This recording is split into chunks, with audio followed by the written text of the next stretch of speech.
All right. All right. Looks like we are live. Okay, good. If you hear a racket outside and it's not the dog, who you can probably hear my little boy having opinions, that would be the lawn care guys doing their lawn care. This is the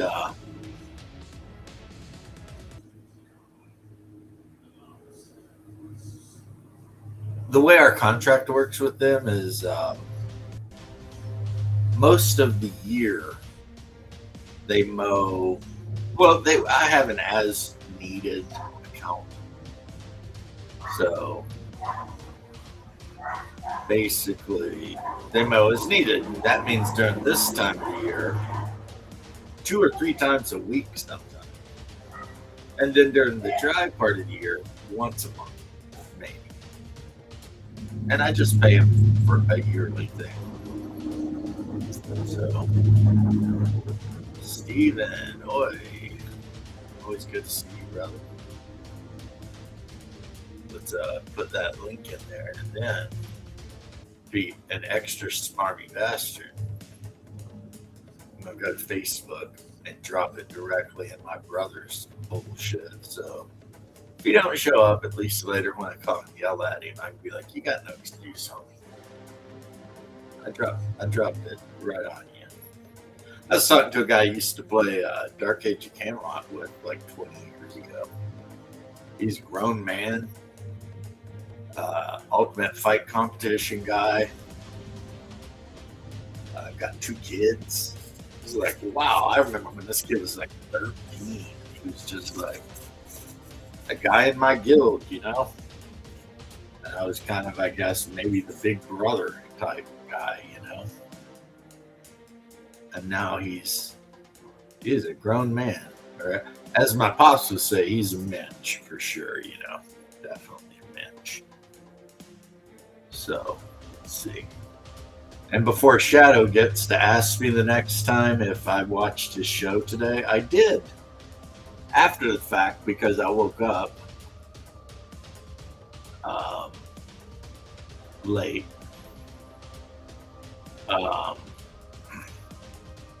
Yeah, I don't know what happened. I fell asleep early.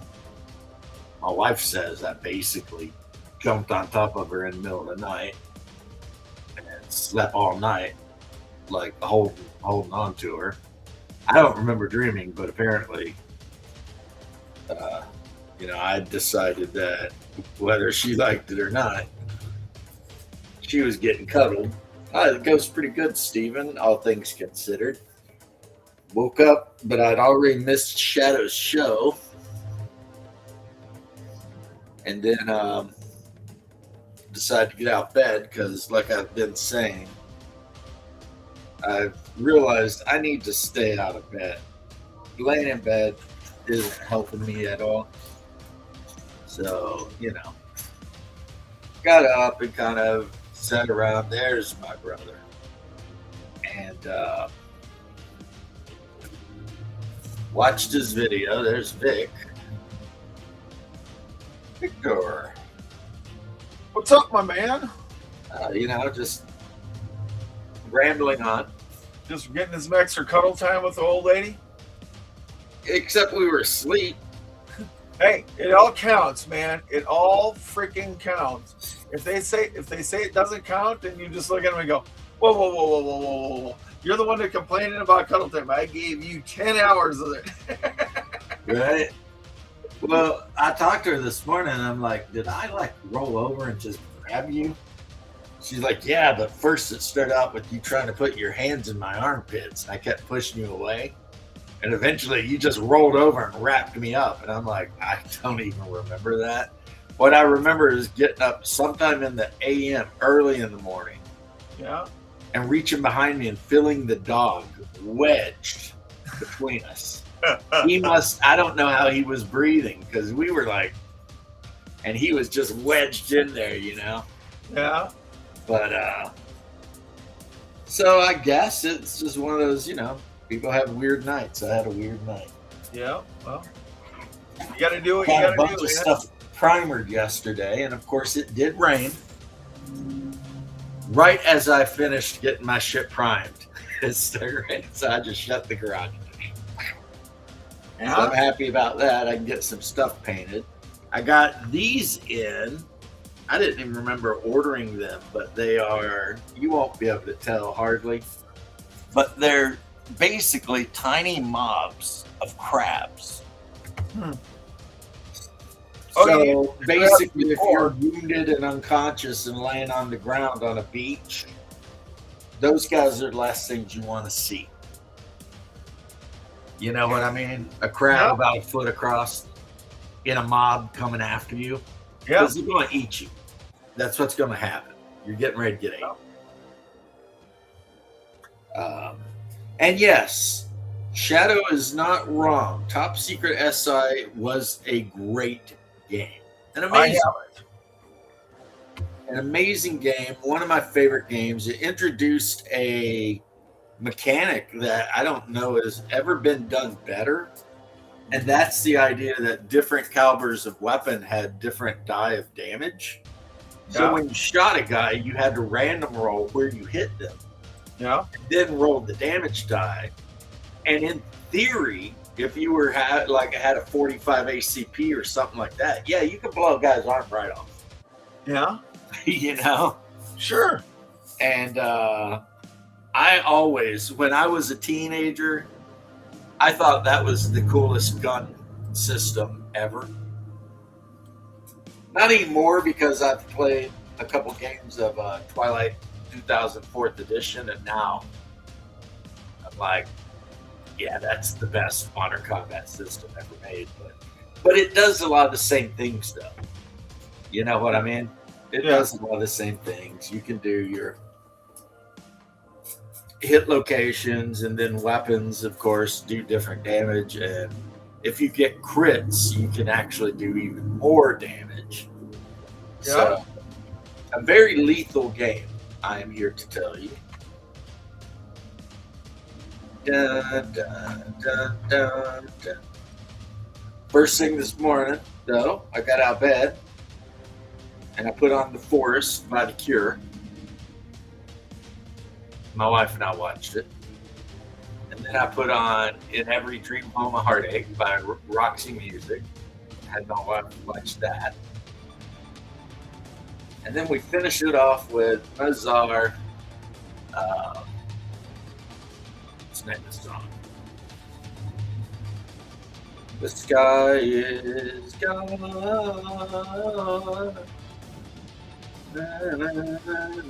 Russian post-bop. Yeah. My wife is like, why does no one in the crowd look happy? And I said, it's the Soviet Union. And they're like, oh, okay.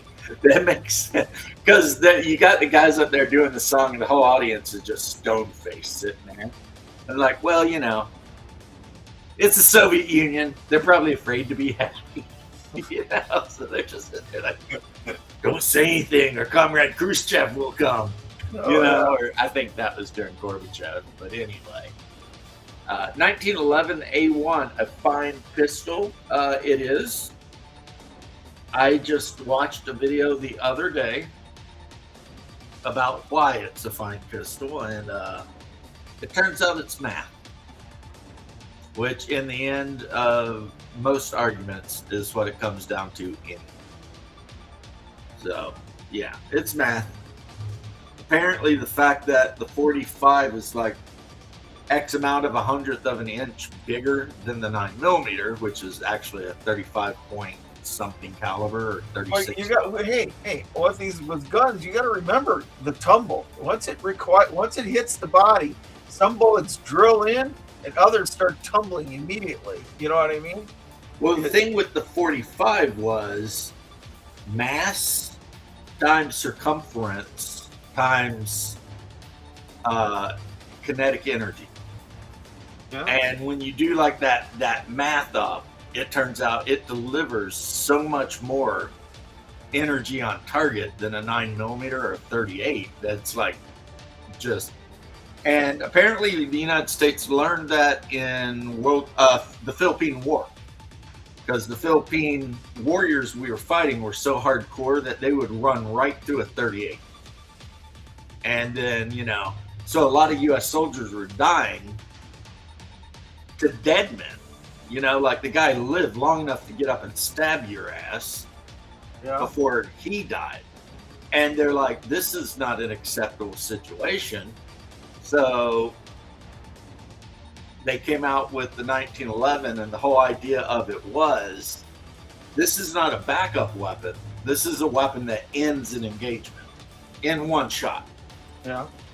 Whereas the German, their Lugers are beautifully made weapons, high quality, everything, super accurate at range. But the problem was the Germans, their whole doctrine with their pistols is that their officers should never have to use them.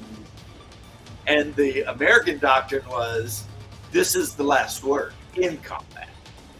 The 1911, when it gets up close and personal, you pull this thing out, put a round in somebody, and it ends the situation right there.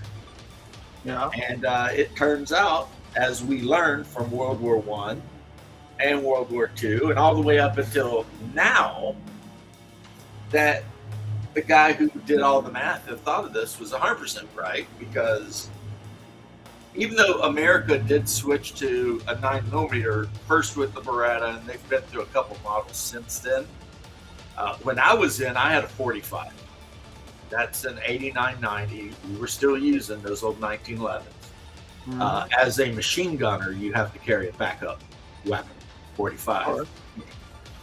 But a lot of your tier 1 squads, like your Delta, SEAL teams, like especially like SEAL Team 6, those dudes are still carrying 1911s. Huh? Or weren't they using SIGs and stuff like that? In the normal army, I think they went to the 6-hour, but the elite guys who actually get to choose what they carry are still carrying 1911. Or a variant of a 45 caliber weapon. It don't even got to be, the old Colt. It just has to fire 45 ACP. Because again, they want a round where when some crazed Afghan warrior runs up on you, you drop that Joker center mass and he lays down, because physics says that's what you will do when you get hit by that thing, and it's also a situation where speed cannot always be a great thing, because a super fast bullet will have a propensity towards blow through, whereas a slower round will actually deliver 100% of its kinetic energy on target. So the 1911 45 ACP comes out there at like 600 feet per second. But it's the perfect speed per second to give you 100% of that, that heavy ass round just slamming you. Whereas like the 5.7's a beautiful round, but it's so fast that it never delivers 100% of its kinetic energy, because it'll just blow right through you. Right? So anyway, I've rambled on about guns far too long. This isn't a gun stream. It's math. Yeah. Somebody sat down and did a lot of math and physics and figured out that at that time, the 45 ACP delivered the greatest knockdown power of any round. And in the United States, we issued those bastards to anybody that could carry one. So you could be a Marine private on Iwo Jima, and when shit got tight and you couldn't get your Garand to bear, slap that freaking leather and pull that 1911 out and start going to work with it. And they did.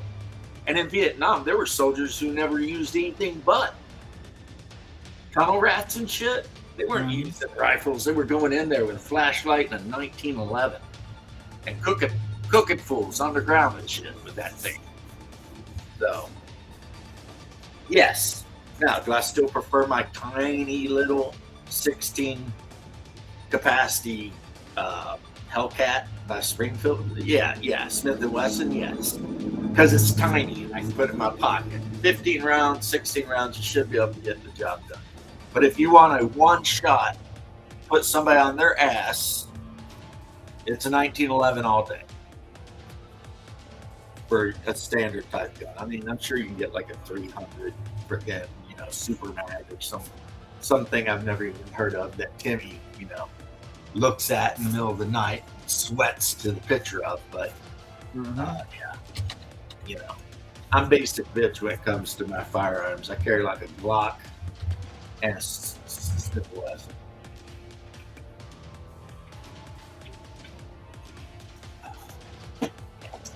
My brother is a huge proponent of 45s. And I've always kind of bitched at him about being like, 45, that's so heavy, you don't get the range.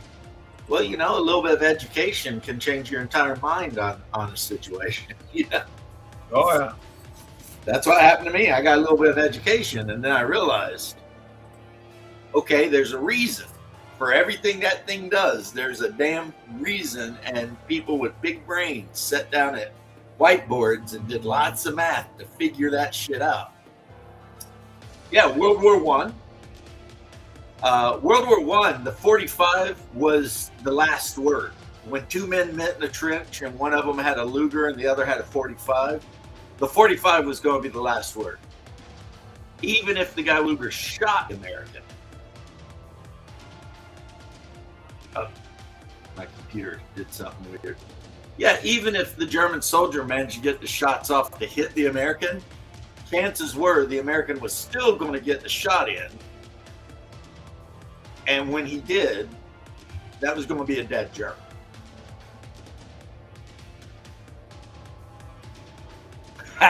Ungar, you are a terrible human being. He's your brother. What do you expect? Life. I put it up on the...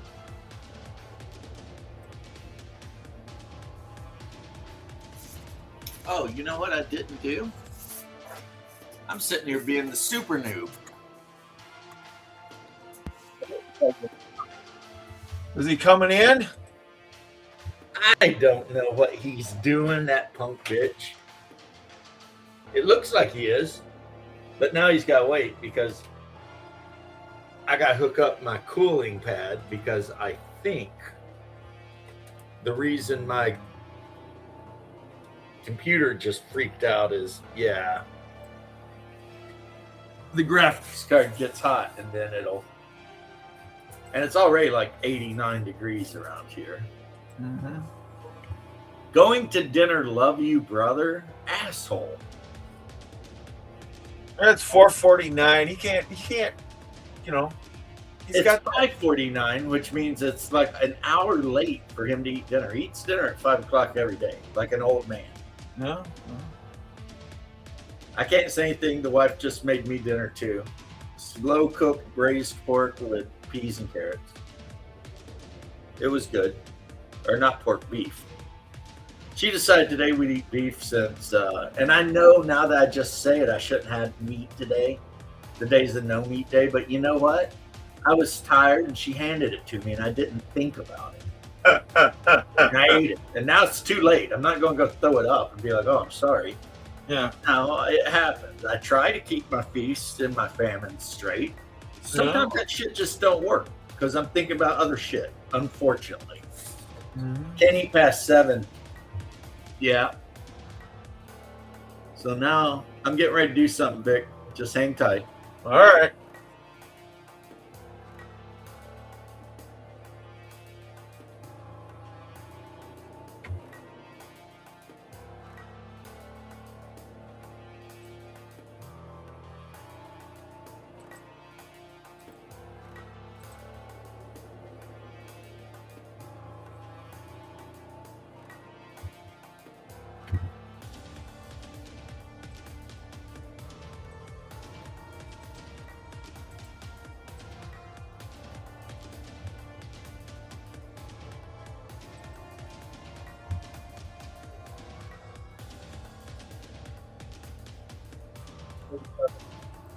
Yep. Block. My brother always makes fun of me and says I have glaucoma. You may not be wrong.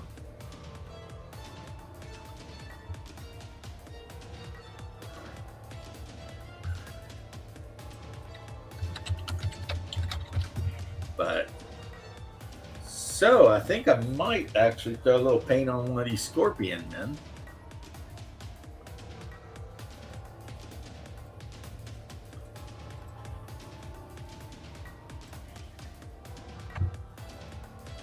Let's see how that works. It is the Vic show.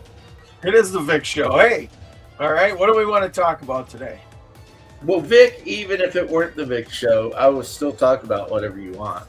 Oh, well, let's see here. What did me and Shadow talk about? We're talking about collections and how we wouldn't sell some things out of them, even if we're on our dying bed, you know? Well, I know he said something about Top Secret SI because, I mean, you know, because I actually commented back at him and he commented back at me about, yes, Top Secret SI is a wonderful game. I think we already, yeah. Well, I got it. About DaveCon next year. Yeah, well, you better be coming next year. I make no promises. Yeah. Me and your wife are gonna have a little talk. Well, you can try that. Yeah, no, that's not gonna be a problem. No, watch. You know, I'll get you up here. I will tell you something. Stubbornness, thy name is my wife. Ah, yes, but she just needs a little. I don't want to say this. She just needs me to just convince her to be a good time. And, Right. you know, we'll send her to the Prince Museum and a rock concert or a concert or something. Well, the thing you have to remember is my wife is a gamer. What'd you say? My wife is a gamer. Oh, I know she is, but see, this is when she's sick of gaming with you. Oh, okay. Yeah. Oh, yeah. You're sick of dealing with James from 7 o'clock in the morning till midnight? Yeah, we've got plenty of time. Plenty of stuff other to do than that. Plenty of stuff other than deal with him. Yeah. Well, I mean, she might actually appreciate that. Yeah. Well, I'm trying to get some other things, ideas together. And one of the things some of the ladies came up with for next year was getting tickets for them on Sunday afternoon to go to Prince's house and tour the museum. Okay, when you say Prince, you mean Purple Rain Prince? Yeah, Purple Rain Prince. Oh, that guy is awesome. I love his stuff. Yeah. Well, he's got a museum out in Chanhassen that I know people, and I might be able to get tickets for that, just for a group tour sort of thing. Yeah. So I'm working on it. You know what I'm saying? Right. Yeah, he was from up there, wasn't he? Yes, he was. Originally from Minneapolis, but you know. Then decided to move up to. All right. For some reason, I always kind of thought he was from New York. For some, I don't know why. He was. He's from Minneapolis, and then he moved out to Chanhassen, which is a western suburb, and that was, you know, a long time before the. A long time before the suburbs moved out that way. So, right. Maybe I'm just like my mother, two boys. Maybe I'm just. Yeah, that guy. He had like the #1 movie, album, and song during the same time period. Yep. He's never said it's fine. It's fine. He would never let Weird Al do a thing with one of his songs. Yeah, well, he's dead Weird Al now. asked multiple times, and he was like, "Nope." He's dead now. So yeah, but I don't know. I mean, he doesn't even the kids.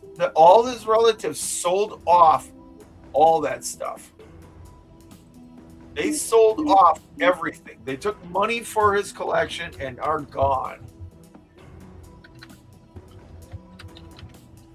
They have nothing now.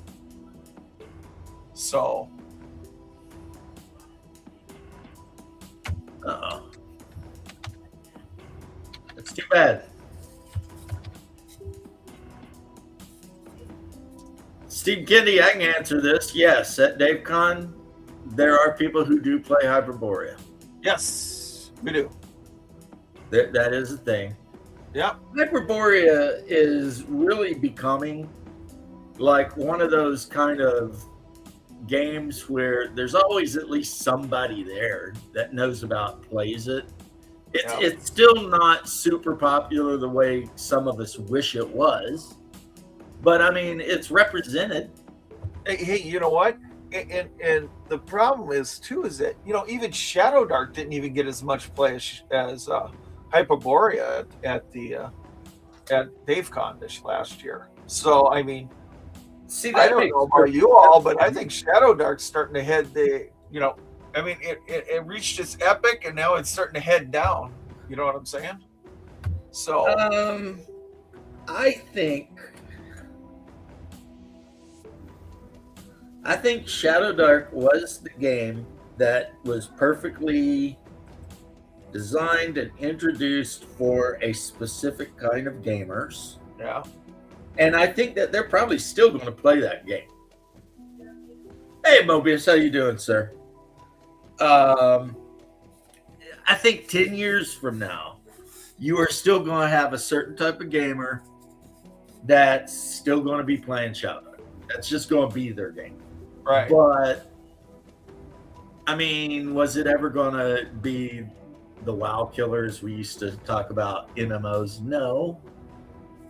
And I don't think that Chelsea ever thought it was, or Kelsey ever thought it was going to be either. Did she make some money? Yeah. And I think that's an awesome thing. Good for her. She collected on her investment for sure. And good for her. I will never say anything bad about her.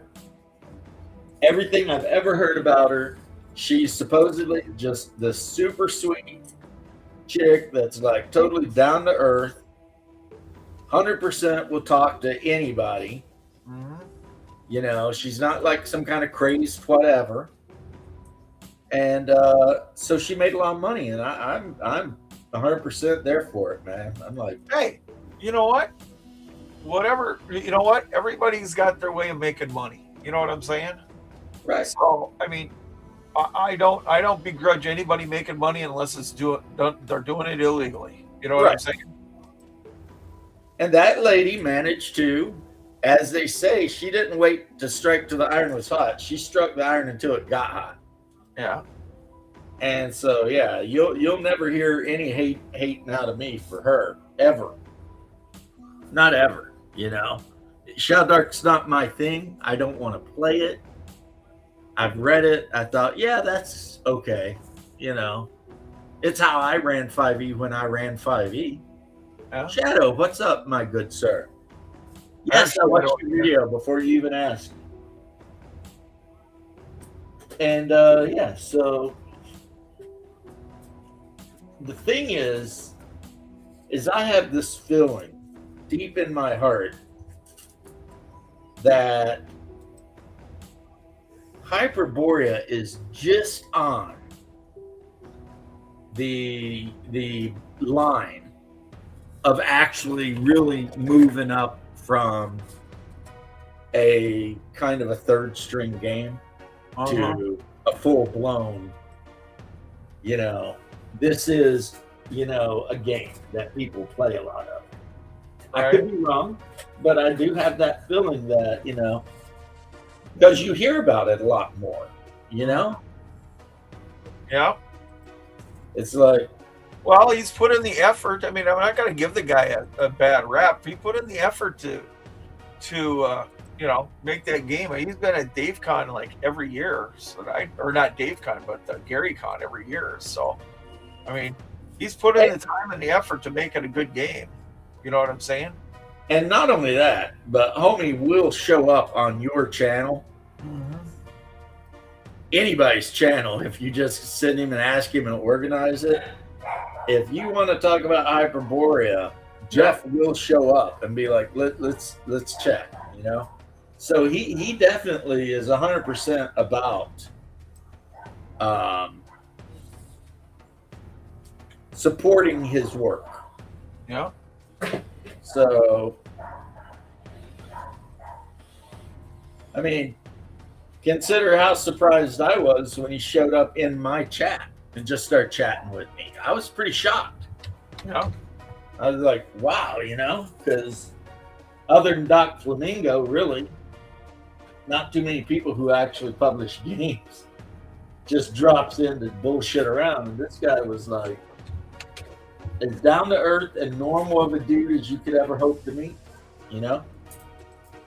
He just popped in to say hi, chat with me about some shit, and then it all works, man. After a little while, he had to move on to do his other stuff, but he did tell me, you know, if you get a chance, hit me up on X, and we'll organize a day, and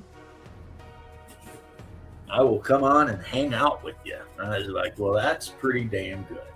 Yeah.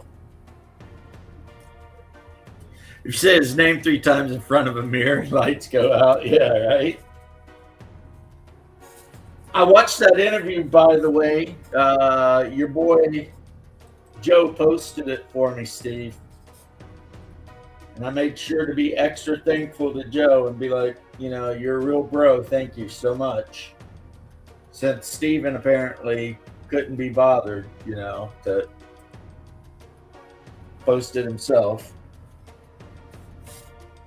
That's just because I'm looking at this chat here. It says Hungar can't eat past 7 o'clock. I'm just like, well, you know, hey, can't begrudge you there. I don't try to eat past 8 o'clock, you know. If I eat past, I don't seem to get in. I don't seem to have a good night's sleep. If I eat before 8, I get a good night's sleep. So, yeah, Hungar actually has some gut issues. So he just literally cannot eat past a certain time period, or it just ends up really bad for him. Yeah, I wish I could eat past 7 o'clock. Maybe I wouldn't find myself waking up at like 2 o'clock and grazing through the fridge like some kind of fucking maniac, you know? Just roaming around, eating stuff. But anyway, that's enough of my complaining. Yeah, just another day, another dollar. Just trying to get my DaveCon stuff together here for. I'm going to open up ticket sales July 1st. For DaveCon. Get some of that rolling off, and post up some more guests that I'm working on. Get that all done so that people will be like, "Oh my god," you know. Because right now I think I've got 18 guests. I don't know. There might be. I know I got a couple more coming. I got 6, 12, 17, 18, 12, 13, 14, 15, 16, 17. I got 16. Yeah, I got at least 18. I got a few more I got to put in there. So hopefully I can get it up past 20. You never know.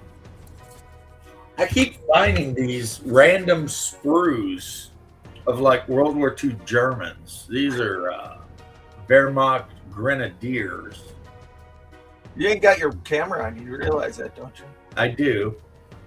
No, when the thing happened, my camera turned off. Oh. And I've reset the stream, and it's still like, no, we can't find your camera. Huh. And it's,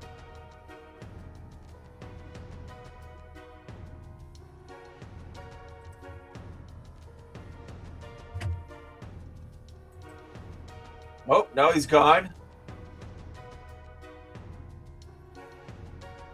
Oh my God, Hungar. You perv. Nope, still not there. Off, on, off, on. You might have to unplug it and plug it back in, your camera.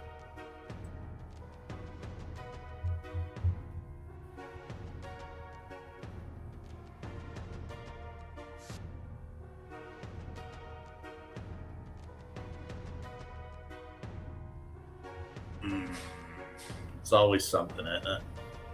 Well, you know who I'd love to have there? You and what's it, Dungeons and Diversity? I'd love those guys to show up at the convention. There could be a raucous good time in the bar if that happens.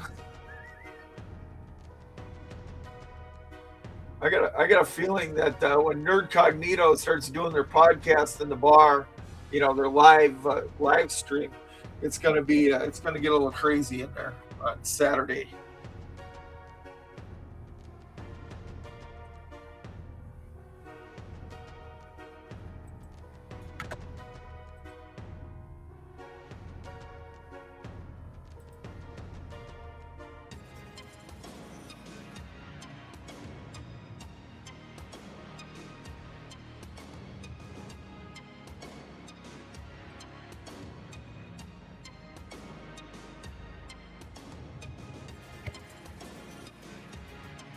Oh.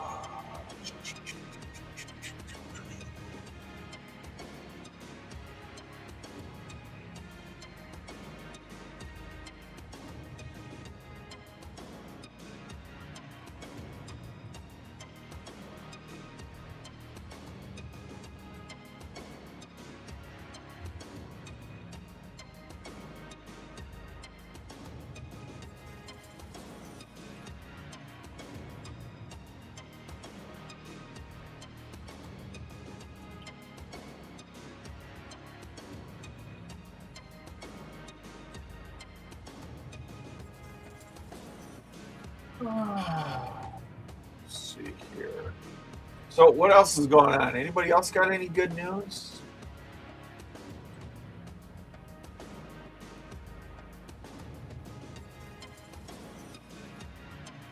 I wonder if Bruce got his divorce yet.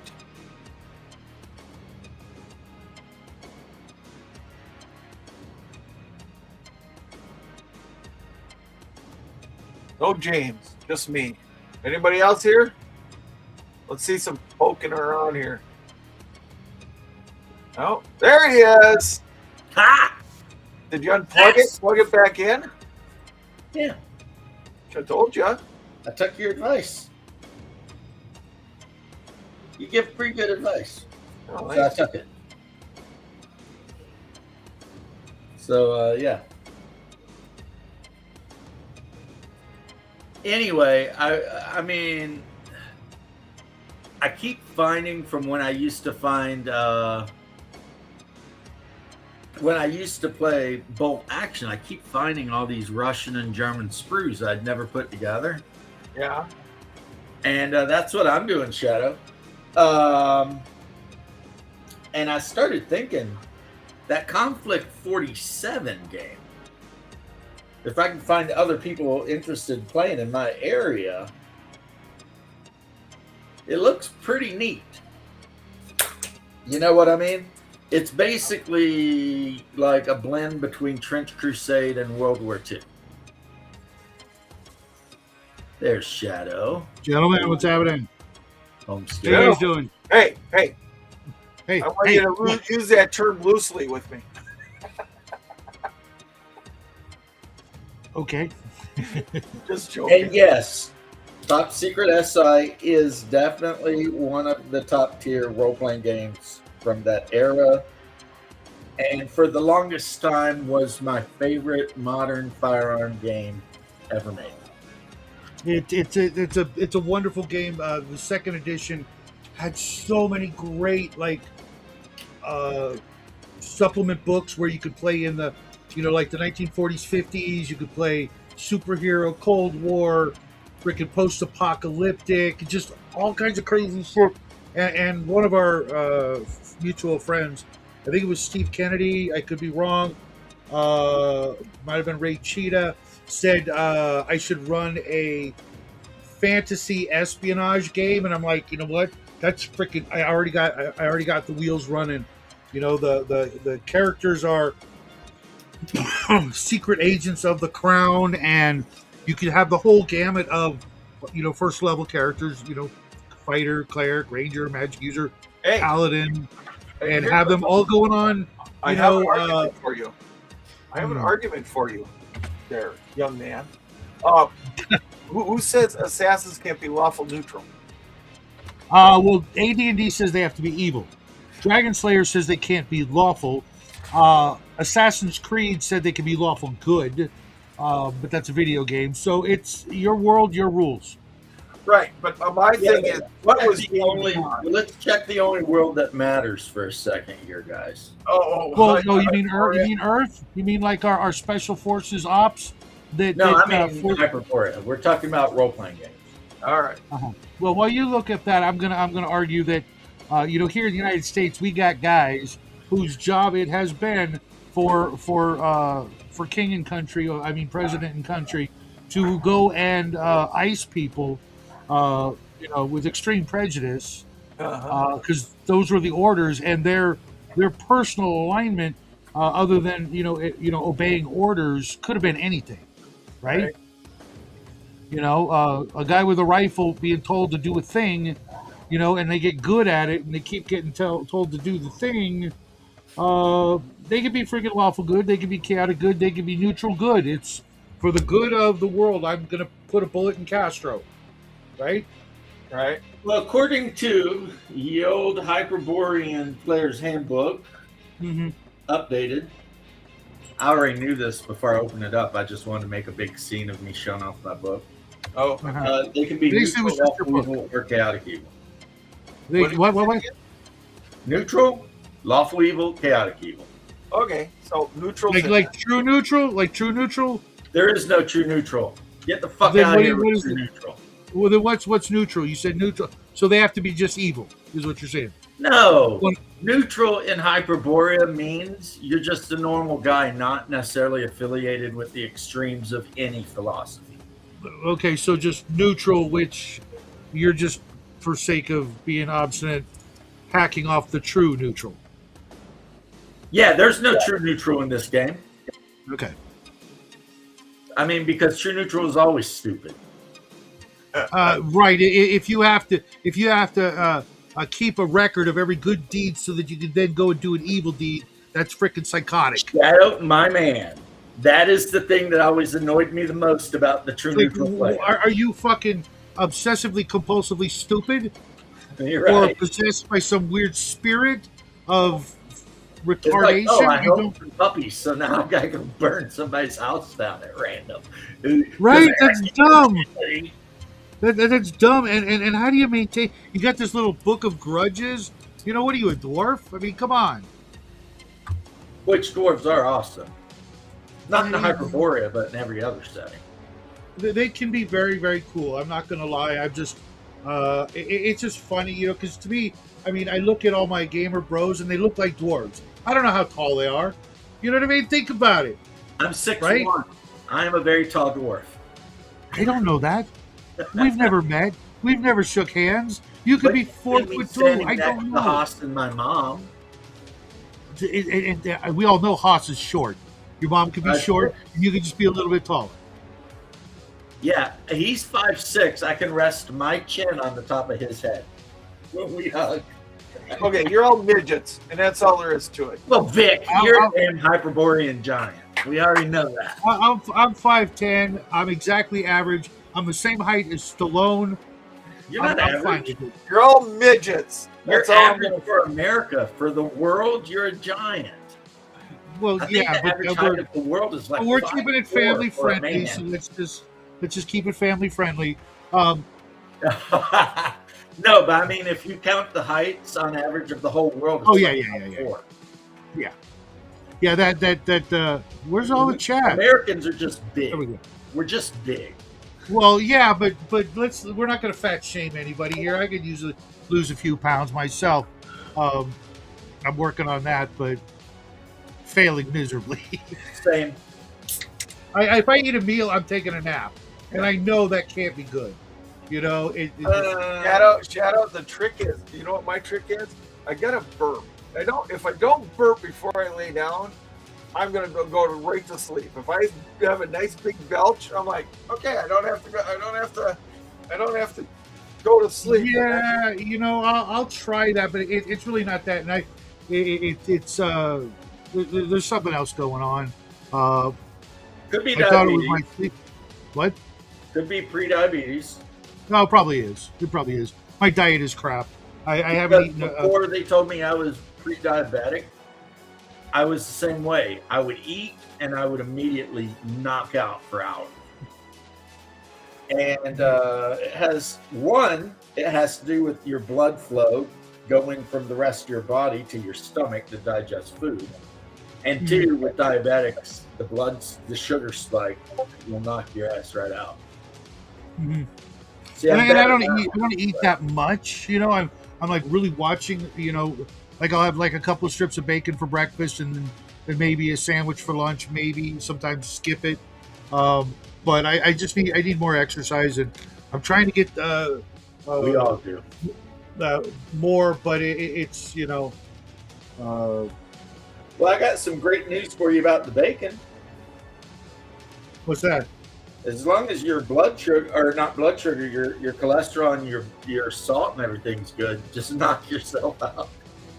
You will not yeah, get it's like diabetes three with bacon. You can just go three nuts. pieces of bacon or two breakfast sausage. That's it for breakfast. Trying to cut out the carbs. I'm really good on the sugar. No more than like maybe a couple of teaspoons a day in total from like artificial sugar or cane sugar. I eat Right. some fruit. I just need to. You can do honey too. Yeah, we have it. I just have no like desire. You know, I'm trying to cut out sweets. Right. You know, and now if I want something sweet, I know I just need to eat some fruit, and that's way better. But Shadow, I'm going to share with you something, even though I'm not a nutritionist, so don't sue me here. But if you look it up yourself, you will find that raw honey, that's the kind you want, has so many minerals and nutrients and shit that men, especially men of an age, need. Mhm. Like boron and like, I mean, and for What'd you just call me? Huh? Nothing. And for people with the Big contact. diabetes, because of the way honey releases in your system, it doesn't give you like blood sugar spikes. We have a regular supply of pure natural from Mexico honey from beehives and shit, so there's never a shortage of that. It's just like, what do I put it on? You know, bread? Well, I'm not eating that. Just About you know once a what? week, I just take a tablespoon of it. I might try that. Maybe I'll throw it in with my cocoa flavanol or whatever that shit is, because that shit's nasty. That would be. Hey, remember when you were saying you didn't think it worked? Yeah.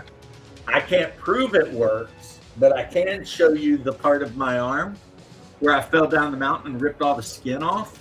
Uh-huh. There it is. Okay. There's not even a scar.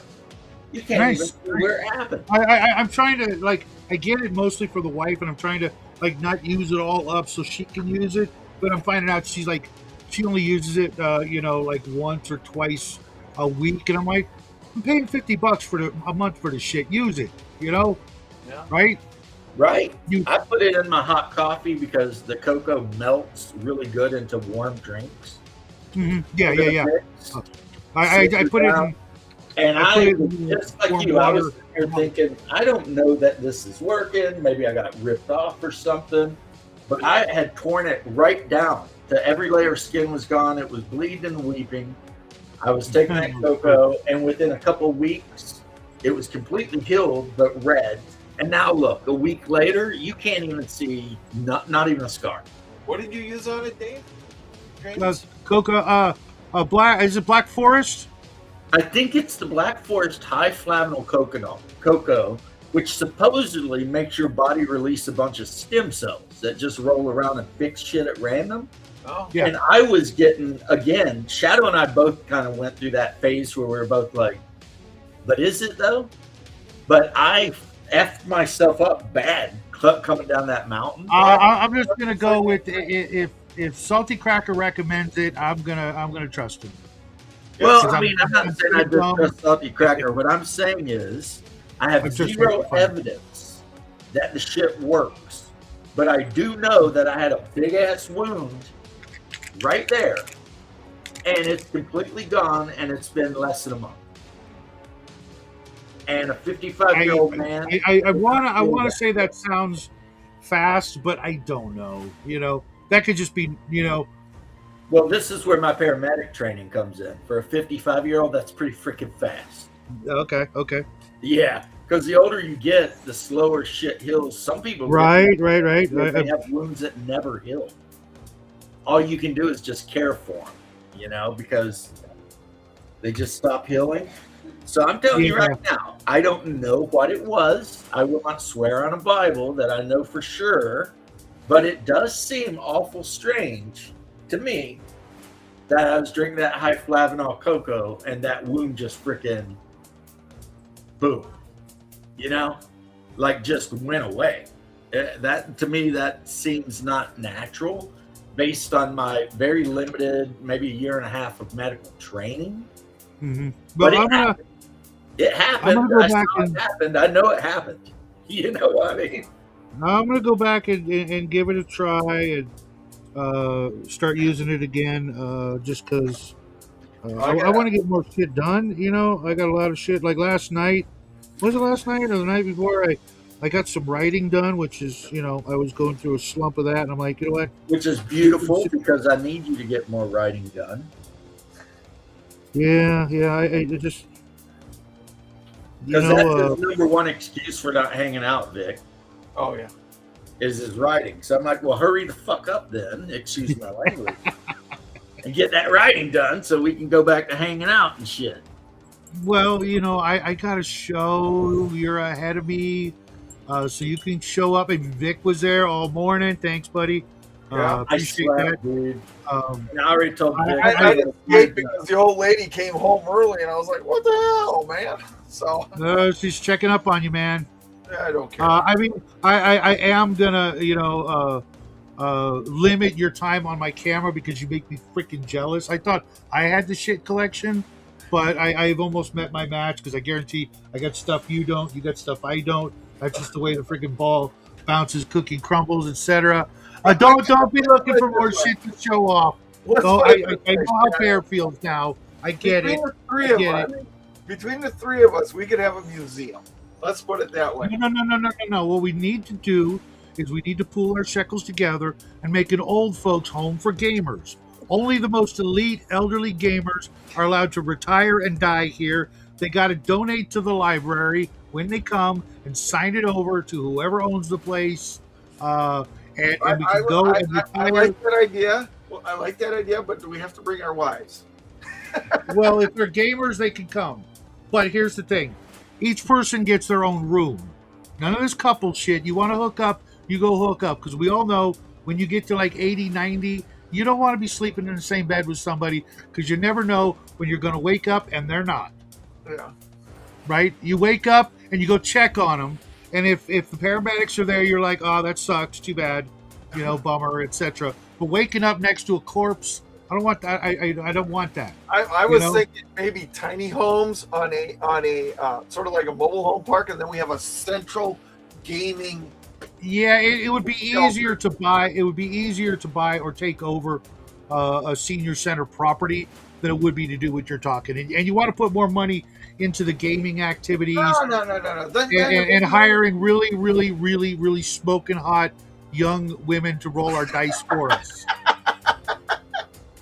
Okay. Right? The nurses, you know, they got to know how to handle a couple of 20-sided dice. Just saying.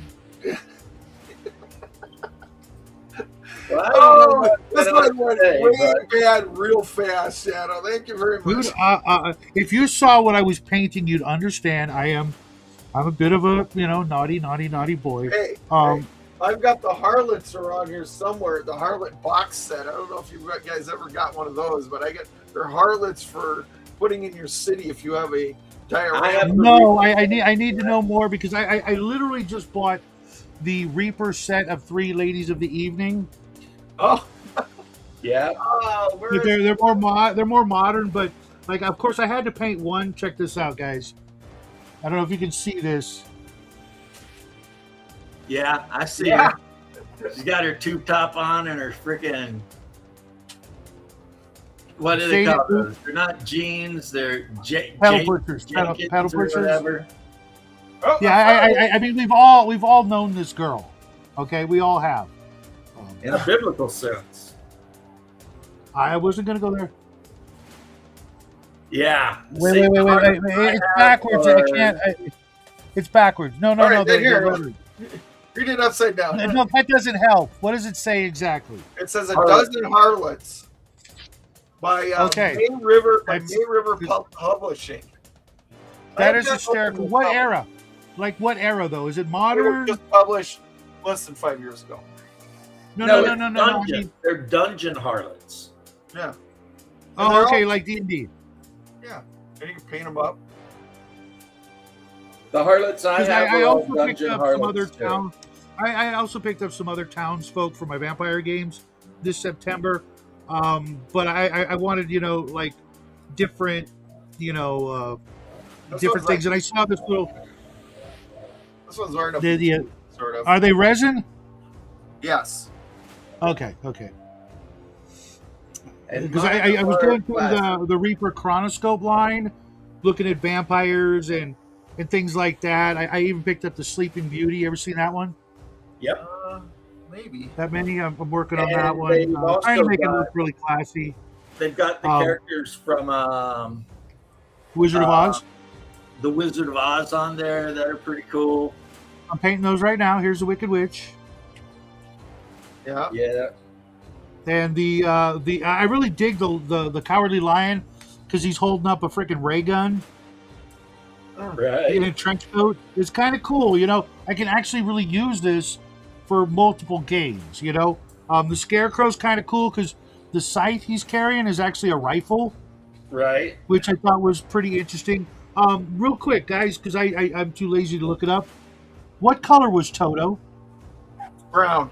Toto was one Wire of hair. those He's a brown wire-haired terrier. terriers. Okay, so like my own dog, like white and brown, white and beige. I'll have to look it up to Kind get of like a a better. rental color even. Yeah. Okay. And he was And the just Tin- one and the of Tin those Man is- the little, Tin Man's not like only a those robot. 20 rat terriers. So, And the cool thing about these Reaper Bones Wizard of Oz characters, Tankar actually sent them to me, along with his whole Kickstarter from Reaper, which was mostly Bones White, and I've given most of those away to other people, kids that needed minis.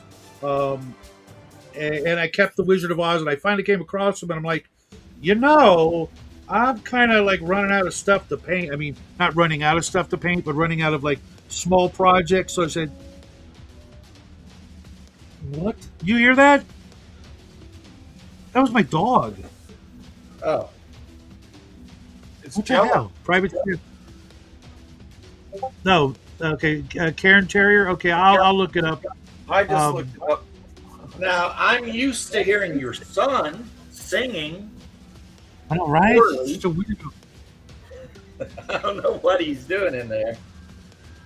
Singing, Gregorian chants. I think Yeah. is for the most part what he does.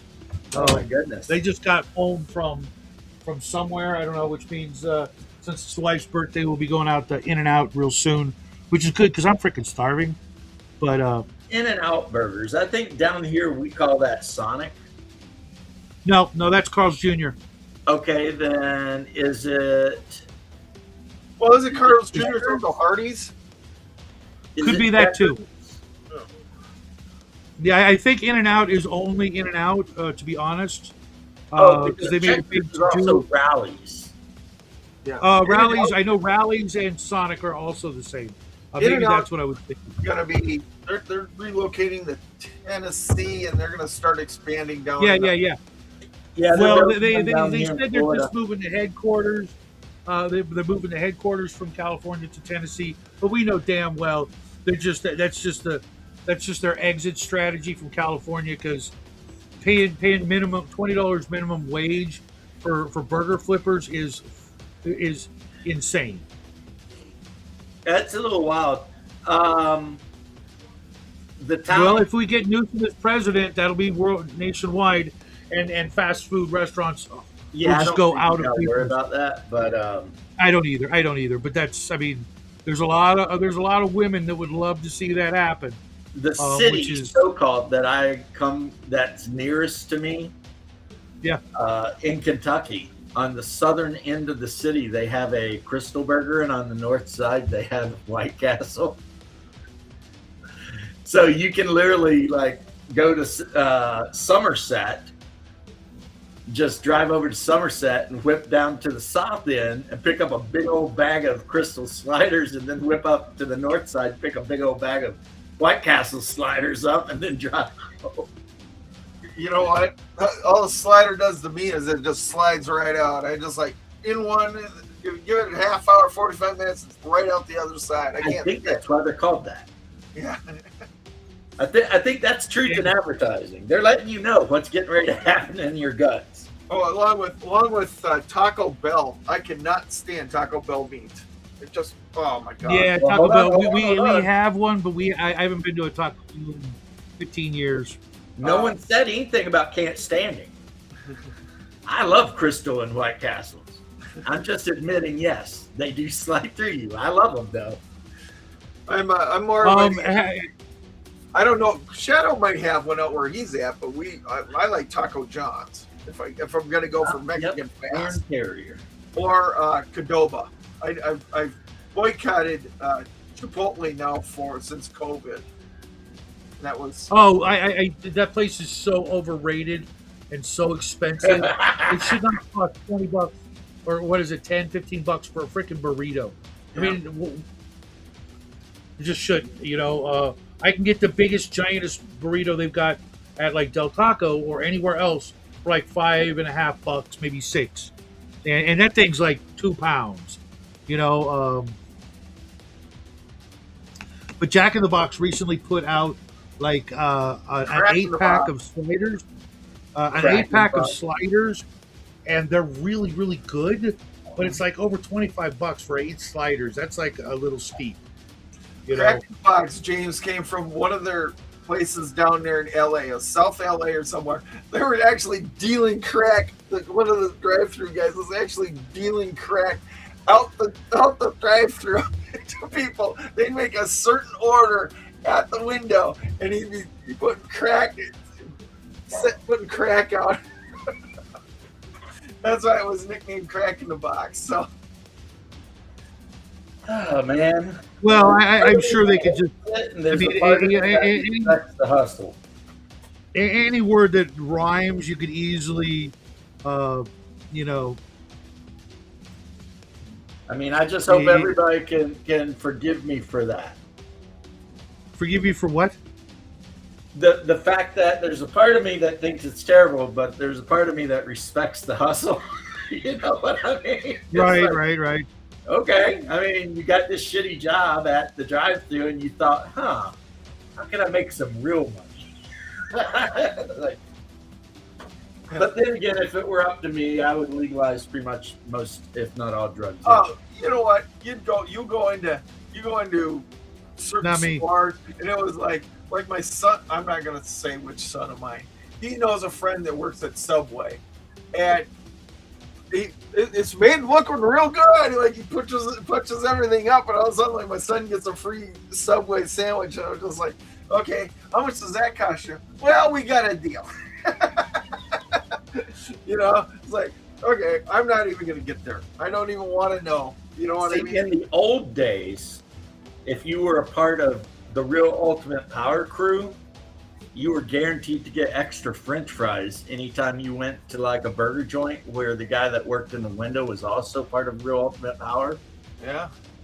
Oh yeah, that was a good time.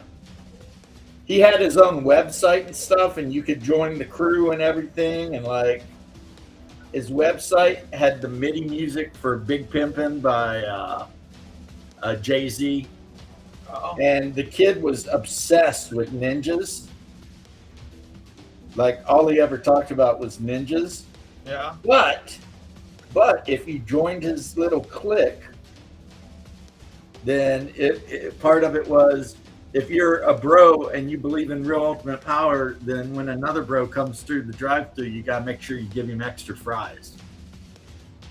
That was kind of the thing, you know. Yeah. What was his name? It was like Tommy Pluckett or some shit. He's just started this shit from nothing, right? What's good? What's good? And happy Friday. I love that guy on a Boondock. A Colonel Uncle Stick, Ruckus. the blind old mean ass black dude. Oh, He always yeah, rolls yeah, in. yeah, He's like, yeah. what's good? He just starts messing shit up. He beats Granddad's ass and he's blind.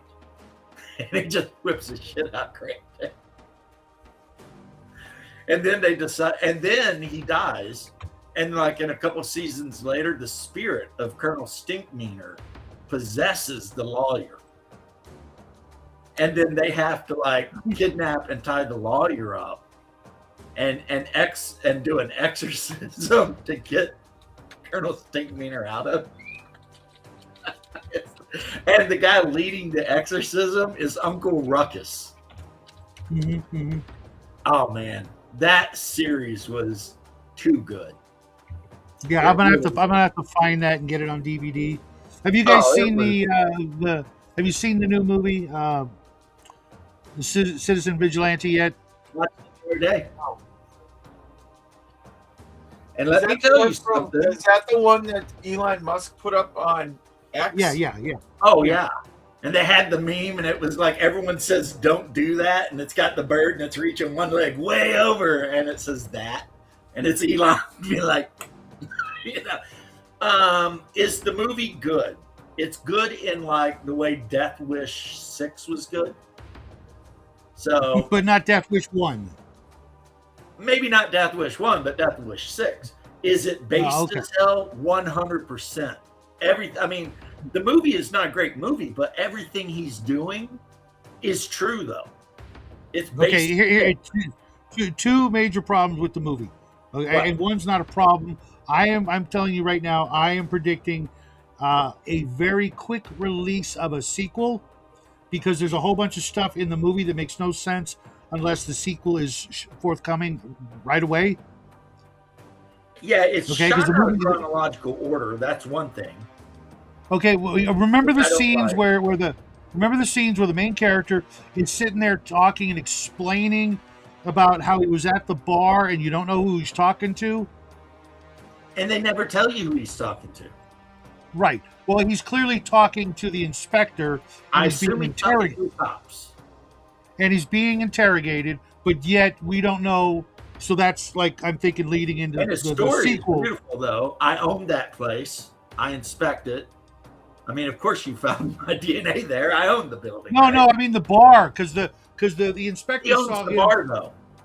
Right, but the inspector saw him switch the glasses, doing a good deed, so that the roofie dropping so and so's got a Scumbag, taste of their own yeah. medicine. He saw that, but grabbed his cup because why? He had no reason to think that guy was anything other than just some guy doing a good deed, right? So there's something else going on. But Well, my problem with the movie is the star of the movie's character is dumb. well, he's definitely not good. No. He's dumb because anybody who knows anything about doing bad things knows there's one piece of equipment you do not leave home without, and that's a good pair of gloves, which he never wears, and yet leaves his fingerprints not just on the glass, on the steering wheel of the judge's car, on the syringe, on the bottle of vodka that he pours all over the guy. Yeah, it's almost like he wants to get caught.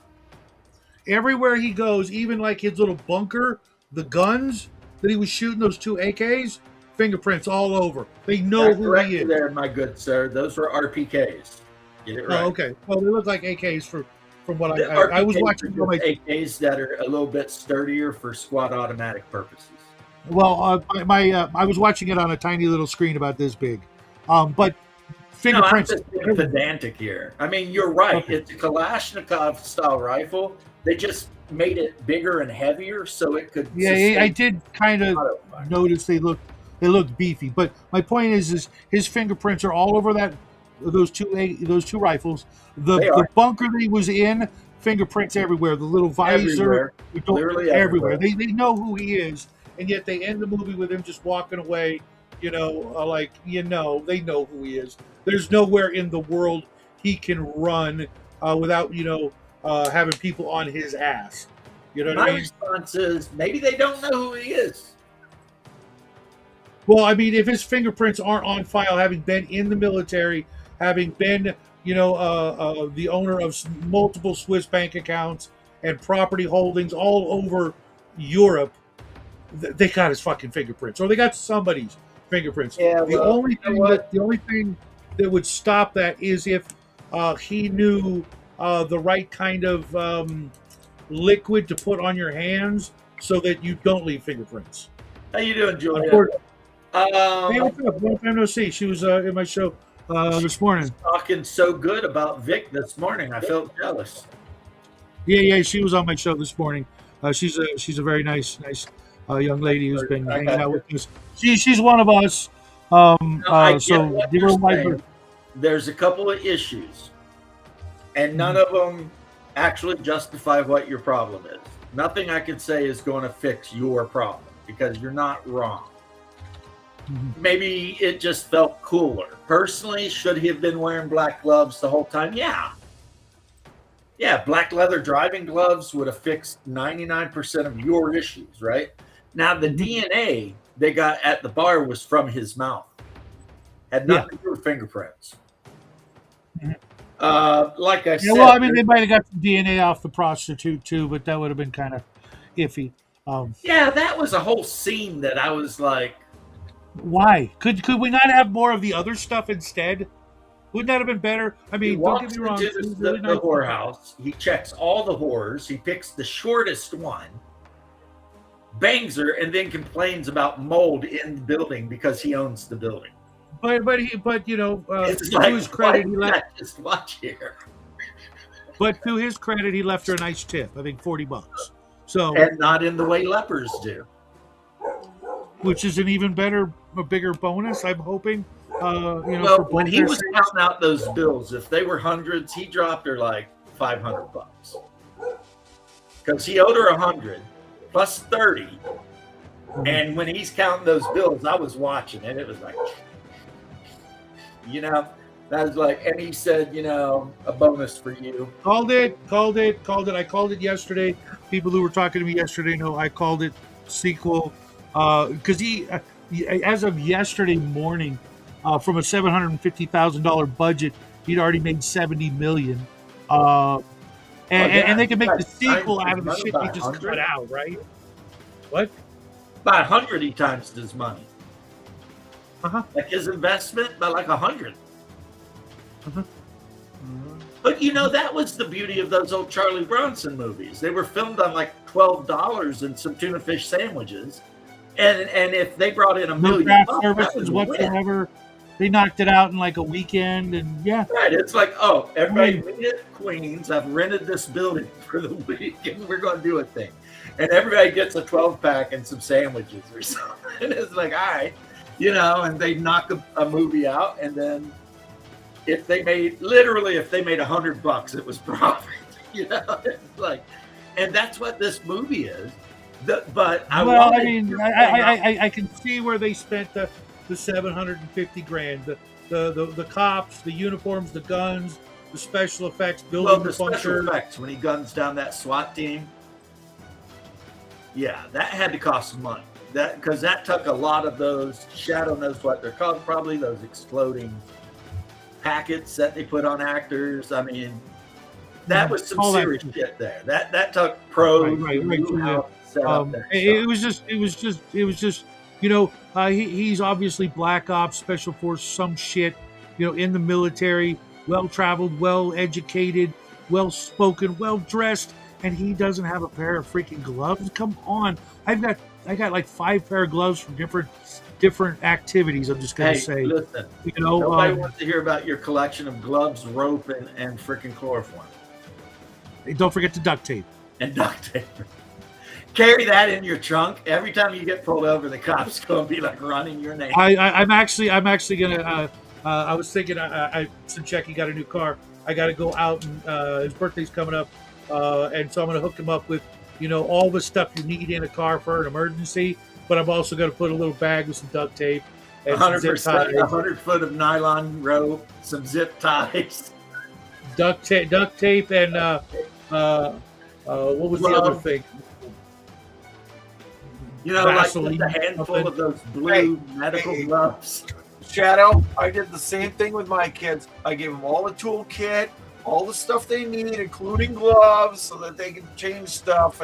And I also went out and bought a Chilton's manual so they can fix it themselves. It's like, there's a Chilton's manual. We got like a couple of cans of Fix-A-Flat, a little like a mini cooler. Some water, first aid kit. A good parent. You know what I was taught when I was young about fixing a car? What?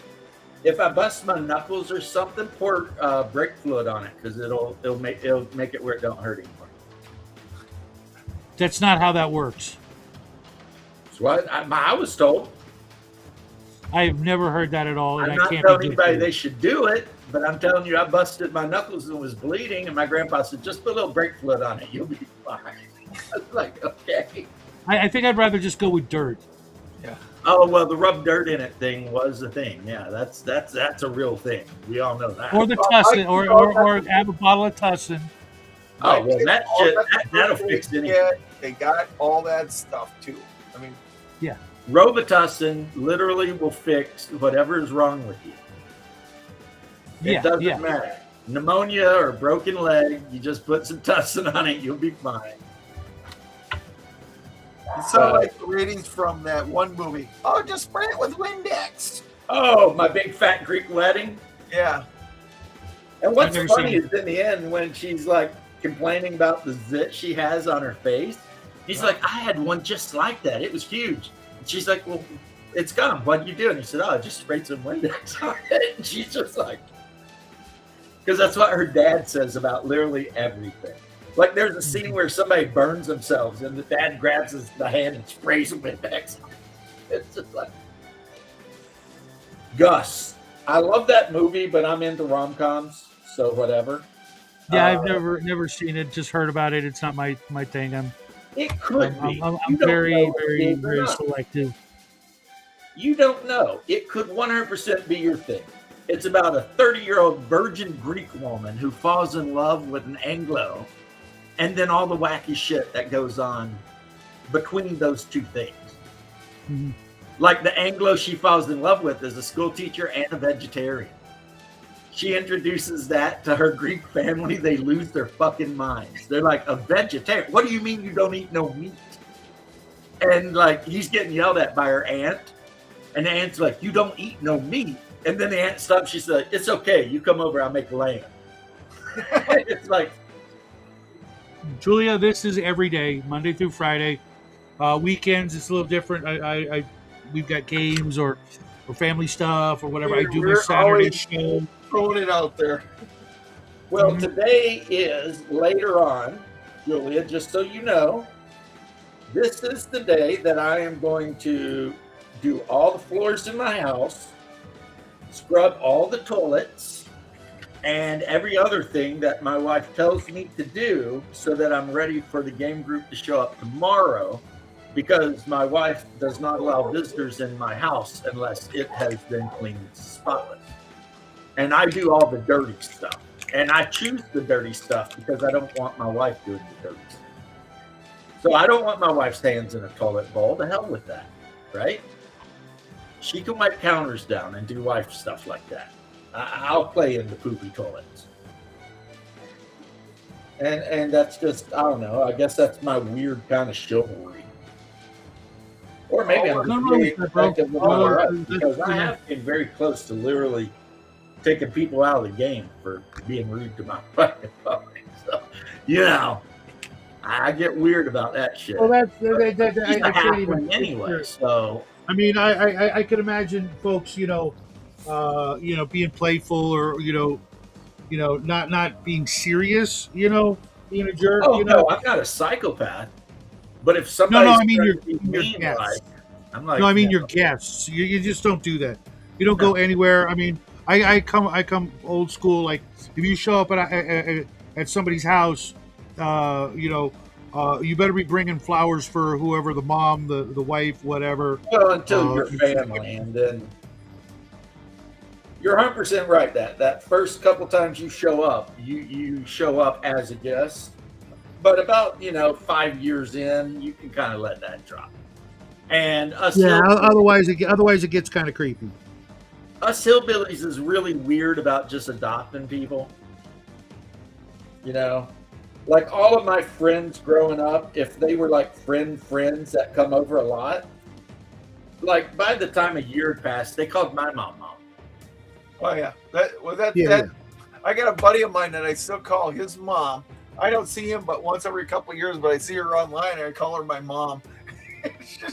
she's like, okay, son, and it's just like, okay, that's my second mom right there. Show up at her house, I'm more than welcome. Well, I mean, And it's that way. It's that way with us hillbillies too. It's like if you're good. I people, wonder if you that's know, a modern thing.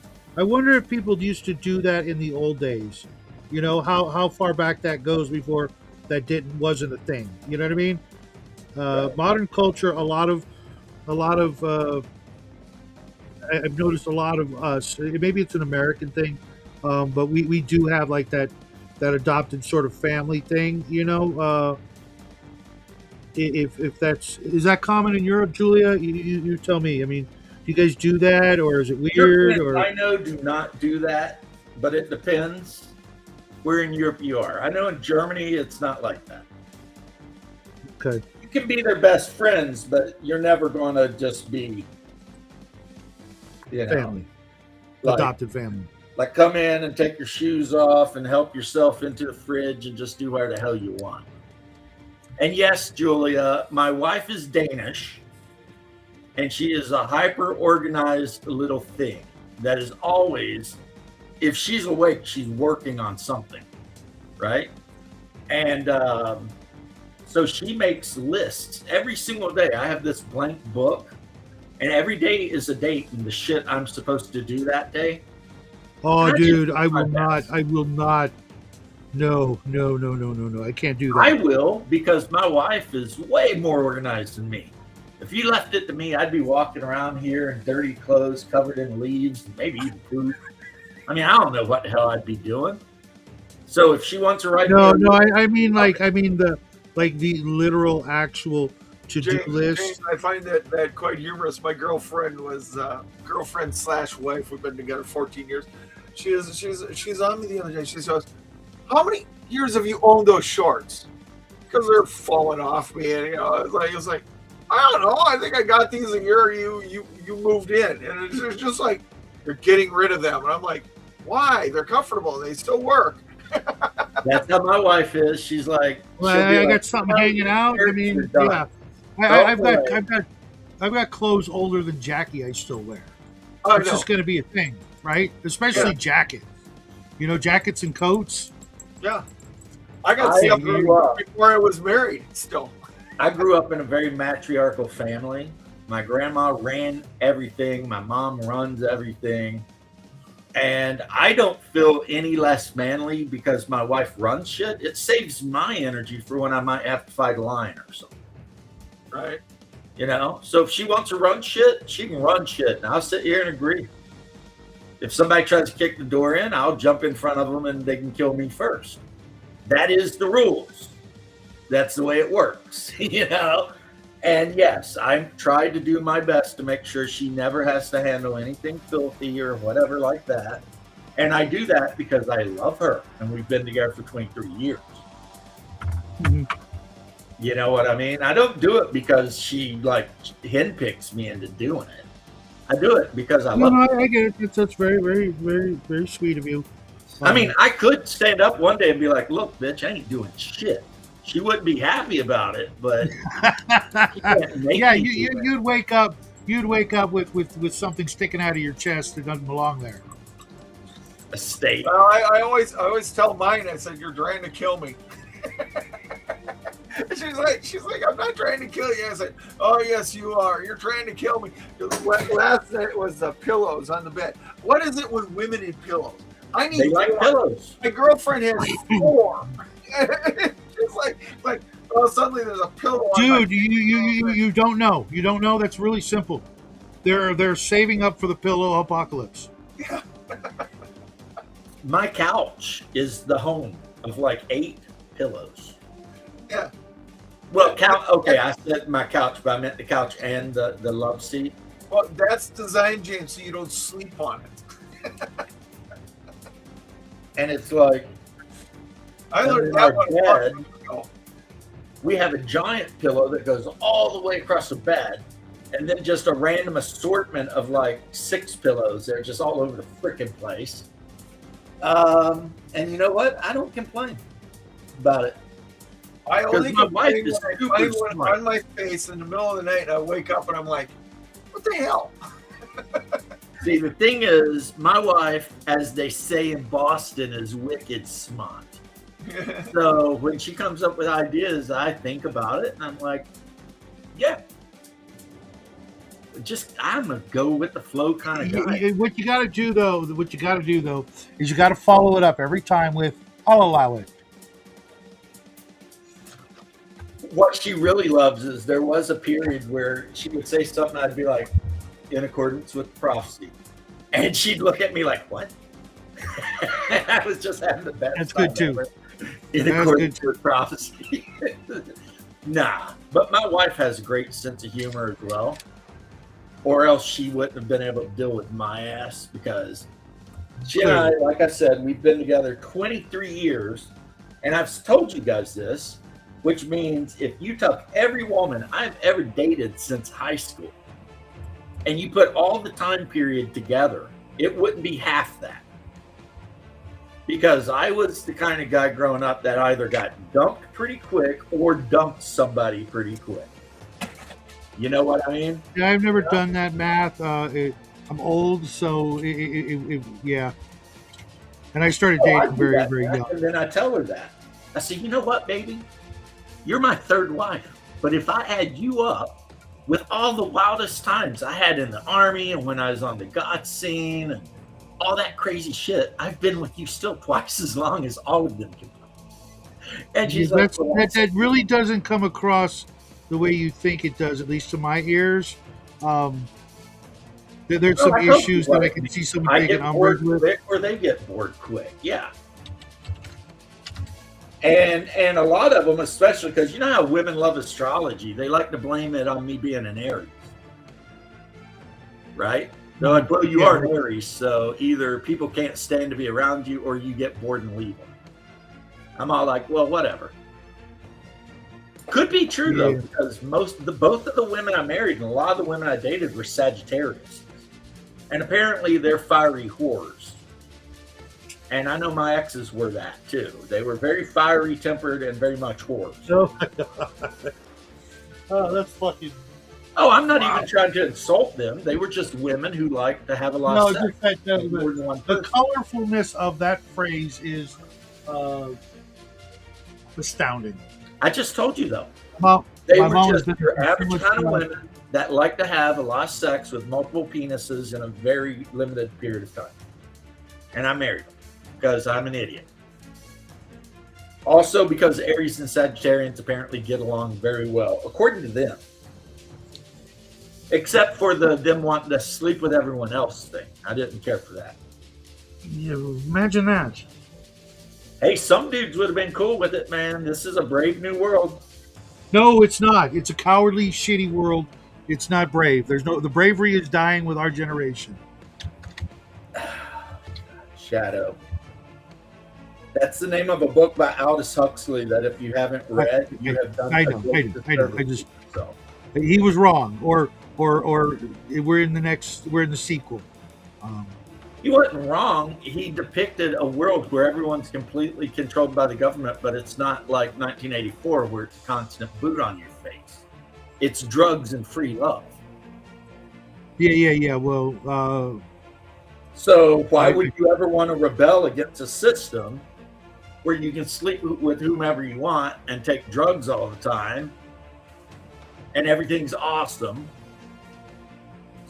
So what Aldous Huxley did is he read 1984 and said, I can make this worse. well, yeah. It's called Logan's A Run. form of control that you don't even want to leave. Right. I know. I'm familiar with the book. It's just that I've seen Logan's Run, and I'm not volunteering for Carousel. If anything, I would be a Sandman.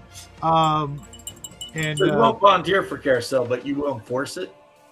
Absolutely. I have no opinion either way. I mean, if you're going to get, Opinions from the sea. I'd rather be the hammer than the nail, wouldn't you? Hey, the problem is we're all nails. I know. That's why you're one of us, Julia. We don't let just anybody into our club. But I will remind you again, dues are expected the first of the month. Put it in the envelope, mail it to us. It'll get to one of us. I tend to be, Julia, a lot more of a live and let live kind of guy overall. But at the same time, I'm also very traditional because I am a Russian Orthodox Christian. And I like to joke. I love to joke. Born in 78. I was born in 71. And these guys were born in like 50 something. No, God, no. 68. 67. I'm the baby, and I look the oldest. No, that's not true. That's not true. Hungar looks twice your age. And he is the baby. He's 13 months, 14 months younger than me. Because my mom was that kind of lady. She didn't wait a very long time. It was like I was born 14 or 15 months later, I had a brother. It's like, figure that math out. Basically, as soon as she could, she did. 3 times. Because I'm like 14 months older than my brother, and he's like 12 months older than my sister. Which was awesome for me because then by the time I was 12, I had an 11-year-old and a 10-year-old sibling to hang out with and play. And so when I was 13 and I got my first set of D&D, I had my 12-year-old brother and my 11-year-old sister who were like, yeah, let's try to play this game completely wrong for like a year straight.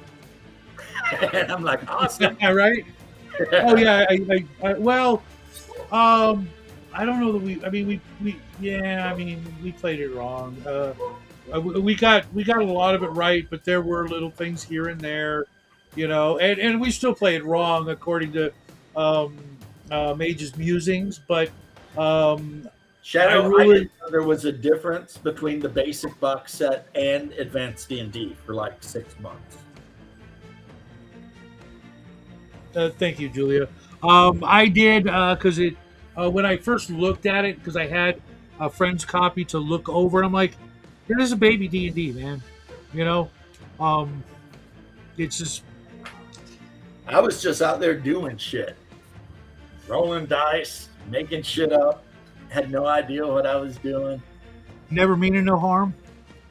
I was just like, good old boy. I mean, the first books I got, my mom bought me the Moldvay Basic box and the Advanced Dungeon Master's Guide. So I'm just sitting there like,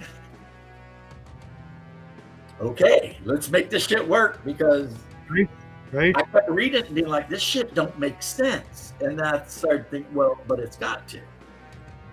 And then I just started making it. Like, Those were some great games. Oh yeah. I Yeah. remember the very first world I created from scratch. I don't remember what it was called, but I remember I might even have the map somewhere. But I was doing all kinds of crazy shit. Just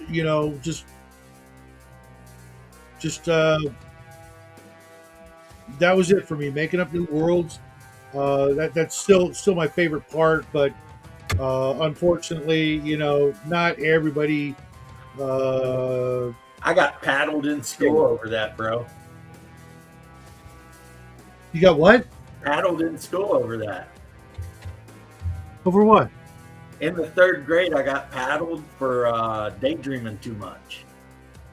Oh. Because I would just Oh, be no. like, I don't know what the teacher would be talking about, but I'd be staring at the window, just thinking about these new worlds, and eventually I ended up getting paddled, and it did not stop me at all. So they paddled me quite a bit, and then eventually my grandpa came down and told the principal if they paddled me one more time, he's going to cut his head off. And then they stopped paddling. Oh, okay. Here's the thing, Julia. And my Satanic grandpa Panic- had done 17 years in state pen in Kentucky, so everybody in that region knew if he told you he's going to cut your head off, there's a pretty good, there's a chance that could happen. So for me, the Satanic Panic, Julia, was when a group of moms started going through the D&D books and noticed some art and some imagery, mostly women scantily dressed or, nude. And they noticed their young boys were playing this game full of books with this imagery, but it also had demons and devils and stuff like that in it. They thought somehow the game was satanic and would lead to witchcraft and devil worship and all that crap, which it did. Everybody remembers Blackleaf and what happened to her. I'll be there in a minute. Right, Vic? And eventually, Right? it died down because nobody cared, and there were other role playing games out there. And eventually, it turned out that the same company or the makers of Dungeons and Dragons decided to embrace the Satanism and go full on and lean into it and produce things that are just demonic as all get out, right? From it went from Ghost, demons right? were the bad guys to now you can play demons, play Yeah, as with demons. Ghost. And Vic, what's your story about the Satanic Panic? Oh, my mom had a lady came over and said, "Oh, that's the things they worship the devil with those books." And my mom came downstairs, asked me for my books, and she went back upstairs, read them back to them the next day, handed them to me, and I never saw that lady ever again. The lady that said it was devil worshiping, because my mom was hell no. We all kept playing. Well, there are friends of ours who did have to stop and play other games, but my parents they because they were big readers. They were in wheelchairs, so they were huge readers, and they figured as long as he's reading and not burning candles and cutting up cats and stuff, it's all good. And it was. But folks, I gotta go because it's dinner time. I am freaking starving. So I will see you guys in Funny Papers, maybe tomorrow night. Maybe. Everybody, thanks for having me on. I will Yeah. see you guys about 24 hours. You know I love you like a fat boy loves cake. yeah. Right back at you guys. God bless. My story about Satanic Panic is my parents didn't give a shit. My grandma asked, kind of like Vic said, my grandmother, who ran shit at that time, she asked me what it was about and looked through like my Moldvay basic book once or twice with me sitting there answering her questions. And when she realized it was basically just The Hobbit, she was all like, get out of here. She like anybody who would have said something, she'd been like, yeah, you guys are crazy people. There's real issues going on here, But I mean, again, when you grow up super poor as I did in Appalachia, we got other shit to worry about than whether or not a role-playing book might have some tits in it. You know what I'm saying? So, like cops and stuff. So, yeah, we weren't... That's stupid shit that... You know, this is a problem in America. I don't know where you are, but a huge problem with the United States is some people got way too much damn time to get involved in other people's lives. And I grew up super poor, no running water, farm, middle of Appalachia. We had to worry about actually growing crops and taking care of livestock and fishing and hunting so we could eat. And that meant we had no time to be in anyone else's bullshit. We were too busy with ours. But it's like Roxy Music did it best in the song "In Every Dream Home a Heartache." Things have gotten so freaking comfortable now that people start wanting to look in their neighbor's yard to find shit to bitch about. And it's like, mind your business, lady. Or guy, but whoever you are. These purple hairs who are out in the streets protesting, the vast majority of them come from upper middle class families with high education. Because poor people are a little bit too busy handling poor people's shit. They ain't got all the time in the world to get a gender study degree and then go stand on the street. Without a job. That's why I always, every time I see these people, the first thing I ask is, why don't they have jobs? Like, what are they doing? How are they being paid? It just, you know what? I know Now we somebody. find out they're being paid for what? That's working at. I knew this person. They were working at Chipotle, and they had a degree in pottery. They went to 4-year school. They got a degree in pottery, and now they say, "I can't find a job." And now they're angry. You're right. And it's like, what do you think was going to happen? Do you think you're going to get that $100,000 a year pottery job that's just out there? I mean, it's like, you're going to get a gender studies degree and then unless you want to be a professor teaching gender studies, you're not getting a job. No one gives a shit about that. It's like psychology. Unless you get a master's and actually become a therapist, you're not getting a job with a bachelor's in psychology. No one gives a shit. Which my wife has a bachelor's in psychology, but she also has a bachelor's in business administration too. So, you know, she got the STEM job and the artsy job.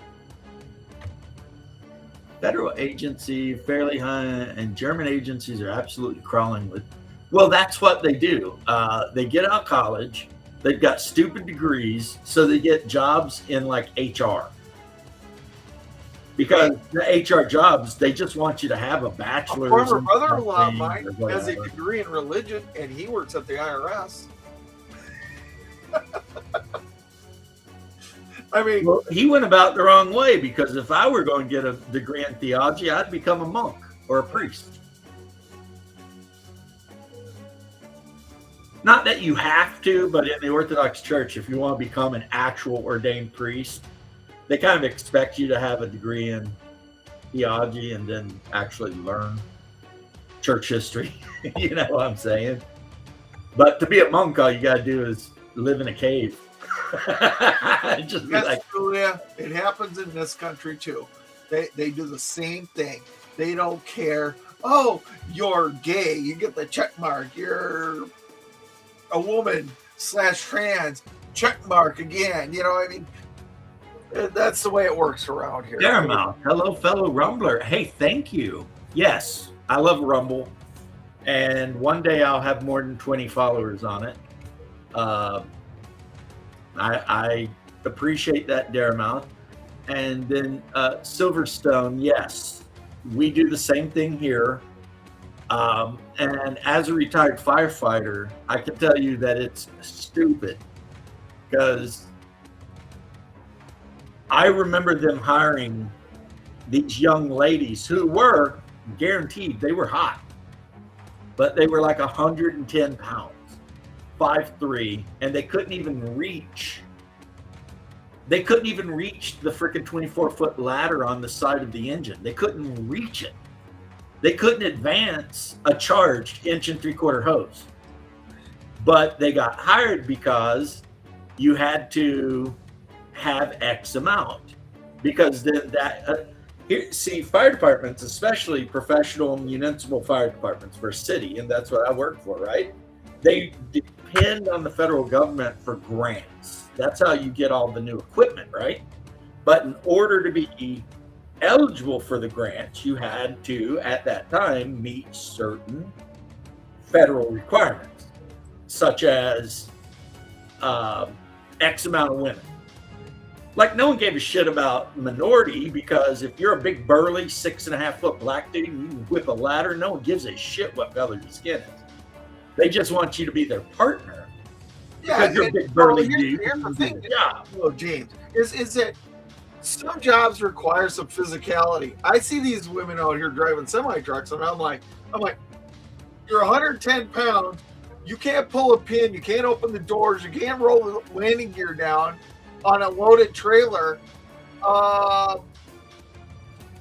You're not physically capable of doing this job correctly, and you're relying on others to do it for you. Yeah, and the thing is, I've ran into female firefighters that absolutely could do the job. Well, I know, but like these big burly lesbians that look like me without the beard and got wires and shit. And I'm like, yeah, that chick can do the job. right. But I mean, would you say your wife could No, and she knows she can. Yeah. And she knows she can, but she does a job I think is much more difficult, which is management and a corporation. Right. I died before I could sit there and I would HR absolutely meeting. murder somebody. It takes a certain mentality for all these jobs. I mean, a firefighter takes a certain mentality to run into a fire and do things. A truck driver takes a certain mentality to sit in traffic all fucking day long. A doctor takes a certain mentality to look at some guy's junk because he's complaining he's got some venereal disease. You know what I mean? There's You bring that up, and I remember when I was doing rotations as a paramedic, this guy came in. He's a brother, and he had an infected penis. Yeah. And thank you, Daramuth. It was a pleasure, sir. And his penis was huge, but it was because of the infection. So instead of going to the hospital when it very first got infected, he went around and showed it off to a lot of his girlfriends and shit. Now, this is stuff he told us. Dude, the doctor had to shoot him with antibiotics and then cut around the top and squeeze the infection out. And I was standing there watching with gauze pads and shit. I never heard that kind of scream before in my life. I think it might have been me, not him, but somebody screamed. And let me tell you, when you go through paramedic school, Julia, in America, you have to do like a shit ton of rotations in ERs. And those ER nurses will straight throw you right to the wolves. They're not gentle. Unless you bring in a bunch of donuts. When you show up in the morning, bring in a bunch of donuts, and those ER nurses will love you all day. Oh, I learned something about the ER a long time ago. If you have a good attitude, you're going to get through there faster than anybody. But if you're sitting there, they will treat you like you're treating them in a heartbeat. And it's just like, nope. You know, I can tell you two things about ER nurses. They're all sleeping with at least 3 firefighters, and they do not take shit. Yeah. That is the reality about ER nurses. Not all nurses. What? There's a certain brand of shit. If you can joke with them, they're okay. But if you're sitting there, if you're giving them shit, then you're up shit creek. Oh no, you're totally not wrong. I'm agreeing. If you roll into the ER, it doesn't matter what your issue is, and you get some 20-ish-year-old ER nurse, and you flirt with her a little bit and shit, you'll have a good time. Because she'll flirt back, and she'll make sure you get all your freaking diet 7-Eleven or 7-Ups, and She'll take care of you, right? You roll in there being a bitch, Uh-huh. you're not going to have a great time. She will do the bare minimum Uh-huh. for And when you. she comes in with a square needle that's this long, I'll tell you. And then the firefighter thing, I'm not trying to like slut shame ER nurses, no, but maybe it's their job. Maybe it's looking at dead It's people all stress. day, whatever it is. it's the stress. Those ER nurses have a lot of stress. I've known a lot of firemen to take a little break after jumping some patients off and just step into like a broom closet real quick with the ER nurses. You know, I mean, it I've was so seen bad. those We ER used to nurses. joke. I've seen an ER nurse. Somebody came in, mom's bitching her kid, blah, blah, blah, blah, blah. I'm sitting there with a bleeding hand. I'm just looking at the nurse and she turns to me and she goes, how can I help you? And I said, I cut open my hand. You know, I mean, she's like, okay, well, she brings me back and they're just like, oh, okay. Everything's nice and stuff. And, you know, you got these guys that lie to them and stuff like, oh, I got a heart attack or something going on. And they'll sit there with a square needle and they'll sit there jam it in their ass instead of, you know, it was going to be in your arm, but they'll jam it in their ass as hard as they can. The first rule of going to EMT school is patients lie. Oh, yeah. That's rule one. They're going to lie to you. You always got to smile at them, but I just be brutally honest. I just hold out my hand and go, I'm bleeding. I cut it down to the bone. You know, can we, you know. just roll in there and be like, yeah, I was effing around with the chainsaw and did some shit. Could you hook me up a little bit? Yep. Well, we used to have a joke in the fire department. Last time I was in the ER from cutting open my hand, the doctor came in and I'm making him laugh as he's putting sutures in. Right? I was sitting there joking with him, and I was like, God, I don't wish to be you with that baby over there. But you know what? I told him, I said, it's probably just colic or something like that. And the mother doesn't know what the hell is going on. Well, let's be honest. I have 2 daughters, and both of them have multiple kids, and first-time moms are maniacs. I know. They're just By the time they have lose their their second or mind. third kid, they calm down. They got, and I totally get it. We have a joke in the fire department. This is a very crude joke. So if you're worried about, plug your ears. The joke was that every time a young white girl gives her 100 oral service to a man, God ascends from heaven and gives her her RN degree. Isn't that messed up? Yeah. But that was the saying that people used to say, like, well, you gave your 100th blowjob, here's your RN degree, go get in the ER, you know, do some shit. But the nurses in other parts of the hospital, totally different. Totally different. It's the ER nurses. And I think my boy over here is right. I think they're stressed out all the time. They work like 12-hour shifts. And so, Sometimes more. And sometimes or more. And then when, not to brag, but, you know, the 20-ish, 30-year-old, really buff fireman walks in and gives them a grin, I mean, it's like, okay, all right, we're going, you know, we're both dealing with a lot of bullshit. We'll knock something out real quick, 10 minutes. I'm sitting in the truck waiting for my partner, being like, dude, ain't you married? They don't care. I cared, but a lot of guys do not care. And I don't judge. You know why? Because I don't judge. I know 15 it's the minutes sin. later, they come rolling out with a grin on their face, and you know, and it's like, oh, I had a good lunch break. How about you? Yeah, I'm like, they come out. I know what they did. They know I know what they did. They know I'm not going to talk shit. Yeah. You know, because I'm probably going to see their wife in 3 days at like a crew dinner or something. I'm not trying to F that shit up. You don't want to be that guy. Once you become that guy, that shit will follow you for the whole 20 years of your career. Oh God, you do not. It's just like, oh my God, I couldn't imagine having to deal with that nonsense. Be like, nope, I don't That's care. what I'm saying, Julie. That ER nurses, they see the worst shit you can even imagine. They see shit that's worse than I ever seen in Iraq. So the fact that they want to get into the broom closet with some young dude that's willing to do some stuff for them, make them feel a little bit better for a little bit, totally understandable. No judgments here. I just say don't marry ER nurses. Because if you do understand that she has probably got 3 boyfriends in the fire department. And if you're cool with that, then okay. But if that's not something you can be cool with, just don't do it. So, and don't marry firefighter chicks. Never marry a female firefighter. Because as sure as the sun is going to rise tomorrow, she's already been ran through by half of the department. Half, at least. I'm not getting married again, anyways, or so. I don't care. No, this is shit I picked up in my long and distinguished career as being an idiot. No, I tried to teach that to one of my kids. I was like, dude, you dumped one girlfriend dumped you, and within a month you have another one, and now this one's running your life. I'm just like, you should have taken a year off.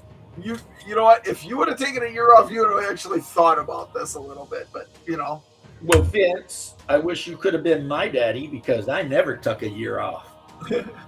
I'm the eternal optimist. I'm like, oh, this woman cheated on me with 8 dudes and broke up with me.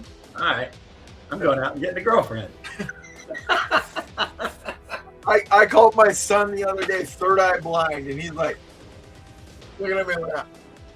Good. Third eye blind. Yeah, I get it. No, for me, it was just since the time I was a little kid, I always wanted to be married and have a wife and a family and shit. And I refused to give it up, that dream. I'm like, I don't care if I have to be married 20 times. Eventually, I will find the one. You know? And I did. Luckily, it only took 3. But the first marriage I shouldn't count because I was in the Army. And my drill sergeant told me I'd end up marrying a redheaded whore. And he was right. I did. But apparently it happens so much to dudes in infantry school that it's kind of like the drill sergeants tell you. You're going to buy a hot rod. The APR is going to be like 30%. And you're going to marry a stripper with red hair. And you're like, no, drill sergeant. Fuck yeah. Drill sergeant, you knew exactly what I was going to do. I'm 18. I'm fresh out of the freaking mountains. I'm going to do the stupid shit because, you know, I don't know any better. And so that one, you know. And also don't marry redheaded Puerto Rican women. Because if you think redheaded Italians are wild, get a redheaded Latina. That shit is on like a different level of existence. Nope. Get you a calm, well-educated, stubborn Danish. Uh-oh, Vic just vanished.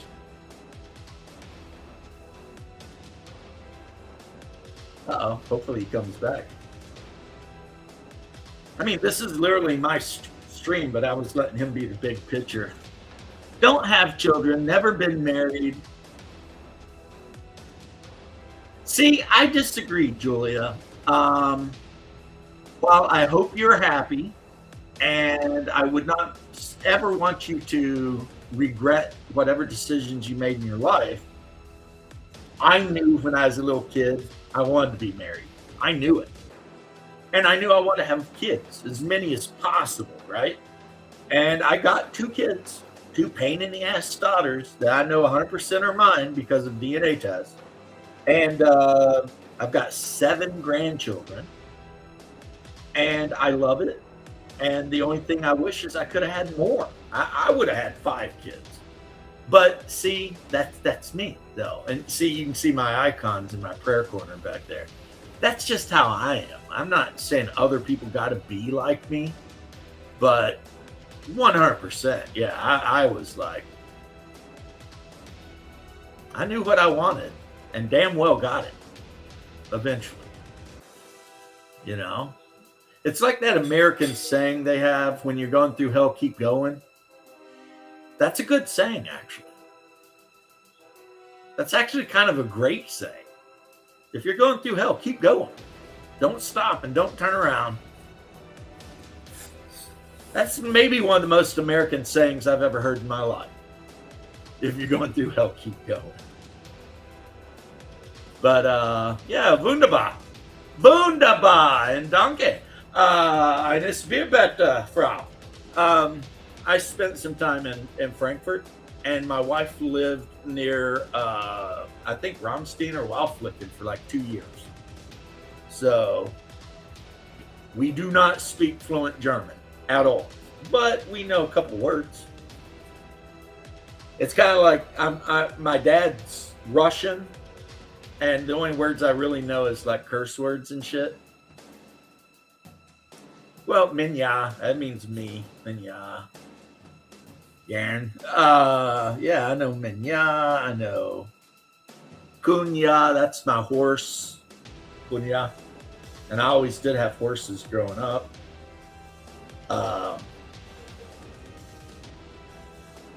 Morose is frost. Morose. So like that song, Oi, my rose, oi, my rose, menya. And then it's Oi, my rose, menya, perebo, konya. And what that song kind of doesn't translate to English perfectly, but it's, Dear Father Frost, please don't freeze me or my horse.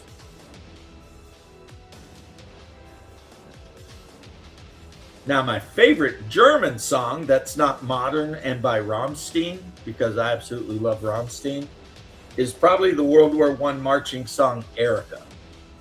I love the song, the idea of your beautiful girlfriend waiting in the mountains, surrounded by the beautiful flowers and the buzzing bees. And like, as a combat veteran, that song touches me a little bit because, you know, when you're in combat, you do kind of think about the girl back home. Like in Mulan, right? What do we want? A girl worth fighting for, right? The cartoon Mulan was way awesome. The movie sucks, but the cartoon, I'll make a man out of you, a girl worth fighting for, those were amazing songs. But, and I do tell people this, it's been a long time since I've been to Germany. My nephew just married a woman who was born and raised in Germany.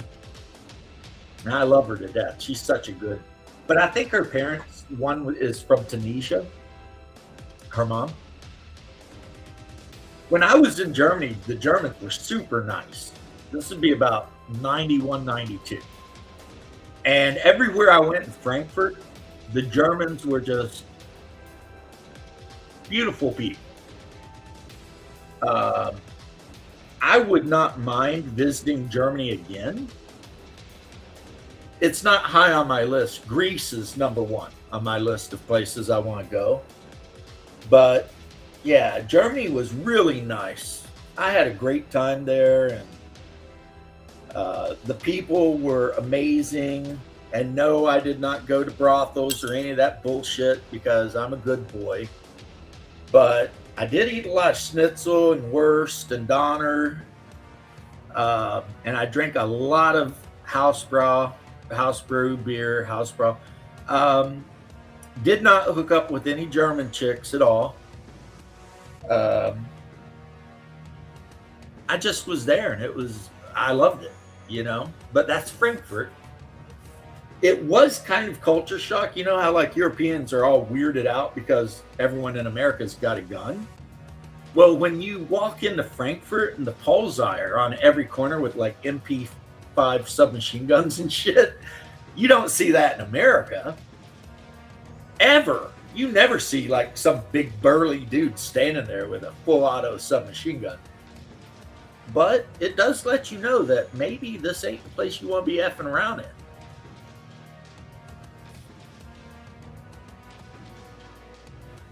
I see things on TV, but you know what? I'm not a black pill guy. I'm a white pill guy.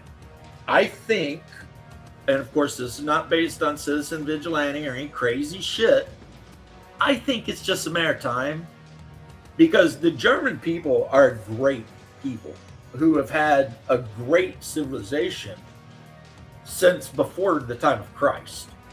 And I think that it's only a matter of time before this great people who have created so much art, science, and just beautiful things, Brandenburg Gate, etc., are going to pull their heads out of their asses and realize that they're being done bad by the EU. And let's be honest, if it weren't for the hardworking Germans, the EU couldn't even exist. The rest of the EU doesn't make enough money to exist. They have to take all the money from Germany because Germans are hardworking people. They they'll get out there and they'll invent some wonderful shit, and then they'll make a bunch of wonderful shit. And yeah, I might be biased though, because ethnically I'm 60% German, which really shocked me because I thought I was Irish my whole life. Everyone thought I was Scots-Irish. I mean, I'm from Appalachia, right? We're all Scots-Irish in Appalachia. I even got an Irish last name. Starts with MC. So it's like, obviously, I'm an Irish guy, right? Do my DNA, and it's like, no, 60% Germanic. You got some Slav in there and some Scandinavian. Like, all of my blood comes from near the Baltic. Every bit of my bloodline is from near the Baltic. Patty, how you doing, bro? And yeah, Darmuth was here earlier. I don't know if he's still here, but he popped in. Patty, love your stuff. Huge fan. You probably know that. I stream on Rumble, but I'm a very small channel, and which is fine. Like, if YouTube ever bans me, I'll just stream on Rumble. I don't care. Like, I'm sitting here painting figures for my role-playing games and stuff, and war games. So I'm not trying to make any money. I'm a retired man.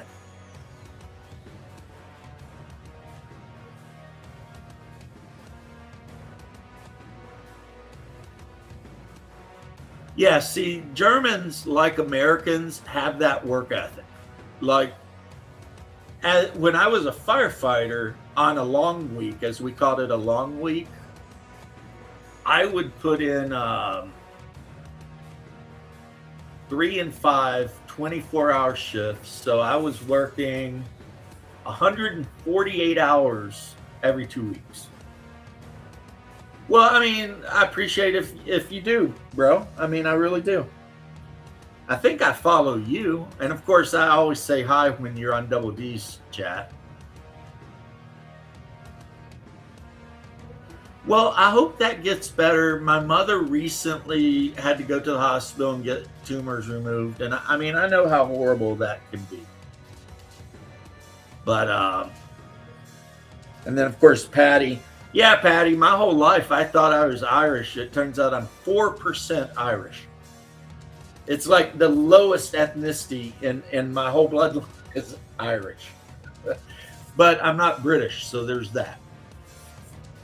And in Kentucky, everyone is Irish or Scots-Irish. Everyone in the East, that's how we all believe, right? And then I show up almost more than half, like I said, German. And I'm like, well, how is that even possible, right? And then I look into it, and it turns out, like, 40 miles from where I was born, there's an actual German village. It's pretty much dying out now.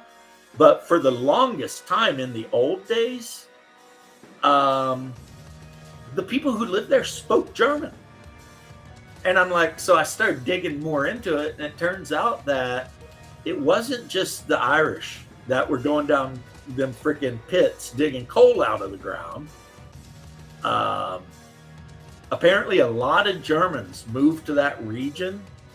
More went to Pennsylvania than to Kentucky, but that whole coal belt is full of Germans and Irishmen.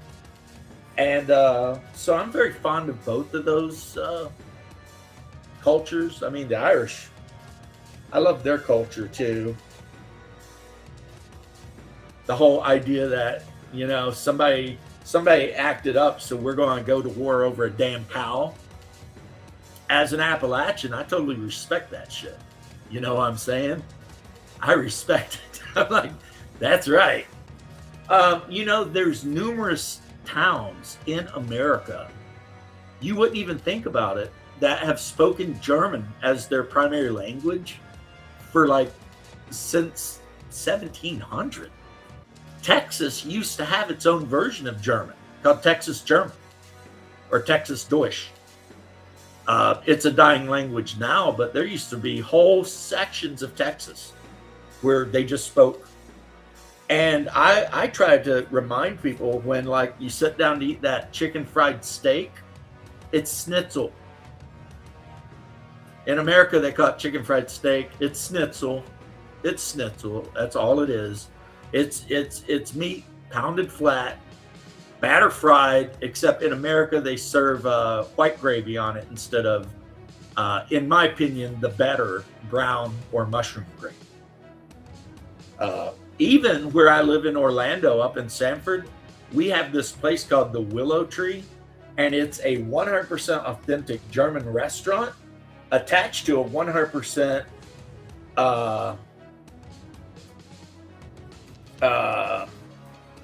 German deli. And all of the stuff in the German deli is stuff imported from Germany.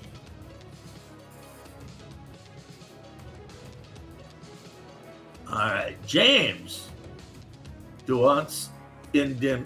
I was born in Eastern Kentucky, very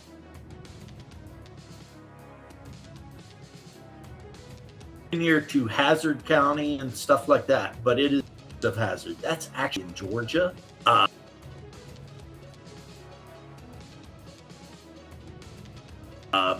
There's Kentucky, the mountain, the Blue Ridge,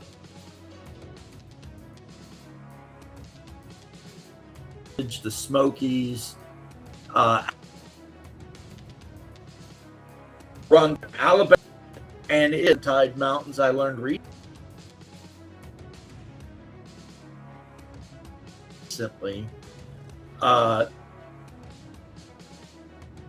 Is on.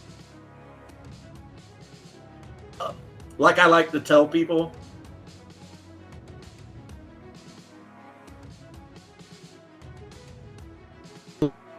we have food from places know how we got it, and a lot of cryptids and monsters that probably come from Ireland or Germany or somewhere. I think a lot of it comes from Irish superstitions, like, oh, you're having connection problems? Sorry about that. Like, we have a rule in Appalachia, not that everyone does it, that before you go to bed, you pull the drapes over all the windows.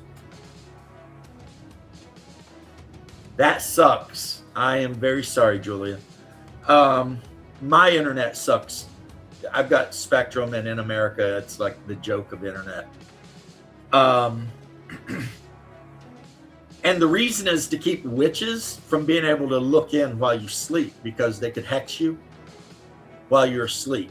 So you always pull the drapes so that no one can see you while you're asleep.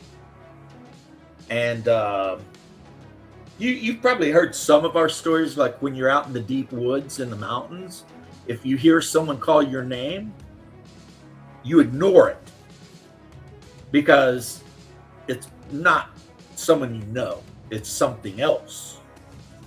And of course, from the Irish, we've got if you see an old woman washing bloody clothes in a creek, someone's going to die. We got a lot of Irish type superstitions in those mountains to this day. And I didn't even know they were Irish until I grew up and started actually reading about theology, superstition, other gods and goddesses and things, from mythology. And then it's like, all of a sudden, it's like, wow, like we got dogmen. Dog-headed men is actually mentioned in the Bible. But in Kentucky, these dogmen look more like werewolves. And some people say they can mimic the human voice, and they want to eat you. And they live way out, away from everyone. And we've got the hairy man, the Cherokee called the hairy man. And people think, oh, Bigfoot. No. The Cherokee hairy man will kill you and eat you. Possibly it's some kind of big ass carnivorous ape. I don't know what the hell it is, but it's not the gentle giant of the northwestern United States. The Appalachian hairy man is a murderous beast. And sometimes they operate in with 2 or 3 of them, family groups, right? Whereas dogmen typically, they say, are soloers. We've got Wampus cats, holler crawlers, which are just inbred, degenerate, degraded humans. You've got trail angels, which are cultists that try to drug you and drag you to their encampments. God only knows for what reason. Let me think. What else do we got? I said the Wampus cat, which was a cursed Cherokee woman. And then no end of witches and ghosts and things like that. No end. Yep. Mothman is from Virginia, West Virginia, I think. And the thing that they say, and then we've got Kentucky goblins and various other things they say that live deep down in the caves. So now, me personally, I've never seen any of that shit. And it could just be my imagination playing tricks on me when I was young. But there were numerous times I was walking through the hills, the mountains, as it were, armed, because my parents never let me leave the house unarmed from the time I was 10. And you know, you just run into an area that don't feel right. And the rule is, you keep stepping. Get out of that area. If you run into an area and you feel that chill go up your spine, the birds aren't chirping anymore when you look around, you keep going. Because something ain't right there. And you don't know what it could be. It could just be another human laying in wait for you.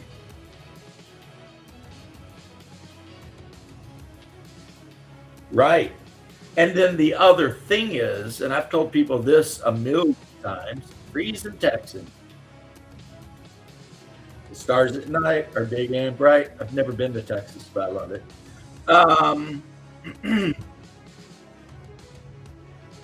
Yeah, I'm Appalachian. You probably heard that, Mr. Texan, cowboy. I own multiple acres of land in the mountains. It's been in my family since about 1660 something. Back when that part of the world was still the crown colony of Virginia. And if I'm walking through my mountains, I'm armed. And the thing I don't want to see more than anything really is another human that I don't know. Because the immediate thing that comes to my mind is, why is this person here?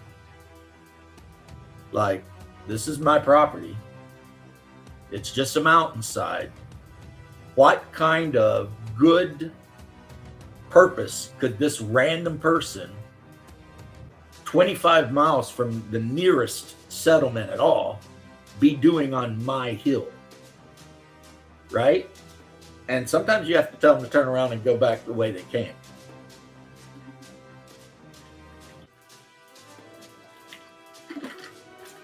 You know, maybe they just got off the track or something. Or maybe they're looking for a place to set up a grow site so they can, like, make meth or grow weed.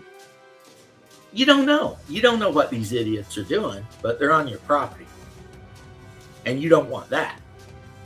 So, yeah.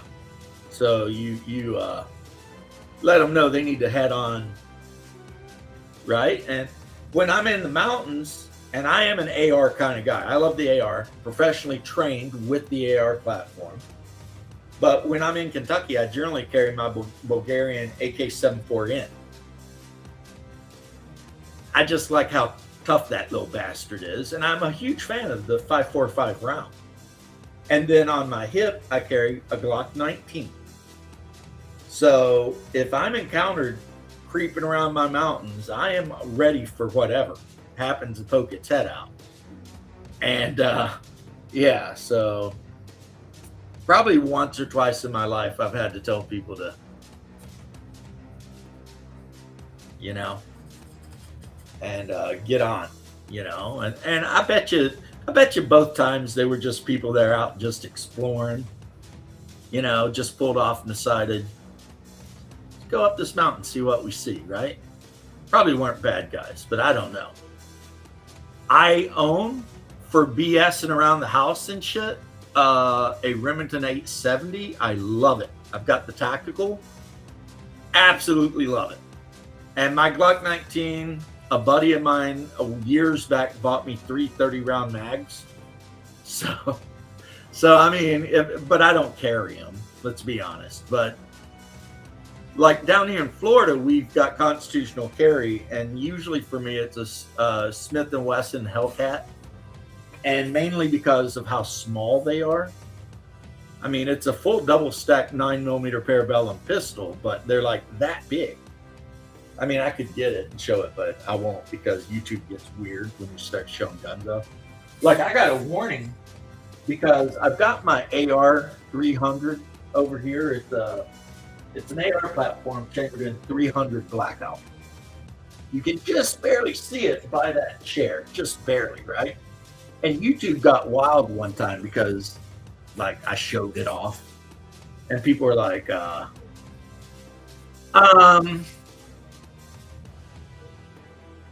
well, I'm sure, Julia, you know what a Kalashnikov is, right?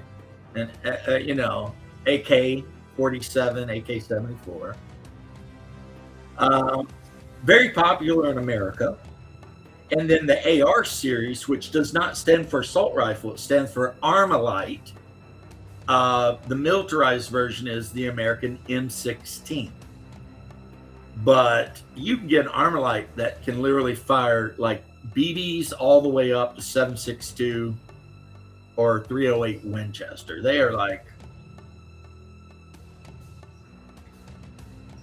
it's like in America, you can't throw a brick without hitting somebody with a freaking AR. I mean, ARs are everywhere. It is the national rifle of America.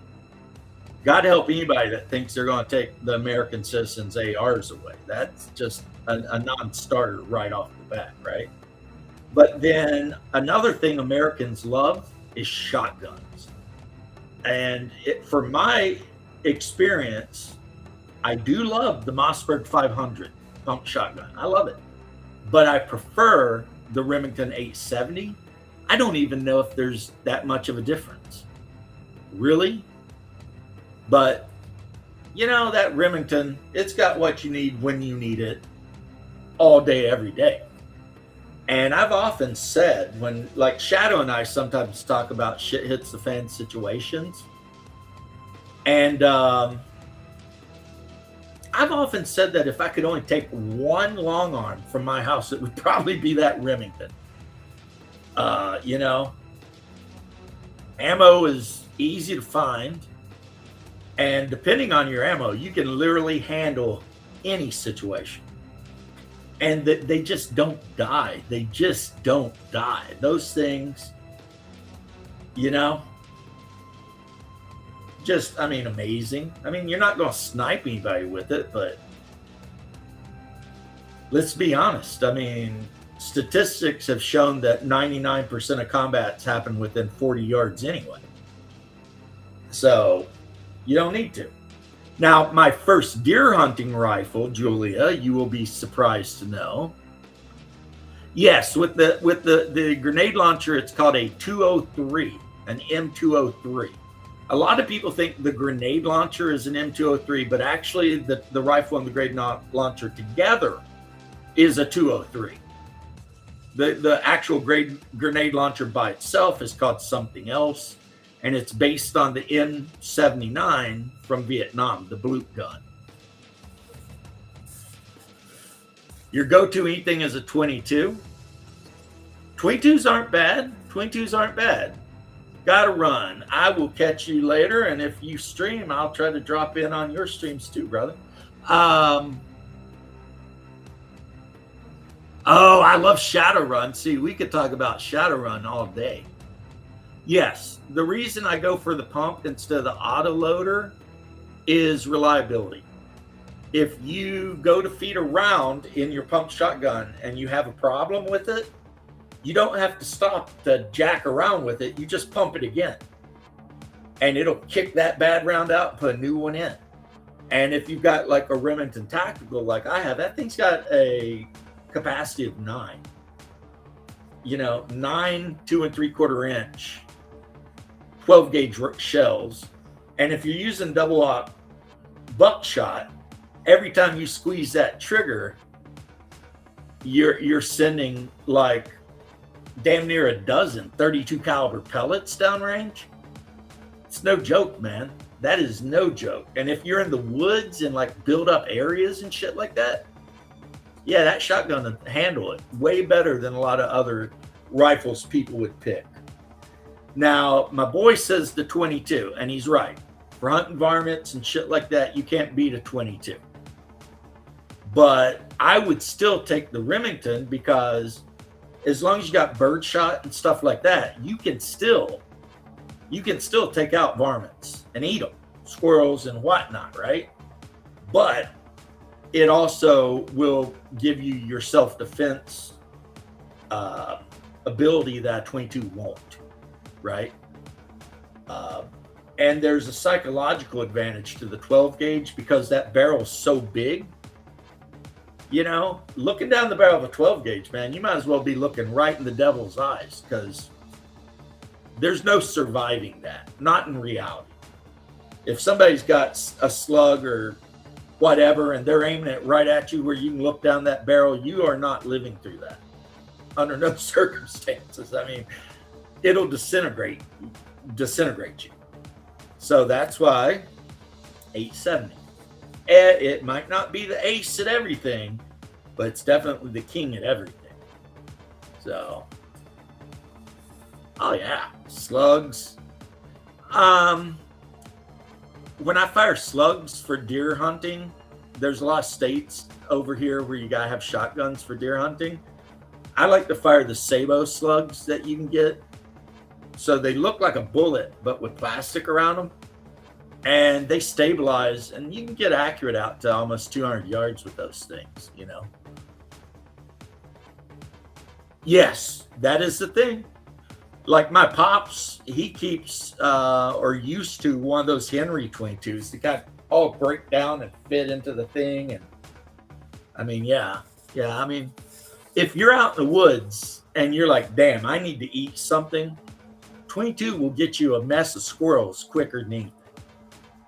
And while that might not be your number one favorite thing to eat, hey, you can get some Hassenpfeffer. My first hunting rifle, Julia, was a K98. And I killed so many deer with that thing. And I bought it at a flea market for $100. And it had that eagle on the top of it, but somebody took a chisel and basically scarred it till you couldn't see it anymore. So sadly, I wonder sometimes if it had actually killed Allied soldiers or not. I don't know.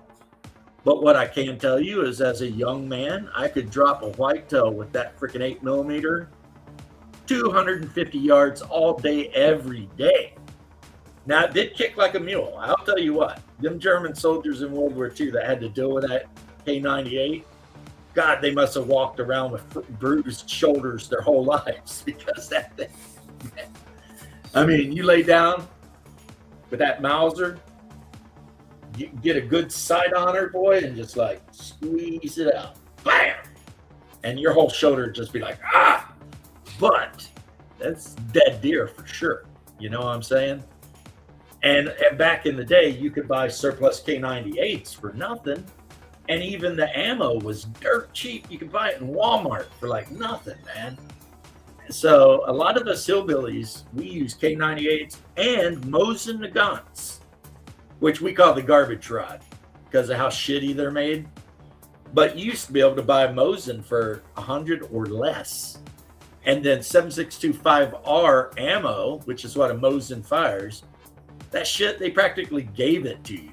It was free. It was like, not really, I'm joking, but like you could pick up a 10 of that stuff for like nothing.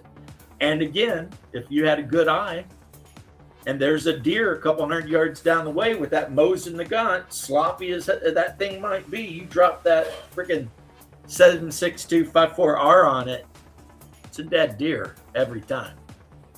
So yeah, remember what I said about being really poor? I had to grow up and make money myself before I could buy like a Remington 700. So my first deer hunting rifles came from whatever was cheapest and most effective that I could buy at a flea market or something in like 1986. And a lot of that was K98s and Mosins. In America, you probably got to pay $2,000 to get a Garand. You would think they would give them away to us because, I mean, it was our rifle, but they're the most expensive World War II rifle to buy, a freaking Garand. Strictly banned in Germany. So you guys never,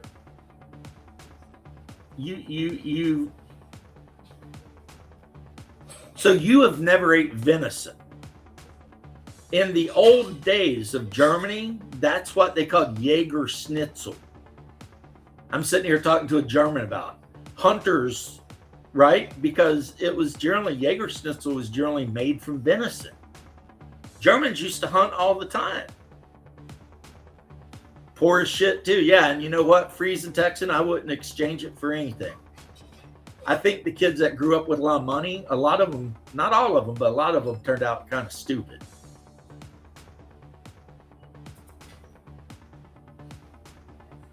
Oh yeah, in 86, I would have been 15 or 16 years old, and in Kentucky, that means get your ass out and kill deer and pigs. You know, that's just what you did. It's just what you did.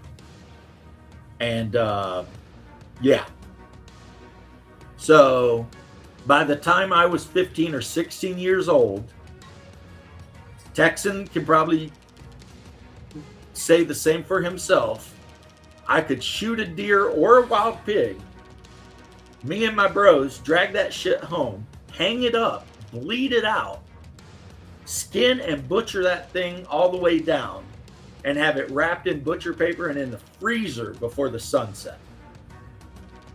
When I was 15, I could do that. That's why when I joined the Army and I was going through infantry training, it wasn't hard for me because I grew up rougher than basic training was.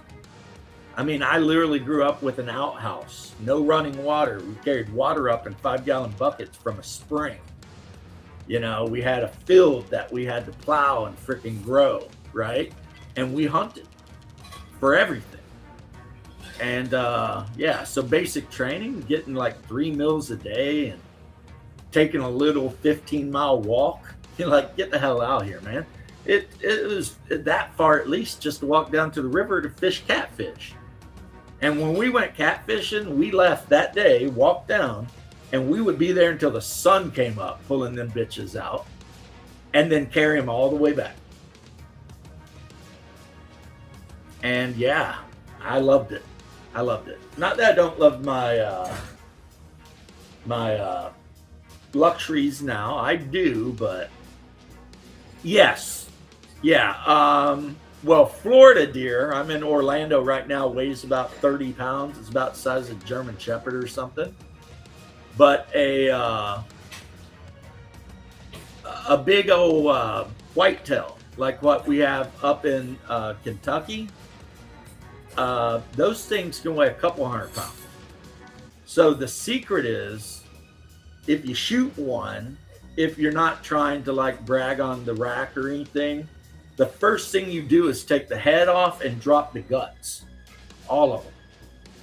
And then typically, even still, you're going to need a buddy to help you drag that thing out of the bush. If you're like I am now, I would definitely take the side-by-side, the Polaris, and park it somewhere in the area so that I could just drag it back to the Polaris and throw it in the back of that thing and drive it back. But yeah, I love my luxuries. Like growing up, the idea that I would ever have like cool miniatures and be able to play games and stuff like that. 120 to 150. Yeah, that's probably pretty close. Yeah. I mean, the colder it is, the bigger they get. It's a weird thing with deer. The colder the area you live in, the bigger them bastards get.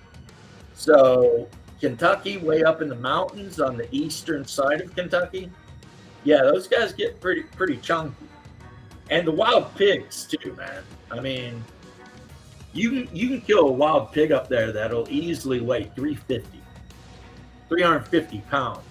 So that's 100 plus kilos. We're talking maybe, let me do some basic math. 130 kilos is how big that pig is. Around, ballpark. Texas has got them even more than we do up in Kentucky. Florida is crawling with wild pigs. But I've seen people talk about how they are in Texas. Apparently, you know, they just roam around in Texas and mobs of 100 of those bastards, and people get paid just to go kill them off because they're menaces. Oh yeah, you get up to like Kansas, Missouri, Illinois, up on, where it gets cold, 200 pounds is like a normal day. I will bet you, if Julia were to look it up, the deer that live in Germany, especially in the mountainous part of Germany, are probably huge. They are probably just, you know, huge freaking Jägermeister looking deer with big ass antlers all over the place. Yeah, probably huge. But yeah, we in Florida, I say we because like I said, that's where I live right now until I can move back up north. I came down here for work. There's no work in Kentucky. It's probably the poorest part of all of the United States. Like people want to complain about ghettos being poor. They have electricity and running water and indoor toilets in the ghetto. Deep in the mountains of Appalachia, you ain't got none of that. So yeah, those dudes in the ghetto, they don't know what poor actually is. You know what I'm saying?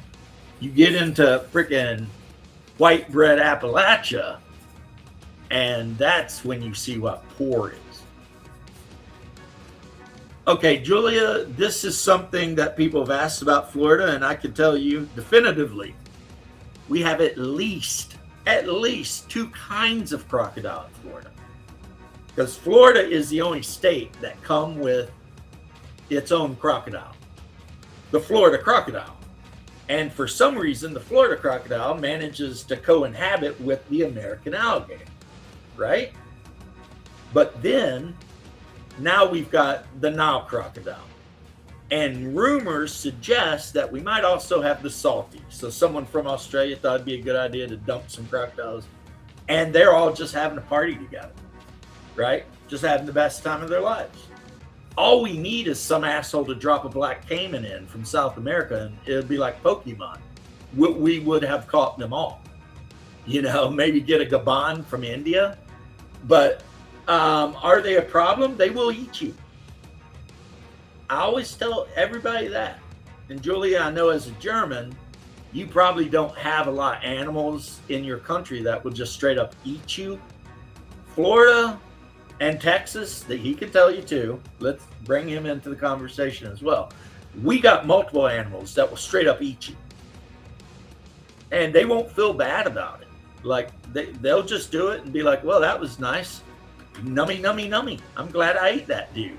Crocodiles are just one of them. Alligators. Idiots always like to say, I've had this talk so many times, alligators are more afraid of you than you are them. Bullshit. They're not afraid of anything.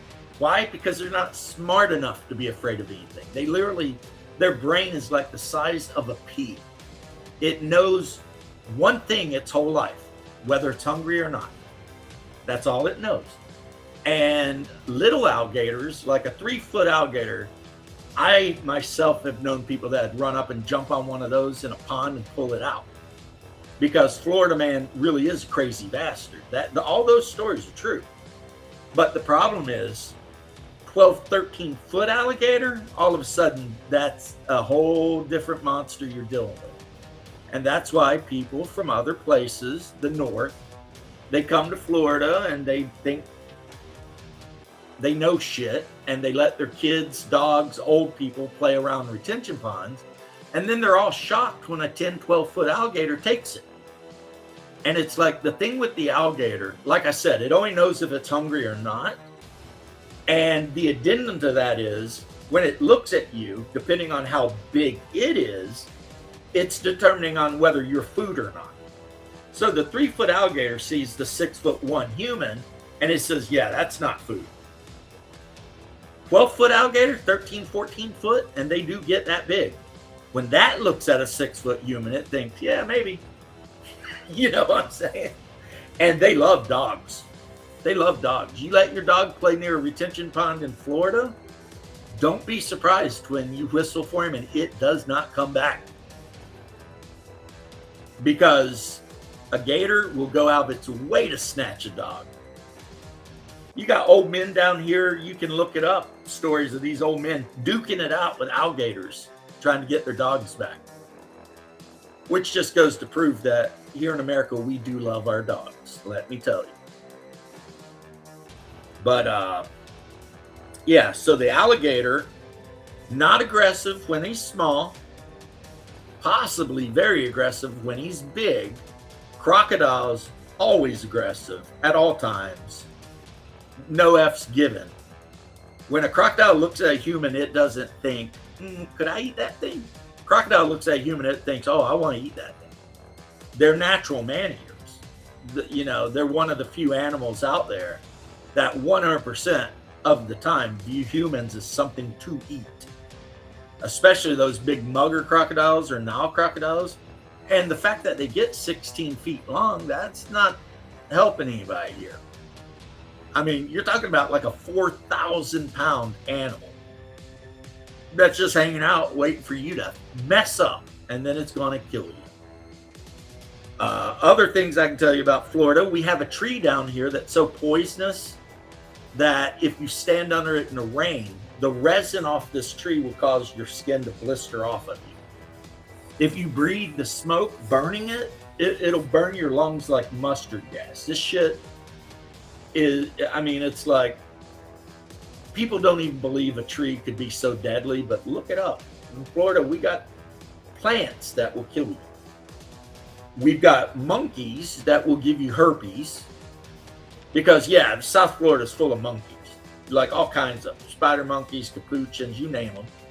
And the capuchins have a special brand of herpes that gives humans that get it spinal meningitis or encephalitis, which will kill you. You'll just die. We've got every kind of poisonous snake you can think of. So you might ask yourself, what is Florida? Florida is Australia, except maybe worse in the United States. Yeah, like almost every animal here wants you to die. But the number one thing that kills people in Florida, and actually the rest of the United States, is deer.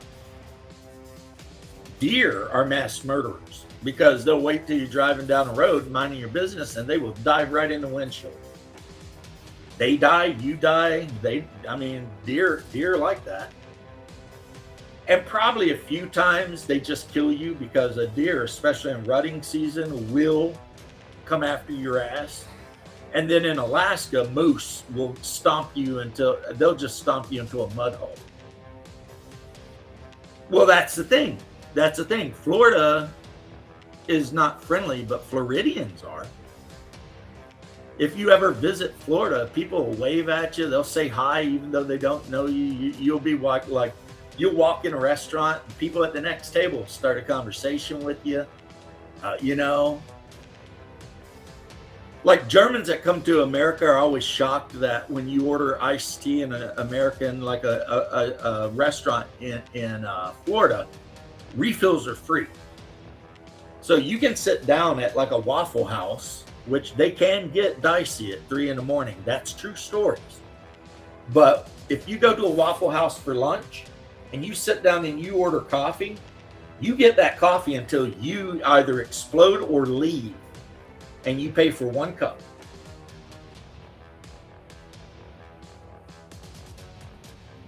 Jumped in. Yeah, I mean, deer misbehave all the time.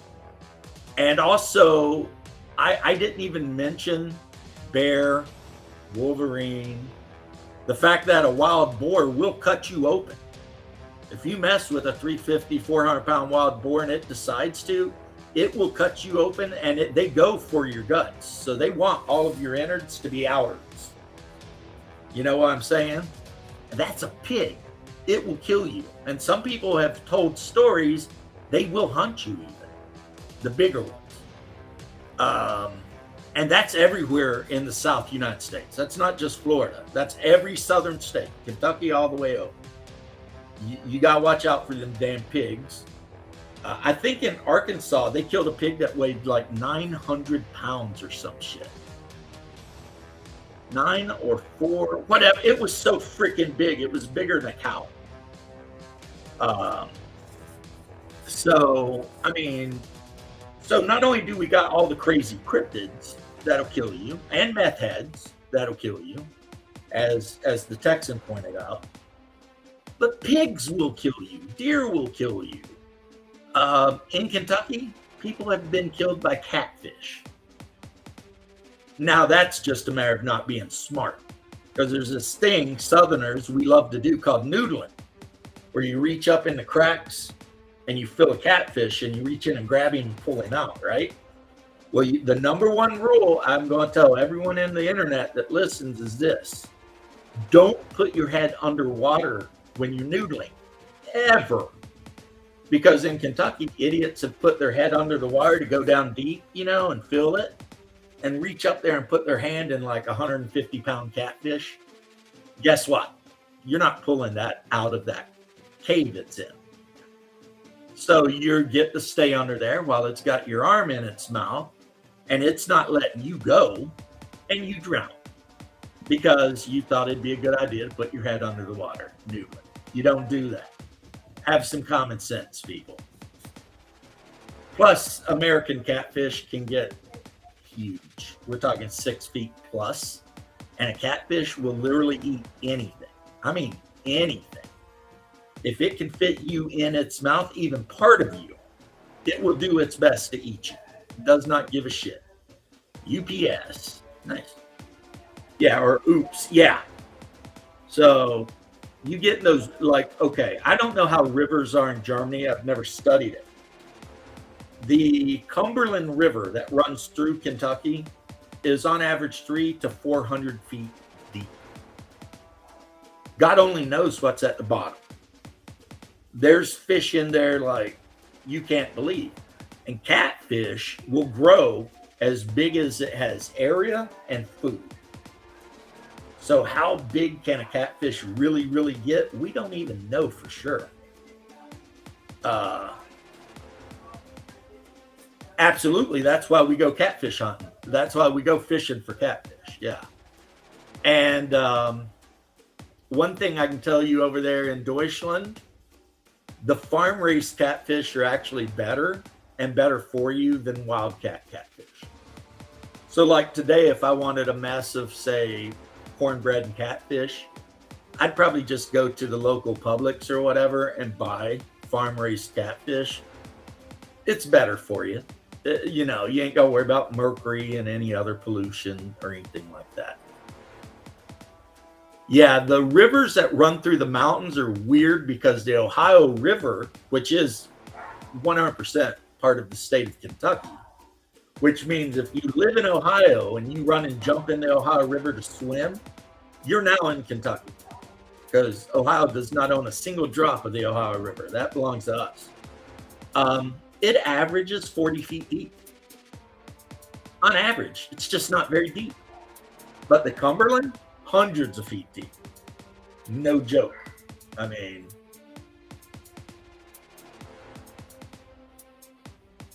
catfish is great when done right. Yeah. He's not lying to you, Julia. If you like fish, Get you some farm raised catfish fillets. Fry them like you do your schnitzel, right? Nice batter. You don't fry them very long because fish cooks quick. And then serve them on the side with, if you have coleslaw, cornbread, hush puppies, some macaroni and cheese, some collard greens or any kind of greens. And you will be a very happy lady. And whoever you cook that for, they'll be happy too. And eat it hot. You know, cold catfish is good, but not as good as when it's still hot. And what my mom would do is she would fillet the catfish and she would cut them into like almost like fish stick type things. And then she'd batter fry those things. And oh yeah, man. Sit down with a big pile of fried catfish and sides, and man, I know it's uncivilized. You just reach and grab a piece of that catfish off the plate, eat it, whatever you're eating with it. Man, good stuff. Good stuff. Catfish is the only freshwater fish I eat. Well, okay, maybe bluegill. I will fish for bass, smallmouth or largemouth. Mouth, I don't eat them. Throw them bastards right back in. To me, they don't taste good, so they're a sport fish. They're something you catch because it's fun. But if you can get a whole big mess of like sun grannies or bluegills, big ones, those taste really good. And then catfish, like my friend from the Southwest is saying, if you cook them things right, there's nothing better. No fish better. And like I said, now it's so easy because you can just go get the farm raised ones. I mean, and they're nice, they're clean. Yeah, you can do up a cocktail sauce. Me, I just eat those things as are. Sometimes I put a little hot sauce on, and Kentucky homemade hot sauce is basically white vinegar and peppers put into a jar and then left for like 2 years. Oh, redfish. Yeah, that's ocean fish though. Ocean fish. There's some good ocean fish. I'm not a fan of most freshwater fish. One of my favorite fish that I catch down here in Florida is whitefish or whiting. Whiting, or some people call them Atlantic. They're kind of the same, but not Atlantic croakers. They're just little fish, but you just gut them, scale them, cook them for no time. Because again, fish, people overcook fish. Fish is delicate. It cooks quick. You should never have fish in a 350 oven for like more than 10 minutes. I mean, that thing, unless it's a big freaking fish, little fish. And of course I pan fry my fish anyway, so don't worry about it. Yeah, you throw it down, you wait 2 minutes, you flip it. When the batter is golden brown, the fish is done. You can count on that.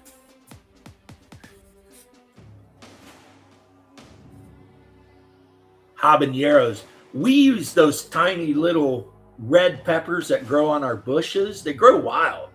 And they start out green and then they turn red, and they're about that long. And those things will cook your ass. And you just put them, you like crack them and fill the jar up with those. And then you pour it full of white vinegar, seal her up, and just set it on the kitchen window until that vinegar dissolves all that peppers. And then when we're eating, say, collard greens or something, drop a little bit of that on it. You don't want to get crazy with it because we're talking super hot. This is not playtime hot sauce. This is not Cholula or something like that you can practically drink. This shit will eat you up.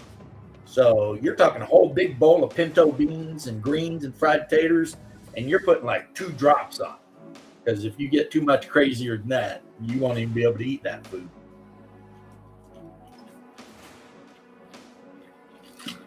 Yeah, I think they might be the same kind of peppers they make Tabasco sauce out of. I'm not sure. But no joke stuff. And then I was saying earlier, I keep finding these sprues from Bolt Action. I used to play Bolt Action. I have numerous armies, but these are Germans. And there's this new game that Warlord Games has put out called Conflict 47. It's like World War II mixed with Call of Cthulhu. And in Conflict 47, we nuked Dresden, but it opened up a gate to somewhere else. So now there's all this weird technology and, you know, stealth trooping and, you know, and then America has even gotten crazy because it's become super religious. So the other allied countries are looking at the United States like, guys, what's going on over here, right? So the United States view the destruction of all forms of socialism as like a religious crusade. So even the Russians are like, those homeboys are acting up, right? But because we dropped a nuke in the desert, it opened the portal up too. And the voices from beyond the portal in America have taught the United States how to make like anti-gravity jump suits and crazy shit like that. And the voices in Germany have taught them how to do genetic research. So the German werewolf project creates werewolves. And they roam around at night attacking allied troops and shit like this. And then both sides are using like mechs. So not only do you got Panzers and Shermans, but you've got these walkers. And the Germans have the style trooping. They look like the cops from Jinro, Wolf Brigade, the anime. It's like they're dressed up like German soldiers, but like super heavy armored. And every one of them's got like an MG42 or some shit. And they're kind of like the elite guys. But the other thing with the game is you can use normal World War II soldiers too. All the supernatural shit is like special. So if you want to just field American riflemen, you can field that. But you can also have them supported by a Sherman with a Tesla cannon on it, which, you know, shoots electric lightning bolts at the enemy. The German, they have weapons that actually affect gravity. So they can literally, they have artillery pieces that'll hit a point on the ground and like cause the gravity to become like 100 times more than 1G. So a tank or anything in that area just crushes. And like I said, then the Germans are experimenting with like biological, genetic research. The Americans are too, but not as much. So we have, according to the game, created a few Captain America super soldiers. But the Germans have literally created werewolves and shit. That, you know, well, they're not werewolves because they can't change from human to wolf. They're just giant, you know, wolf humanoid things. And they run around at night attacking, you know, the back lines of the ally and stuff like that.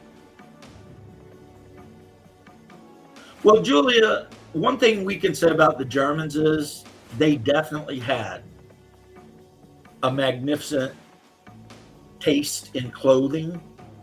Whether you agree or disagree, I don't want to get into it. I know it's a subject that people get weird about. Yeah, they make wolfmen. But no one can argue that the Germans, that Hugo Boss shit looked good. I'm sorry. Were they doing evil shit? Yeah, a lot of them were. Not all of them, obviously, but a bunch of them were. Did they look sharp as hell? Hell yeah, man.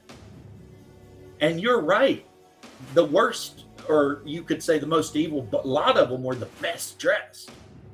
Because those SS uniforms, the black with all the silver and the leaves, and oh man, that's a beautiful uniform and intimidating. Like when you see a dude on TV and he's dressed up like that, you watch him. You're like, okay, this guy, this is a serious dude, right? And then you watch like Band of Brothers and they show the Americans and we're wearing just like whatever. We're just out there doing our thing. Our uniforms suck, but it is what it is, I guess. You're a World War II nerd. Yeah, it's like a skirmish type game. Freezing, Texas. And it's by Warlord Games. And they, of course, they make all of the bolt action, probably the most popular World War II based war game of all time at this point. And if you don't want to really go with the whole World War II thing, then you pick up Conflict 47. And in Conflict 47, the Reich, which calls itself the Axis powers, and there are no independent Axis powers. It's just the Axis.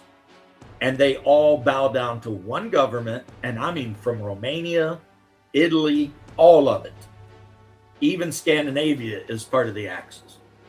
And the NSDP has long since, when the voice started talking, the NSDP was overthrown. Everyone involved with that shit was overthrown. And the government of the Axis is called the Green something.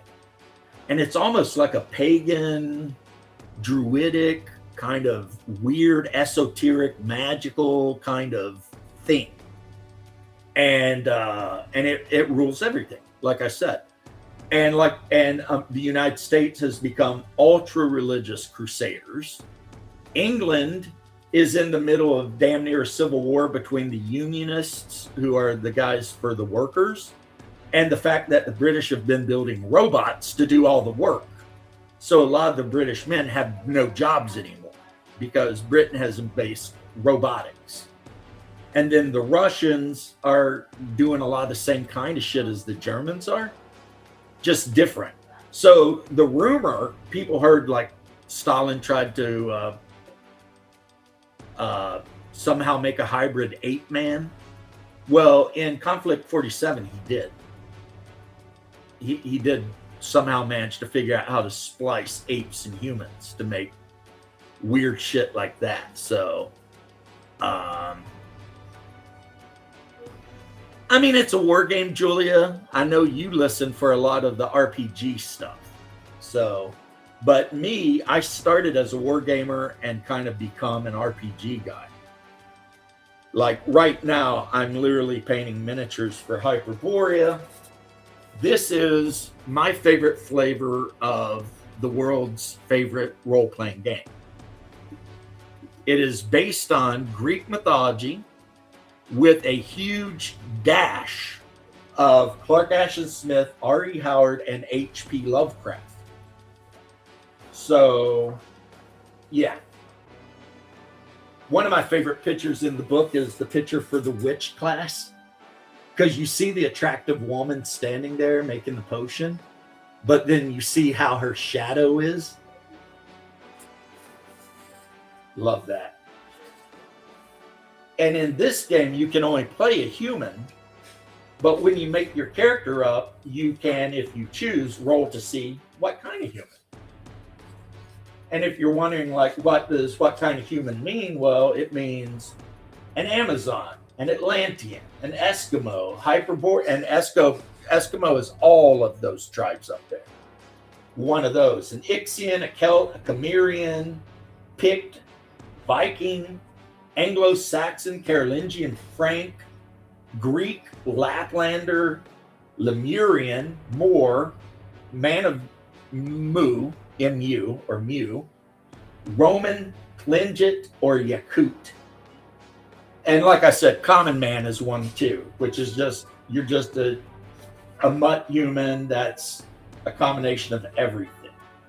And how humans got to Hyperborea, other than the Hyperboreans themselves, is over our current history, sometimes humans just happen to walk through a portal or something. They don't even know it, but they end up in Hyperborea, which is like 1 billion years in the future, orbiting Saturn. And the reason it's 1 billion years in the future is when you're on Hyperborea and you look at our sun, Instead of being a yellow, healthy sun, it's a red giant. So that's got to be billions of years in the future. So whatever existed of Earth is long gone. And according to the new rules, there is kind of a weird thing going on where more and more Romans keep appearing on Hyperborea from the distant past. And these Romans are all trying to,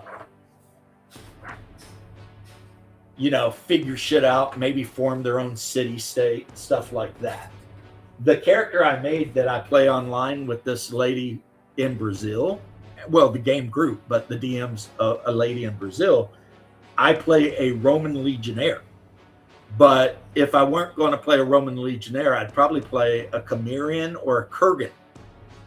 And I would do that in reference to my Slavic roots. My wife, who plays in the game I run every week, she, of course, plays a Viking from Denmark. She's a Dane, which is not a huge jump in imagination since, in real life, she's a Dane. So, she plays a Danish Viking who is somehow part of the crew of Leif Erikson.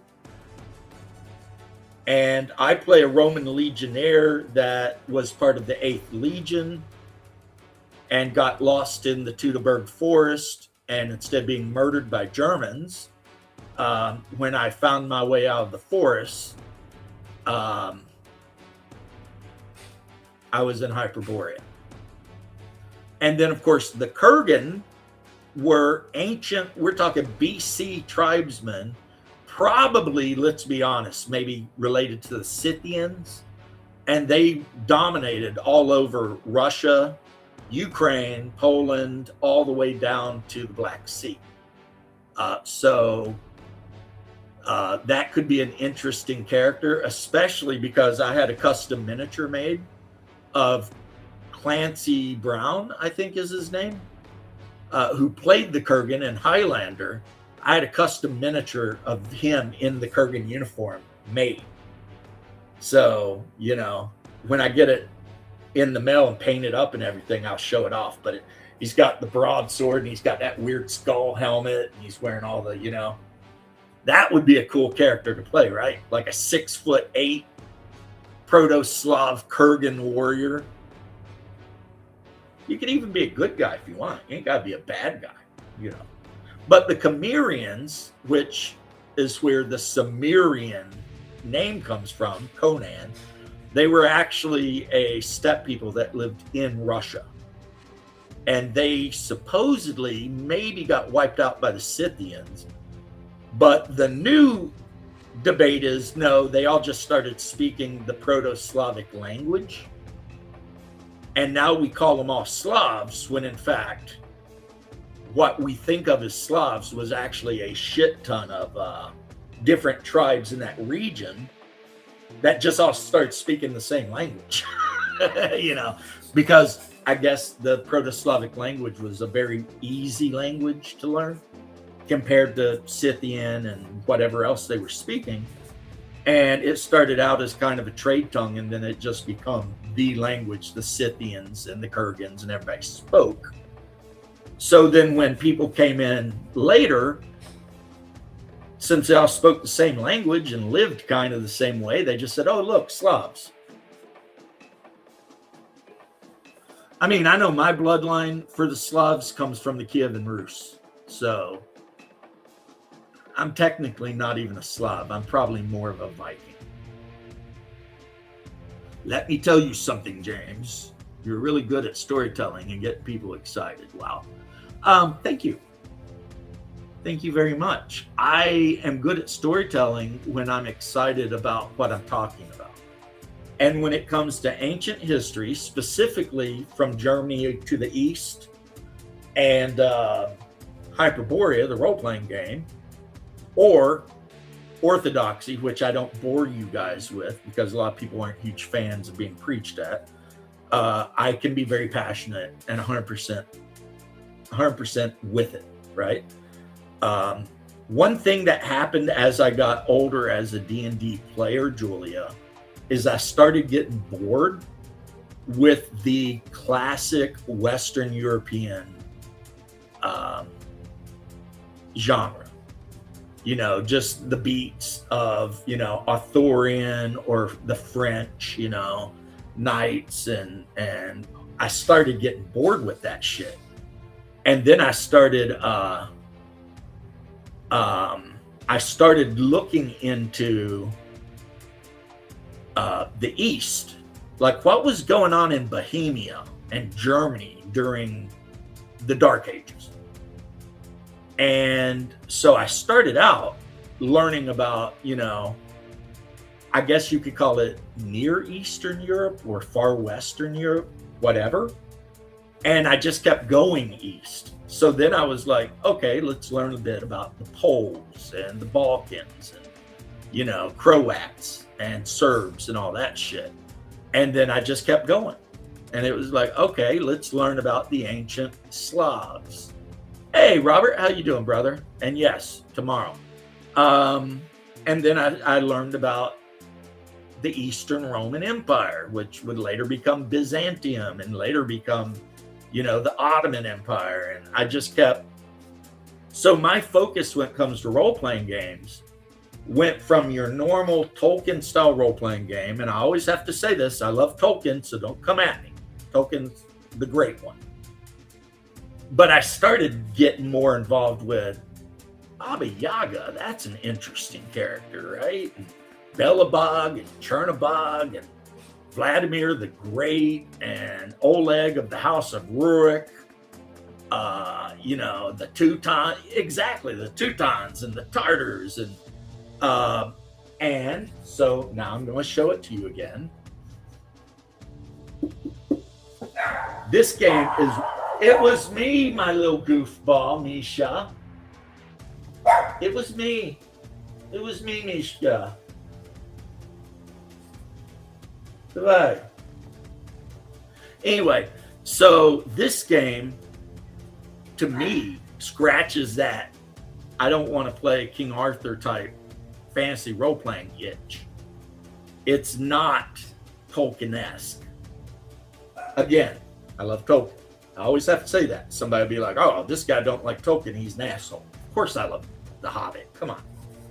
But this game is, like I said, it's based on a lot of legends from Greek and German and other mythologies, combined with H.P. Lovecraft's Cthulhu shit, Clark Ashton Smith's Hyperborean Saga, and R.E. Howard's Hyborian Tales with Conan. So this is way more sword and sandals, weird tales, kind of science fantasy even, than, you know, something pure like Lord of the Rings. And so Rob, who just said hello, he plays a Celtic scout. His character is a Celt from a Celtic kingdom. He does speak Celtic. And his character is a scout. So that means that he's kind of like a thief that specializes in stealthing and shit like that in the forests, not in dungeons. So he's good at finding ambushes. He's good at setting ambushes. He's good at that kind of thing. But he is the descendant of the ancient Celts, the Gaelic people, right? We've got an Amazon. Technically, the Amazons were Scythians, but in this, they're, you know, just big burly women warriors, and they speak a Hellenistic version of almost like you know, well, yeah, the Hallstatt people and all that, right? So the Amazons speak kind of a kind of Greek, but not really Greek. The oddly enough, it's the exact opposite of what? Let's hear what Robert has to say. As a guy that's been in the game for 6 months, he's got opinions. He can share them. Yeah, and then you've got, like I said, Anglos and Saxons. Those are straight up Germans. You've got Carolingian Franks. That's straight up Germans. That's Charlemagne's people. You've got Romans from the legionary times. We're talking imperial Rome, right? You've got Greeks from the times of, Agamemnon and all that shit. You can have Macedonians from Alexander's time. You can have a Persian from the time of Xerxes. It's pretty much any kind of you're better at stealthing in dungeons and cities than in the woods. I don't know though. You've got some good like climbing and falling, and you got a lot of wilderness shit going on there. But okay, I'm not going to argue with you about your character. As a scout, he doesn't wear armor because he gets a bonus to his armor class whenever he's not wearing armor. So, but no, it's basically, it's just like that, you know? It's like that. It's like, if you like Conan, this is the game you should probably be playing. You know? If you like reading about the ancient Vikings or Germanic tribes or the battles in the Teutoburg Forest and all that between the Germanic tribes and Rome, this is the game you should be playing. And if you like H.P. Lovecraft and you like reading about, you know, the Great Cthulhu and cults and weird ass shit, well, this is the game you should be playing. Because this is the game that has all that shit in it. Oh, you thought the way I did until you actually read it? Brother, don't make me read it. Actually, I'm going to read it. Too late. Legerdemainist, Purloiner, Scout. It says here that the Scout is a cunning explorer and reconnoiter of castles, towers, and subterranean regions. So yeah. It says here that they might work for a merchant house or a thieves guild, investigating for rare artifacts hidden in ancient ruins. Let's see. They got a lot of skills such as sneak, explore, track, infiltrate.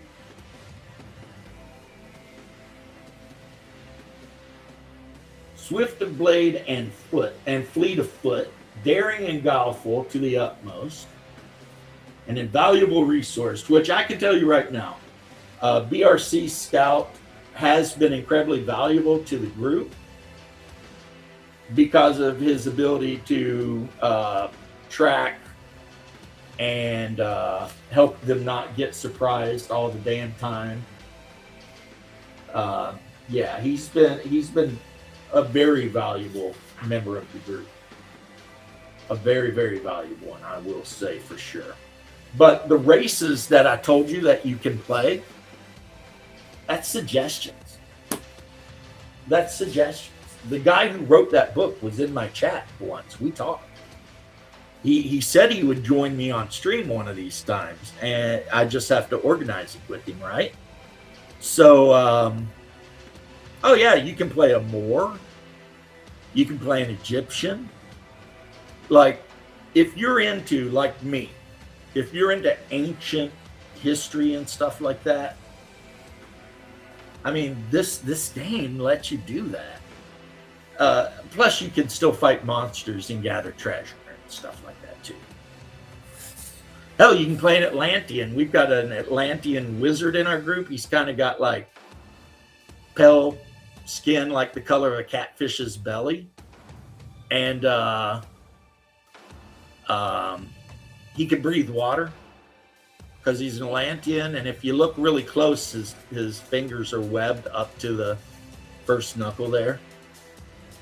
The negative is every now and then he has to dip himself in water or he'll start drying out, and he won't like that.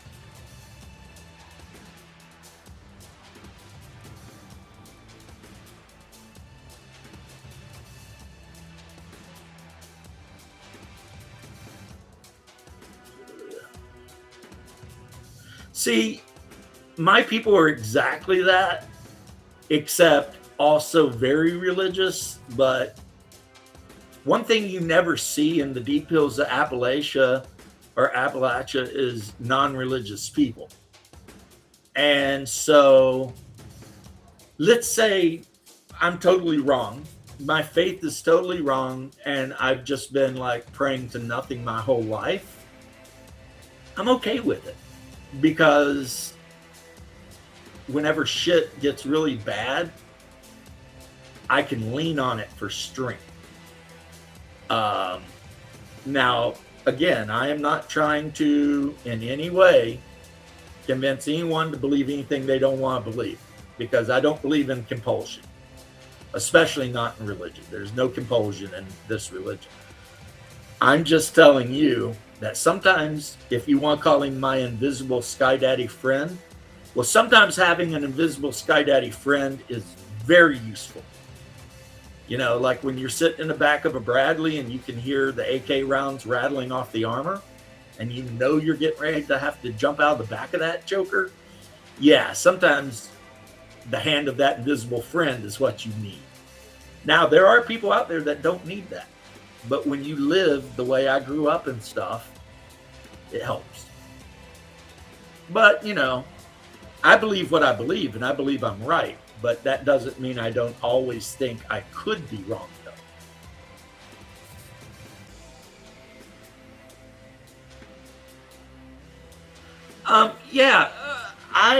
We were talking about that earlier. Hyperborea is like the best kind of at the edge of the con game that a lot of people don't know about, right? The rule system, and I think PRC will back me up here. The rule system is easy. If you've ever played any kind of D&D game at all, you'll get this rule system, because it's very, very much just that, but improved in my opinion, right? Where it really stands apart, though, is the setting. The setting is amazing. The guy who creates this game, he is constantly at conventions. He was probably at North Texas Con, or will be, because of course he was. He's always running around and telling people about this game, right?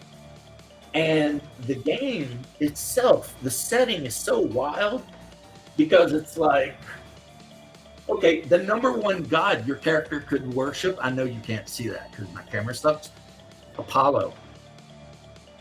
Like, the Greek gods are in here. You could worship Artemis, Auroras, but then you could also worship Azathoth, you know, the nuclear chaos at the center of the universe that Lovecraft talks about. Boreas, the north wind. Helios, the sun. Krimmer, which is basically like Kruak, right? However, Cthulhu. Why not?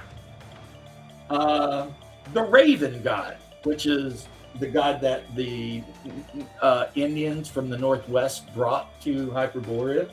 Because the Tlingit, which is a group of people you can play, they're the people from the Northwest Americas, you know, and Southeast Alaska, that whole group of fishermen and everything that build totem poles. And, you know, that's who that is. And they brought their god with them. Rel, the god of thieves. Well, if you look at his symbol, winged sandals, you know who that is. And on the DL, everyone knows Rel is actually Hermes. Except the Celts call him Teotatis, but it's Hermes. And then Thaumagoraga, the deity of evil and bloodshed and skinning people alive and shit. Yeah, that's Ares. Not the good Roman version of Ares, where he's like a noble warrior. The asshole Greek version of Ares, where he's a murderous bastard. But the Celts, they claim that it's actually Cernunnos. But really, for real though, it's Ares. So, you know, Plaknaka, the neutral god associated with spiders, witchcraft, murder, dreams, fate. Uller, the god that is associated with Viking longships and skis. Swordsmanship. A lot of Vikings worship Uller. Zetagua. That's from Hyperborea by Clark Ashton Smith. That's the big sloth toad thing. And it's also the most commonly worshipped god by most humans in Hyperborea. You got Yig, also called Apep, the great serpent. You could also call Yig Set from Conan. See, Ares is an evil deity. That don't mean you have to be evil to follow, but you can't be good. You'd have to be neutral. And typical followers are any, but especially Celts, Romans, and Death Soldiers. And a Death Soldier is a fighter mage, but instead of just normal magic, you specialize in necromancy or necromancy. So you're a fighter mage, but you're actually a fighter necromancer. A very cool class, because one of the level 1 spells allows you to summon a skeleton to help you. So you're basically never alone. You can always summon your skeletal buddy to like help you carry shit home from the grocery store. Whatever, right? Then you've got Yakorth the Ashen Worm. That is the god of icebergs, cataclysm, and glaciers. And let me tell you guys something here. In Hyperborea, the glaciers have a will of their own. And they want you dead. As a human, they want you dead. Now, if you worship Yakorth, you might be able to come to accord with the glaciers. But generally speaking, they'll do things like you'll find a cave in a glacier and you'll go in it and the cave will seal in. So now you either got to brute force yourself out of this cave or die. And the glacier's cool either way because it hates you. Emer. We all know who Emer is. And he is worshipped mostly by Anglo-Saxons and Vikings. A giant frost giant. Yunde, who is also known as the Sibyl, some people think might be Demeter. And if you're into H.P. Lovecraft, is 100% the black goat of the wood with 1,000 young, Shub-Niggurath. Generally worshipped by the Celts and the Picts. And then you've got Ithaquah, the Wendigo, and that one's worshipped by pretty much anyone that lives in the tundra. So Eskimos, Lapps, Tlingits, Yakuts. And you've got Yog, the chaotic god of darkness, the void, and cannibalism. And BRC can tell you about Yog because they got ambushed in a big fight with a cult of Yog. And it was a bunch of Ixian Eskimo that had shaved their teeth into points. And their whole gig was kidnapping travelers and taking them out in the middle of the desert, sacrificing them to their god, and then eating them. That is something I should also tell people who are interested in Hyperborea. This shit is not weak. If what I just told you is like, wow, I don't know how I feel about that, then you don't want to play Hyperborea. If the idea that a bunch of Inuits decided to worship a god of cannibalism, shave their teeth into points, and try and eat you bothers you, yeah, this ain't your game. This is not your game. You might want to go back to 5th edition and go back to playing games where you go to the prom and make out with your, I don't know, half-planar boyfriend or some shit. Because in this game, it's like Conan. You know, the world is effed up. And it's full of magic. And most of it is evil. And even a lot of the gods don't even like you. Like Krimmer, Crom, the god the Cimmerians worship, it's considered bad luck to pray to him. You know what I mean? And the reason is because Krimmer believes he gave you all of the strength and willpower you needed on the day you left your mother's womb. So he thinks asking him for help is weak. You see what I mean? So you can play a warrior who is a Proto-Russian, a Kurgan, a German, who worships a god that literally does not want you to pray to him for anything. He wants you to handle that shit on your own. So, well, see, neutral in Hyperborea is not the neutral of old school D&D. That's something Shadow and I were talking about earlier. There's no cosmic bullshit at play. You see what I mean? Like, technically, Cthulhu is a neutral deity. Neutral just represents the fact that you're looking out for you. You're not actively evil. You're not a serial killer. You're not running around trying to eat babies and shit like that. But at the end of the day, you are looking out for you and yours, right? So yeah, neutral is basically what every single human on the planet right now, by and large, mostly is. You know, whereas like the old alignments weren't even about morality. They're about some weird cosmic battle between law and chaos, like Moorcock wrote about in the Elric books. And then it kind of changed when they added good and evil to the mix. You know, because now are you lawful good or lawful evil? Or lawful neutral, right? In Hyperborea, there's only neutral. As far as neutral. There's lawful good and lawful evil. There is no lawful neutral. Because how can you be lawful? I'm looking out for myself. And there's no chaotic neutral either. Because how can you be, I just do crazy shit while I'm looking out for myself? It makes no sense. Right? So if you're lawful, you believe in the law. And you might be a good guy or you might be a bad guy. But at the end of the day, you believe in the law. And if you're chaotic, the same thing. You might be chaotic good. You might be chaotic evil. At the end of the day, though, you don't like the law. Neutral is everything else. So yes, could a neutral character actually commit a murder if it is in his best interest or the best interest of his group at that time? 100%. Yes. And could a neutral guy jump out in the street and save a baby from being trampled over by, an ox cart? Yes. The answer is yes. And could a neutral guy just go into a bar and hang out and drink and mind his own business all day? Yes. That's what he could do. He'll break a law if he has to. He'll obey the laws when it's convenient. He could do some shit people consider evil if he has to. And he could, if he wants, do some good stuff too. It's just all up to whatever he feels like he needs to do to survive.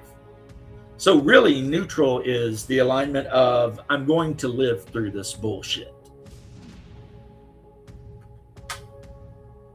So, yeah, it's not like me and Shadow were talking about like I'm true neutral, so my whole job is to make sure neutrality remains. No. Neutral guys in Hyperborea don't give a shit about neutrality, whatever that is. As a matter of fact, even though their alignment is neutral, they probably wouldn't even, they don't call themselves neutral because what does that even mean? The alignment really should have been called something like self-interest, unaligned, looking out for myself, Jack. You know what I'm saying? That would have been a more realistic name for the alignment. But I think had Jeffrey Talanian done that, a lot of people would have been confused. They'd been like, what does this even mean, right? They wouldn't have got it. So now I'm telling you guys, now you get it. What does it mean? It means you're just a dude trying to survive in a horrible world, and you're going to do what you need to do to make that happen. Whereas a lawful good character, they're self-sacrificing. They might lay their lives down to save people. They're heroes. Lawful good is hero. You are a hero. Chaotic good even could be a hero. Neutral could be a hero, but only if there's no other option. So an example of a neutral guy being a hero would be the orcs are coming in. There's no way you can escape. There's no damn way they're going to let you surrender. You have one choice and one choice only, and that is to fight to the freaking death. So, as the neutral guy, you take the deep breath, you let out the long sigh. This wasn't what you wanted, but F it. You're going out like a beast, not like a bitch. And the neutral guy fights to the freaking bloody death. The same as the lawful good guy would have. Or maybe even the lawful evil guy. It just all depends. Yeah, Palladium has good alignments. Don't give a shit. Well, the only word of that I know in German would be Scheiße. I don't know how to say that in German, but Delta Green and Call of Cthulhu. See, here's the thing. I have talked to my players over the years about playing Call of Cthulhu. Generally speaking, they're not super interested in it. They wanted to play D&D, generally speaking, most of them. So what did I do? Modern problems require modern solutions. I found the D&D game out there that is Call of Cthulhu. And then I said, hey, you guys want to play some Hyperborea? And they're like, yeah, sure. Right? So I get all the weird, creepy Call of Cthulhu shit I could ever want. Also, I have all the Conan books up here. No shit. When the 2-Die-20 Conan game came out, I got like all of it. I love Conan. I even have the Monolith Conan too, right? But my group don't want to play Conan. Ist mir scheißegal. Okay. So I probably pronounced that wrong, but so I've got all my Conan books. No one wants to play. And then, of course, I haven't opened this yet because I'm not up to number 10 yet. I'm on 6. I've got my Berserk books. So I'm sitting here. I've got all my Berserk books. I've got all my Conan books. I've got all of my Call of Cthulhu books, over here. Right? And my players don't want to play a single damn one of those. Not even a little bit they don't want to play. Right? So we're not going to play Call of Cthulhu. We're not going to play freaking Conan. I think I might be the only one of us that's actually super into Berserk. And so, again, what do you do? Play Hyperborea. Because it's all of that. Wrapped in a D&D package. But it's still all of that. Well, thank you. Thank you very much.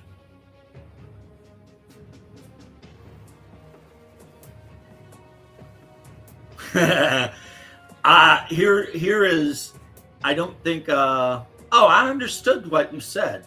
I can understand about 1 out of every 20 German words. It's weird.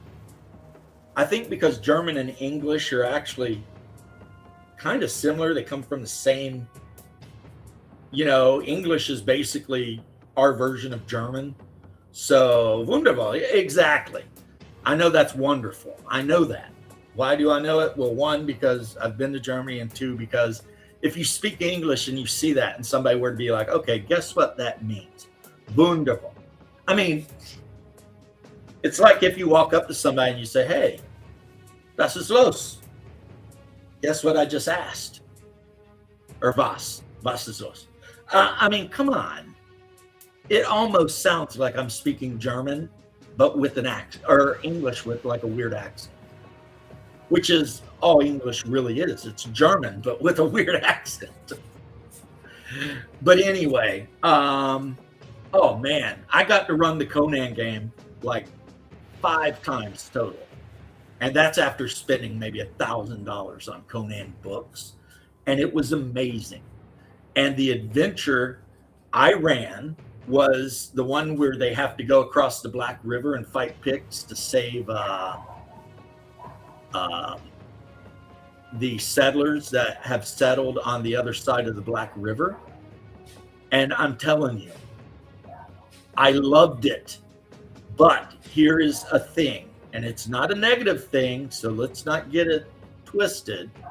I have a lot of ladies that play D&D with me, right? They don't like Conan. They don't want to play Conan. They're not interested in Conan. They think Conan's for boys. My wife says that all the time when I'm sitting in there.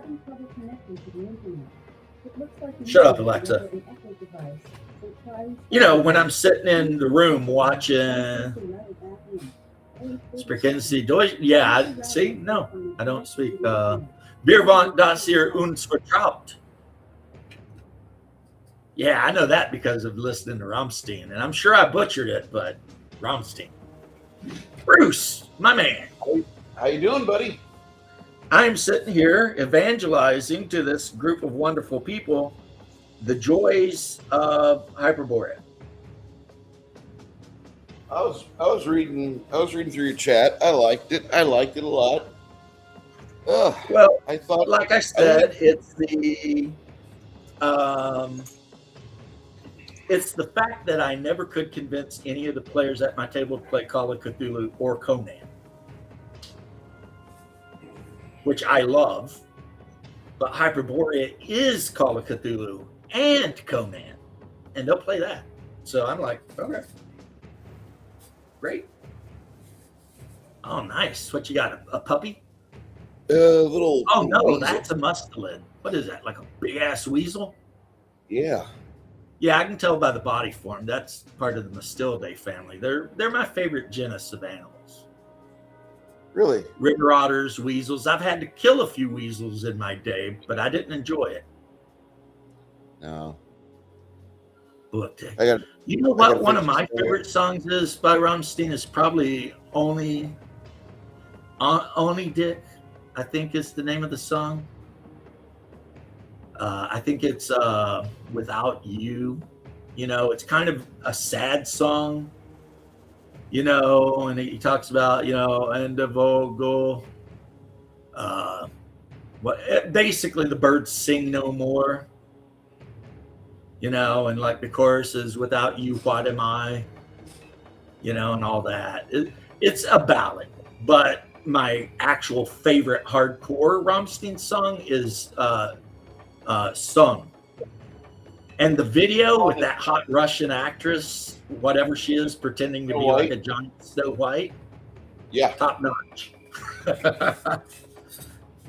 Oh yeah, I like that. I like that video, but actually, my favorite Rammstein song is probably their Deutschland.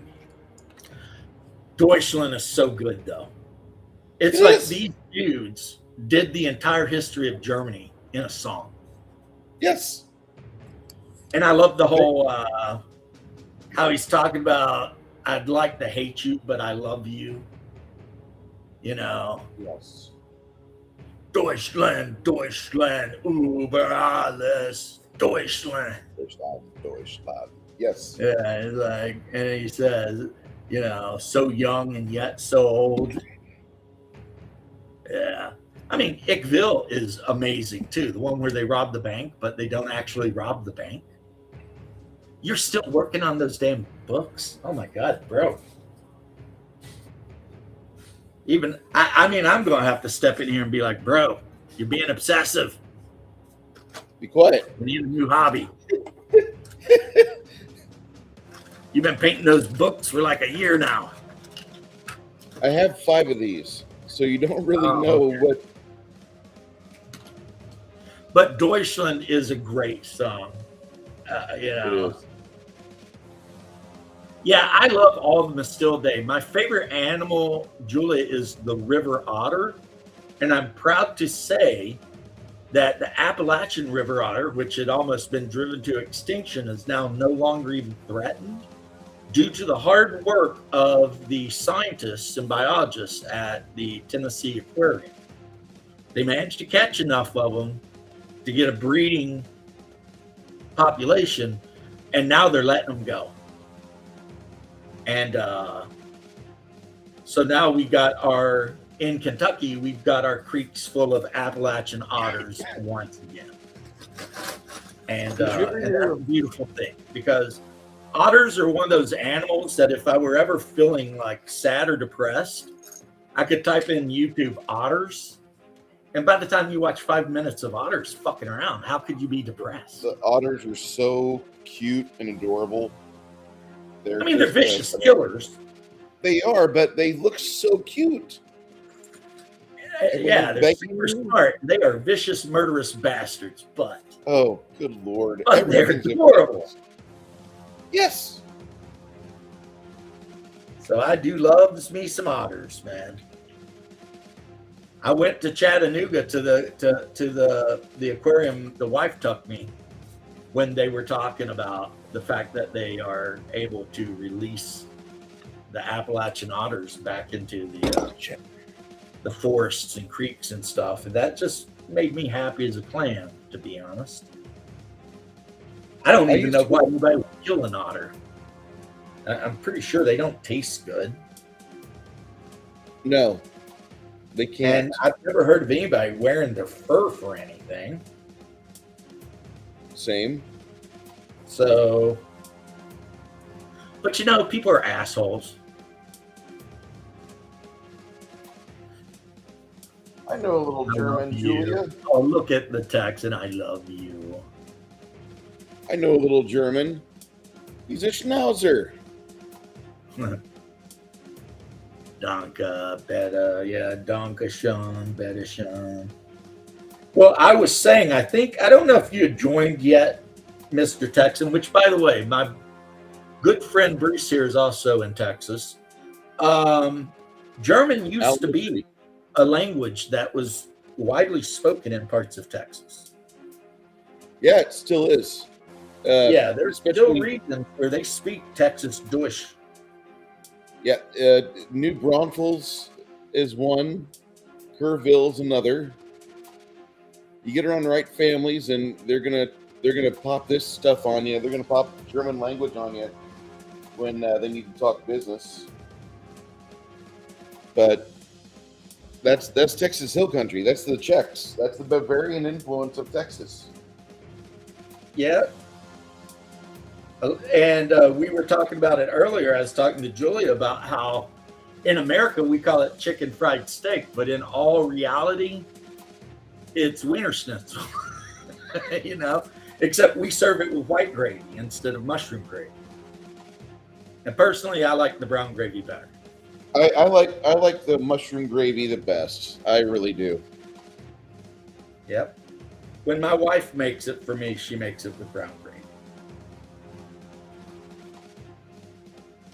Of course, today when I we had were my- up in Kentucky, because we had special requests, my wife made a couple of different dinners during the night, and they were Russian because my pops hadn't had any good Russian food in forever. And my wife makes amazing, amazing Russian food when she's in the mood. So yeah, we had some beef stroganoff and some blini, you know, stuff like that. Actually, I'm drinking tea right now, and I'm getting ready to maybe confuse most of you here, but this tea I'm drinking, I made before I start streaming in my samovar. Now, a lot of Nice. people are going to be like, what is a samovar? It's a Russian tea maker. Gigantic. And it's designed so that you can make a pot of tea, and then while you're sitting down drinking the tea, you put the teapot on top of the samovar, and the steam from where the water is heated keeps your tea warm for as long as you're sitting there. And mine has over a gallon capacity. So if I want to make a jug of tea, I can literally just hit the samovar. New Braunfels, Kerrville, Fredericksburg, big German towns. Yeah, I believe you. And they're all around my favorite city, San Antonio. As much as San Antonio irritates me sometimes, I'm not going to leave here. I love this place. Nah. And like I said, I found out that there were whole German cities, well, towns in eastern Kentucky where they spoke German up until like now, except they're dying out pretty much now. But back in the day, a lot of those coal miners were Germans. So that's why my whole life I thought I was Irish. And I got my DNA test and it said, you are 60% Germanic. I was like, wait, what? How'd that happen? I'm from Kentucky. I'm supposed to be Scots-Irish. I mean, everybody knows that. No. Got a German in there somewhere. Well, a lot of German in there somewhere. 60%. No, Batabushka. Yeah, I've got 10% of that Slav. And yes, yep, keeps the tea warm, heats it up. Yeah, mine, I have an electric one because if I started shoveling coal or wood into a samovar in the house, my wife would probably murder me. But you just twist it to whatever temperature you want and hit go. And it will take water from cold to 100 Celsius in no time. Now, I brew my tea at about 80 Celsius because one thing about me is this. I don't want tea that I'm going to drink boiled ever. That's just not, I don't drink tea that's made with boiled water. I want it to be very, very hot, but never boiled, because boiling your water, once you steep your tea in that boiled water, it will actually wreck good tea. So you never ever want to boil tea, ever. And if you spend money for like super good loose leaf Russian black tea, oh nice. And then you boil that shit. Let me tell you something. My grandma, my babushka would want to go upside your freaking head if she caught you doing that shit. You know what I'm saying? Because you respect the tea. My pop's mom is who I'm talking about, who was the first person on his side of the family born in the United States. They were kulaks, forced to flee so that the freaking commies wouldn't murder them. And they lived in Germany for a little while, and then they migrated from Germany to the good old United States of these Americas. And then he lived in Queens for years and years and years, but ended up meeting my mom, and they got married, and boom, my pops. A great man, I think. But, you know, I'm one of those dudes that actually love my parents. You know what I mean? It's like, dude, I call my parents every day. What are you talking about? Because you and me, that's why we probably hang so much. Because we got it like that, right? Yeah, my mom and dad are still alive. They're still in good health. Hell yeah, I'm going to talk to them. Right. And I visit them every chance I get, even though they live 800 miles away. I will drive up there, and my wife will cook dinner for them, and we'll hang out. And, it's like I was saying the other day, that episode of like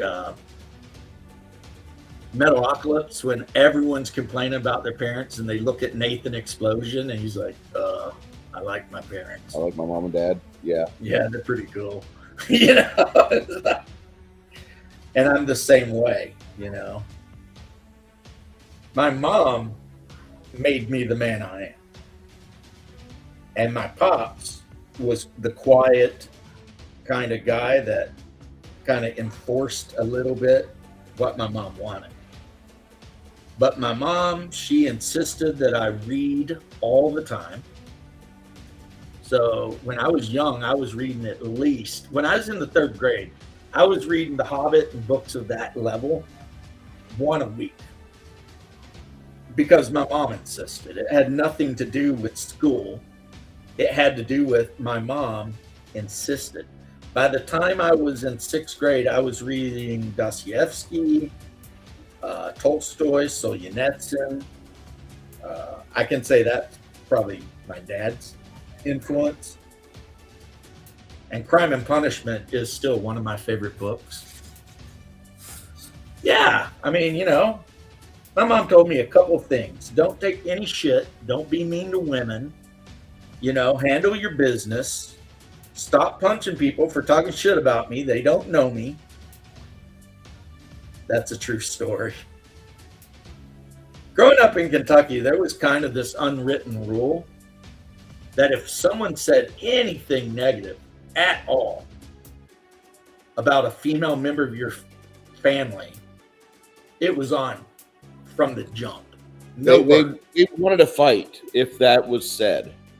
Yeah, if somebody said your mom's of this or your sister's of that, they obviously understood that they wanted a fight because they were getting one. No questions asked. And that happened with me quite a bit, especially when we moved to Florida, because culture in Florida is totally different. We got so many Yankees up here or down here that they talk shit about each other's mom as a brand of freaking hero. What do you think Your of the city of mom's Ocala? so fat. What'd you say? What do you think about the city, little Florida town of Ocala? Ocala, Ocala Florida. is actually pretty nice. I go to Ocala every month. That's where my one doctor is. And it's very nice. It's like one of the few places in Florida where there are kind of hills.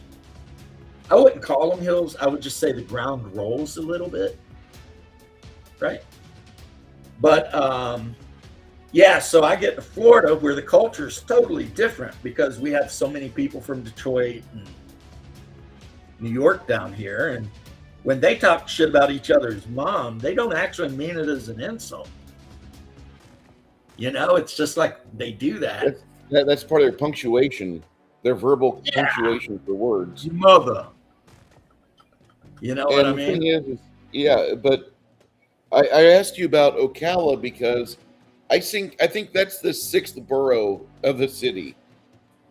The 6th borough of New York? Yeah, when I went there, No, the every 6th fuck- borough is Miami Beach. okay, I'll give you that. Miami But Beach, Ocala had- everyone there is from New York. Oh my goodness!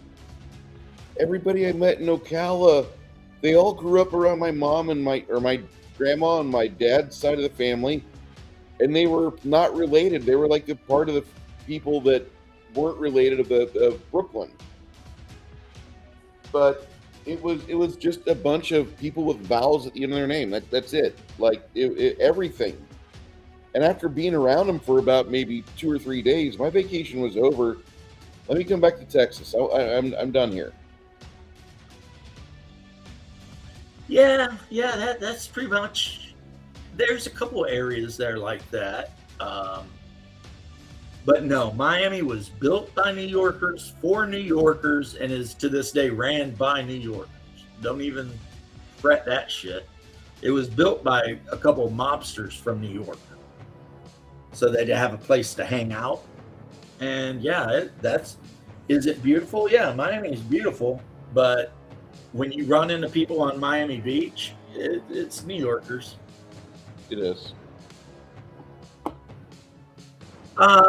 Yeah, I was lucky though. In Kentucky, we draw shades and stuff, but I don't think we ever locked the screen door because no one lived near us. And the heat in our house was a potbelly stove. In the winter, my grandfather would sleep on the couch next to the stove, and he'd only use a sheet to cover himself up with, so that when the fire in the stove got low, the cold would wake him up so that he could put wood into the stove to keep the house as warm as possible. The house was not very well insulated because it was built in the time before people even knew about insulation. So Hey, in the what's the matter about wintertime, we would be sleeping under like 6 big ass quilts, But again, I loved it. Back in the old days, probably on Long Island, you didn't have to worry about people locking doors and shit. Long Island, if you ever go to New York, that Long Island is like a suburb. It's not like the rest of New York. It's like houses in rows with little yards for the most part. Now, where my pops grew up in Queens, that's almost like, I almost want to compare it to commie blocks. You know what I mean? Just big square buildings everywhere. But I mean, like it's not New York. horrible. At least when I visited, it wasn't bad. You know, I used to have a much thicker Southern accent, and let me tell you, the New Yorkers loved it. Loved it. You know, we'd be out getting pizza or something, and they'd hear my Appalachian twang, and they just want to talk to me, and they just loved it. They, you know, because they never heard that. And so my time in New York was not bad at all. And my mom, who still has a very thick Southern accent, they loved her. Oh my God. She'd be talking and they'd just be sitting there listening. And what'd they say? They said when we talk, it sounds like we're singing, is what they said. You know, but that's because how they talk is just so brutal, you know. Hey, come over here. Where's your mother? But, and then when we talk, we're like, how you doing, mate? You know, what's up with that? And you having a wonderful day? Stuff like that. They just couldn't get enough. You know how whenever you and I have an accent and we try to speak in a different language, somebody from that country... You're speaking an Irish brogue with a Southern drawl. Yeah. Like, I'm from Southern Ireland, damn it. Yeah, I love hearing New Yorkers speak German because it just sounds like an abortion of language. Like, whatever you're doing with your mouth, please stop. We need to declare war on this landform. It's like that language never did anything to deserve the treatment you are giving it. The reason I talk shit about the mother thing is my pops, who I love more than about anything on the planet. He would always ask me, boy, because I'll be 100 years old, and if he's still alive, my name will be Boy. Still boy. Yeah, still Boy. And he'll roll in and be like, boy, where's your mother? And I'll be like, Pops, I ain't got a mother. He'd be like, and then he gives me the look because he knows I'm being a smarty pants, right? And then he'll be like, where is your mother? And I'll be like, oh, my mother, okay. And he just shakes his head at me. He's just like, Boy? Oh, and I know some of you have heard this, but Julia, I don't know if you did because you're relatively new here. You came over from Shadow. My brother is Hungar. That's my real life brother. I call him Hoss. We went out to dinner with my dad. So my pops. We're sitting there, and my pops, in a moment of, I don't know, emotion or whatever, says, I'm so glad to be out to dinner with my son and Hoss. And I just looked across the table at Hoss. And I don't think my pops understood what he had done. And the reason is because he sees Hoss all the time, because Hoss lives in Tennessee. And he drives up to see my mom and pops all the time in Kentucky, right? But he only sees me about once a year. So Hoss just out of the blue is like, your son. What am I? What am I? And then my pops realizes, and he's like, oh, I'm so sorry, right? So then when they get back to Kentucky, Hoss goes to the church my dad goes to and tells them all that he did that. So it's been like 2.5 years into this day. When he goes to his church, people will be like, so how's your son and Hoss doing? And he's just like, oh. You know. Now, in reality, and I know this to be true, and I don't care, my parents have always babied my brother. And I've had people ask me, how do you tolerate that? You know, blah, blah, blah. And my answer will always be the same. He needs it. Right? I've got a great wife. I've lived a great life. I'm doing good. I don't need the extra loving. My brother has been through some shit. So if my parents can give him a little bit of extra loving now and then, they caught him that from the Ponderosa Ranch, even though he's 5'6" and looks like a dwarf. As a matter of fact, when Shadow said that Haas looks the oldest of all of us, that's not a lie. We've been out to eat, and people literally thought Haas was my pop's brother. Be like, oh, so are you out with your dad and your uncle? And I'm like, that's my brother. And they're like, what? Younger. And they're like, what? Like, yeah. But it's not the age, it's the mileage, as I always say. Right? Well, I mean, Haas has lived a life. I mean, He led the life. he's lived a life that a lot of people, it would have put them in the ground. That is a fact. And it almost did him a couple of times, but he just keeps on rolling with it, right? He's so fucking stubborn. One of these days, yes, exhaustion will claim your brother, but not today. But not today. That's it. So there's a funny personal story you guys can now know about me. The time my pops took me and Haas out to lunch. And to this day, we still razz him about that. But I have decided to do a modification on one of my blimmies. See, I've been cutting their hands off. Not all of them, but some of them, and replacing their hands with 40K, or not 40K, Warhammer Fantasy Orcs, because that's about the right size for the blimmies, right? But with this blimmy, I decided, F cutting the hands off, I cut the shoulders off, everything off, and I just put the orc double-handed weapon, this is Warhammer Orcs, on his ass. And looks pretty good. Of course, now I've got to repaint the flesh and try to get it to match the rest of the flesh. So I guess a lesson learned, don't actually paint figures until you know you're done kit bashing the shit out of them. But I've never been good at those kind of lessons. So there's that. I have something here, Bruce, that I know you're not interested in all, probably. I mean, if it starts with Warhammer, you're probably right. It's not Warhammer. Just kidding. I like the Warhammer figs. I just hate the fanaticism people have to the game. I think it sucks. Well, I'm holding it up so you can see the name on the side of it, and then you can... Rubicon models. What exactly do you have there? What is that? I have a shit ton of Vietnam-era Commie and American vehicles in this box. Uh-oh.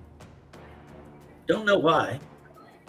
I mean, I've got my UH-1 Hueys up there, so maybe they'll go with that. But there was a sale on T-55s. So I had to pick up some T-55s. These, fortunately, are super easy to paint because it's like a rattle can and some wash and then maybe a little highlighting, because Russian vehicles are not... They didn't really go out of their way to do anything fancy with them. Yeah, Rubicon, if you're into World War II, like that Conflict 47 we were talking about, Warlord Games does make some amazing World War II vehicles. But all the best World War II vehicles are made by Rubicon. And for whatever reason, they're like the only company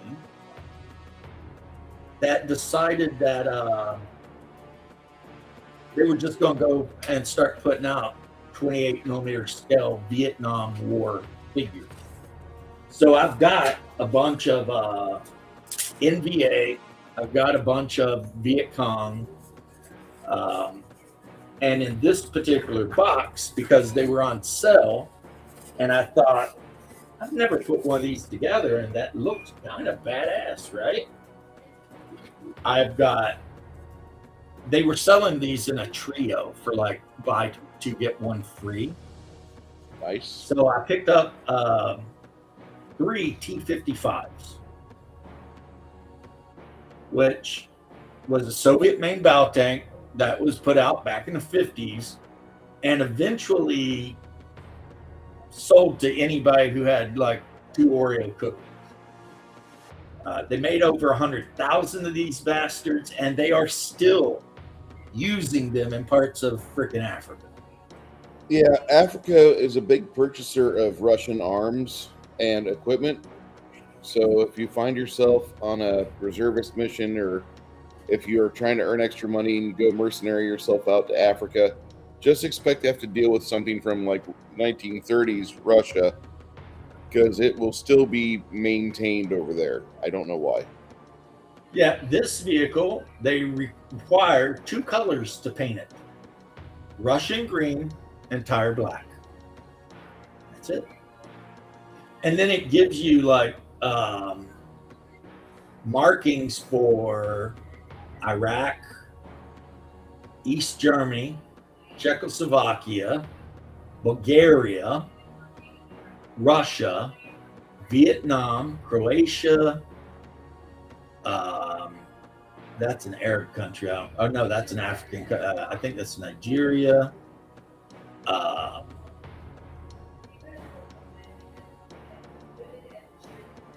Yeah, that's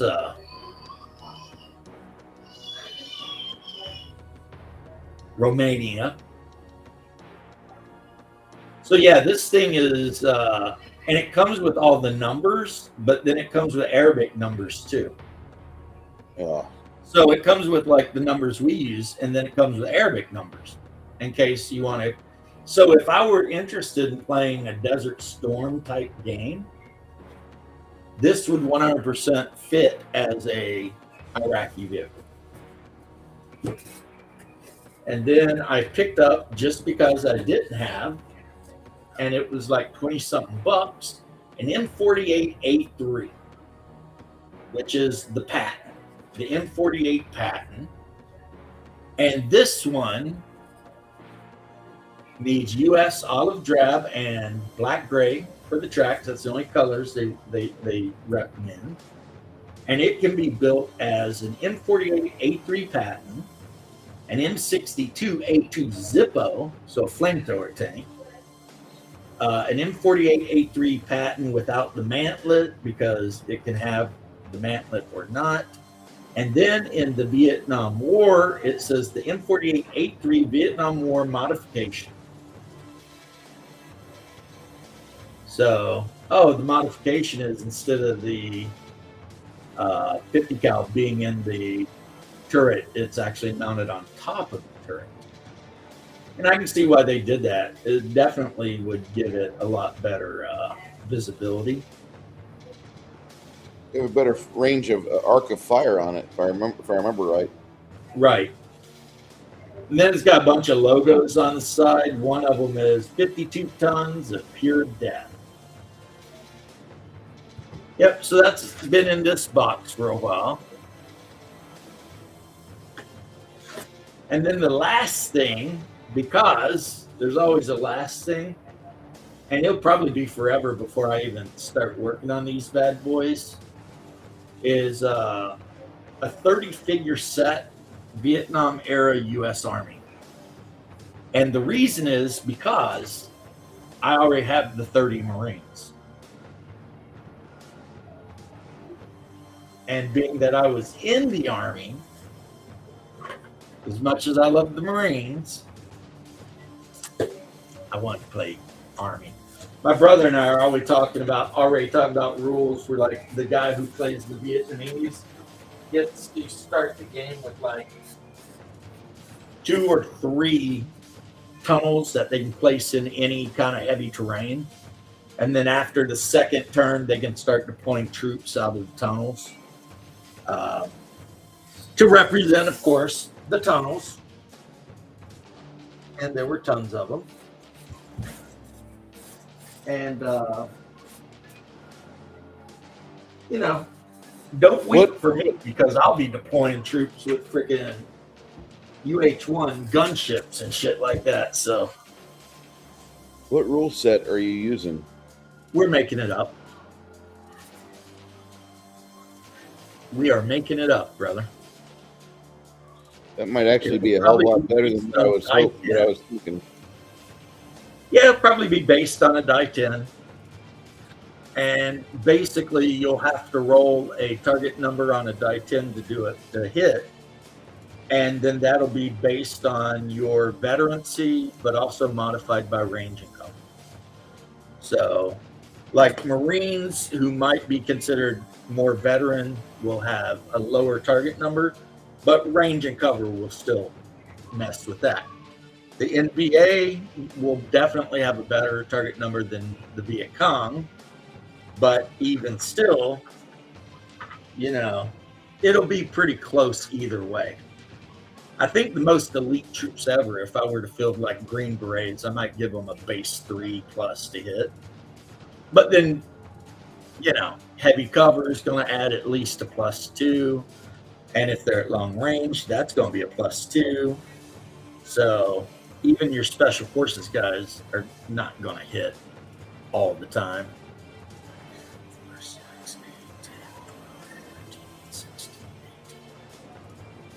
All So right. I'm broadcasting to you today on Starlink. Oh, nice. I don't know how I'm coming across. I hope it's clear. I hope I'm able to be understood. No, it's been great, man. It has absolutely been great. I am looking because I dropped a Blenny, and I don't understand how I can't find it because there's really nothing on the floor blocking the Blenny. I mean, so either I'm just going blind and I'm looking directly at it, and just not seeing it. James, you'll find that when you're not expecting it. Okay. Yeah, There's a step more on it. important. There's a more important question for you in chat. Mrs. Julia Silverstone 2626 asks, "What kind of system is Hyboria? D6, D100, D20?" Both, but predominantly it is a D20 type system, so like D&D, right? But there are a couple instances where you may be called upon to roll a percentile die, and most of the thief skills and everything run on a D12. So Rob, who was in the group, I believe his number to try to stealth is like a 7 in 12 chance. You have 4 basic classes, which are the ones that everybody knows, and then each basic class has 4 to 5 subclasses. So you've got the fighter, in my opinion, the best class, but then under the fighter you've got the barbarian, the berserker, the warlock, the ranger, the paladin, the hunter, and they all do different things. Then, of course, the D6 is used for initiative, and also if you're trying to do like physical attribute checks. So let's say your character has like a 17 strength. If you try to do a basic physical strength check, you're going to need like a 4 and 6. And but like attack rolls are on D20s, high is good. Saving throws are D20s, high is good. So primarily, like Dungeons and Dragons, it's roll D20s to do stuff, but then some of the subsystems use some different dice. So if you buy yourself a set of dice, you don't got to worry about having wasted your time by buying certain dice, because you didn't, you're going to need them all. Initiative is handled very easily. Both sides roll dice 6, and whoever rolls higher goes. So I actually asked the group, well, by the group, I mean my brother, about doing individual initiative, and he was like, F no. Don't you even think about it. Why I was would like, you "But say that? wouldn't that be more Why, interesting?" And he said, nope. And I said, well, okay then. why would you offer that up, James? I just wanted to be like, hey, we could do this if you want. And he made it very clear how he felt about it.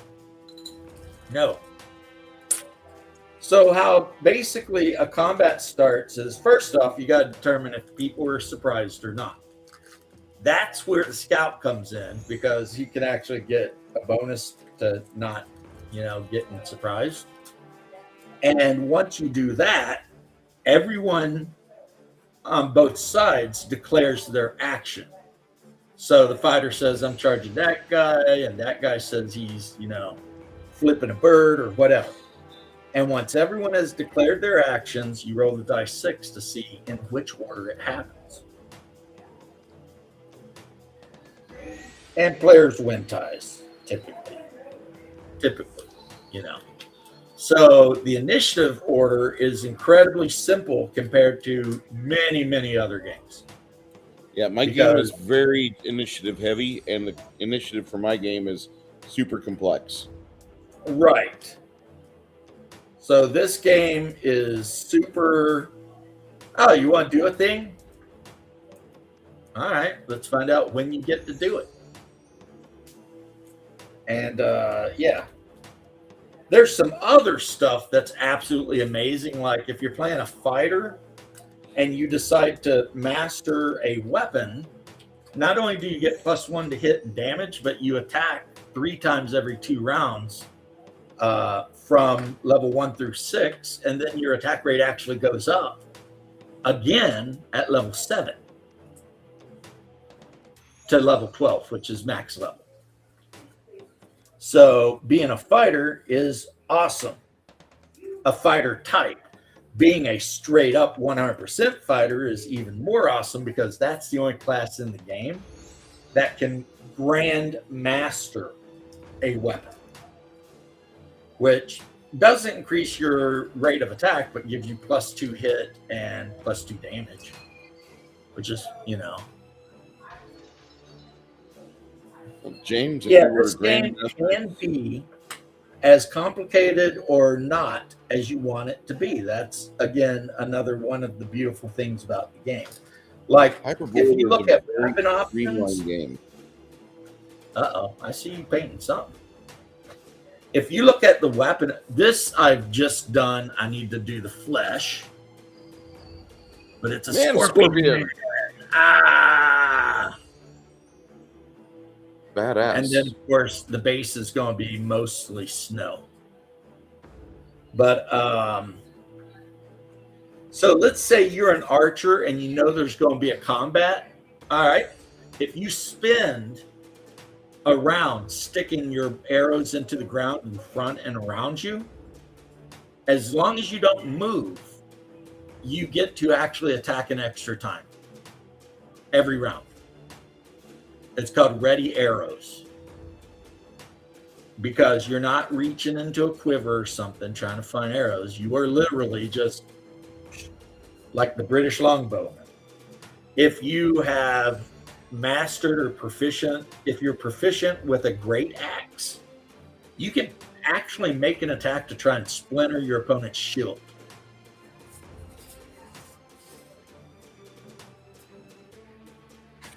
And let me tell you something. I think that is pretty freaking boss, right?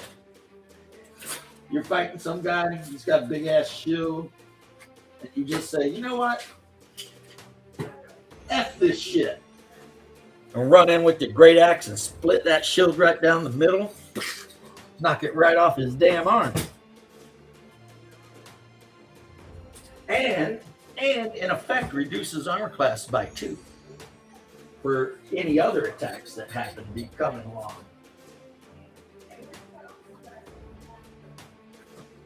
So that's a good thing. you got a guy and he's got a really high armor class and he's giving you a problem. You know, don't be afraid to just bust that shield right off of his arm. Let him deal with that shit.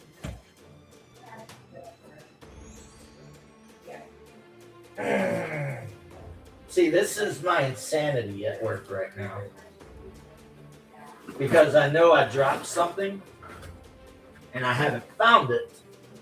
I will not be able to rest or even think straight until I have found what I dropped. And this is the part that James doesn't understand. He has a cat in the house. He doesn't think he has a cat in the house, but the cat has taken the fallen item and it's in the dining room right now, batting it around like a toy. It's in the wrong room. Spiritual cat. All right. Well, I've got Pomeranian. That's kind of like a cat. Pomeranians are loyal, though. They're not dicks like cats. Right. They're Every actually time you say that, it reminds me of the meme my brother sent me. And it's like dogs when they do something wrong and it shows Guts from Berserk.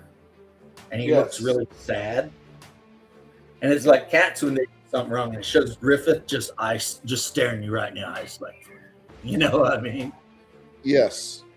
It's like, yeah. I mean, not far off.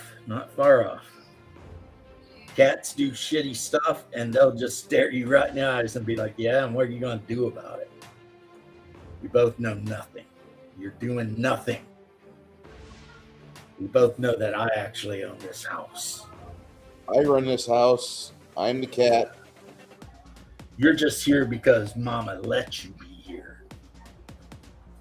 You don't make her because we choose between pay us, rent. right? Like, don't make Mama choose between us. You will lose, you freaking ape. It's like, God.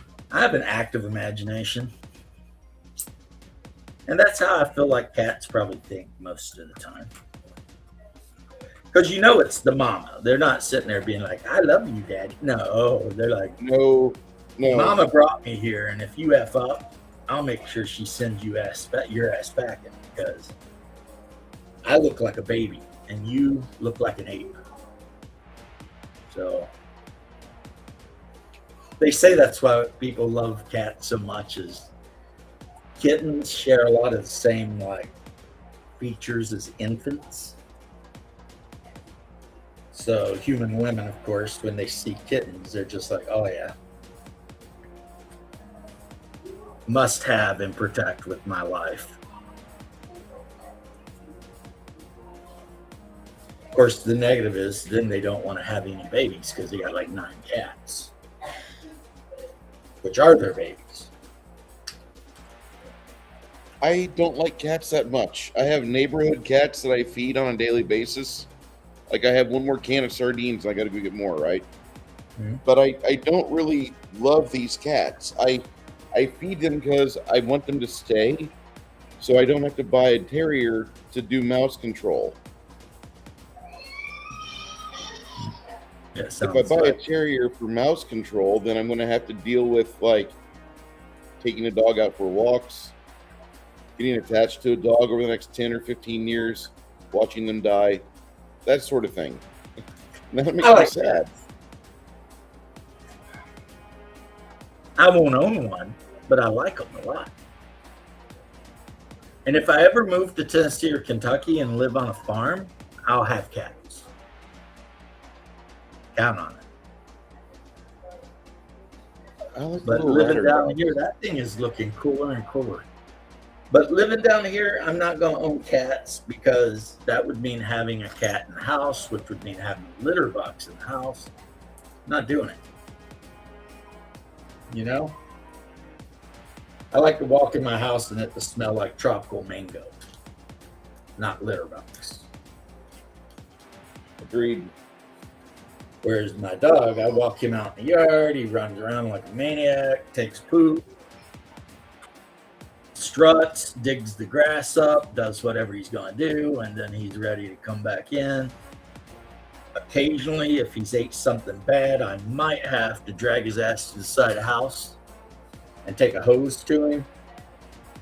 But even then, when I do that, I let him go and he runs around like a maniac with his wet ass. And then after he dries up a bit, it's like, you ready to go in? And he's like, yeah. You know, he don't like it though. When I grab him by the collar and start dragging him around the side of the house, he knows he is getting ready to get a bidet. Is that what they're called? The bidet Yeah. treatment. Yes. He's like, Yeah. Daddy is dragging me around the house for a bidet because apparently something I ate didn't settle right. It's stuck. And I've got my little squeeze pistol grip on the end of the hose. Just turn that joker on, grab him by the tail and be like, shh. Till he's nice and clean. Then let him run it off. And then he's good, you know? So, you know, it's getting pretty late. I might have to take off, brother. Have a good time talking to you. I Been a don't want pleasure. to. Well, I don't really want to, but I still got vacuum floors and mop them before bed. Well, why don't you take care of your business like a good man, and I'll be over here. I'm going to try to finish this floral abomination. It's I've like got a some- hydra made out of Venus flytraps. yeah, I don't even know. Yeah. It's still full of Venus flytraps. yeah. I'm going to bring in more detail out. I'm going to do more than just 2 colors on this thing, but there's some definite work. When I get finished with this, you'll see it probably next few days. You know what would But- be a cool encounter? What was that? The players are walking through like one of those big hedge garden things, you know, the mazes Mm-hmm. full of topiaries. And that, you know, be a topiary, but then it jumps up and starts, you know, trying to eat them. I like that idea. You know, A like, lot. oh shit, the garden's trying to eat us. Well, yeah, you know, you came here, right? What are you surprised about? James, before you leave, can I get a list of 3 war games that are better than Warhammer? Oh man, that's easy. Frostgrave, Oathmark, Saga, Saga? Okay. and that's Cool. just the ones that come to mind because I own them. But I could even throw in Stargrave if you like sci-fi, Pillage if you want to play like Vikings pillaging Anglo-Saxon villages and stuff. And you got a friend that wants to play Anglo-Saxons. Baron's War, which allows you to play during the time of King John trying to wreck England, and the barons rise up and force him to sign the Magna Carta. That's a good one. Really easy to play. Don't require very many miniatures. Basically, you play, your main character is the baron, and he's got his entourage, and then he's got some peasants, you know, and you're just So you're- running around with maybe 20 guys total, maybe. It's Frostgrave. That's what it is. Frostgrave is you got your main wizard and you got your man-at-arms and archers and goons, and that's about yeah, it. Frostgrave. But I've told you, Frostgrave is such a great game because you as a guy who's bought a shit ton of Reaper figures, you've already got enough figures to make your warband. Like, grab a couple of wizards, doesn't matter what type really, and then you got a bunch of halflings with daggers, well, there's your thieves.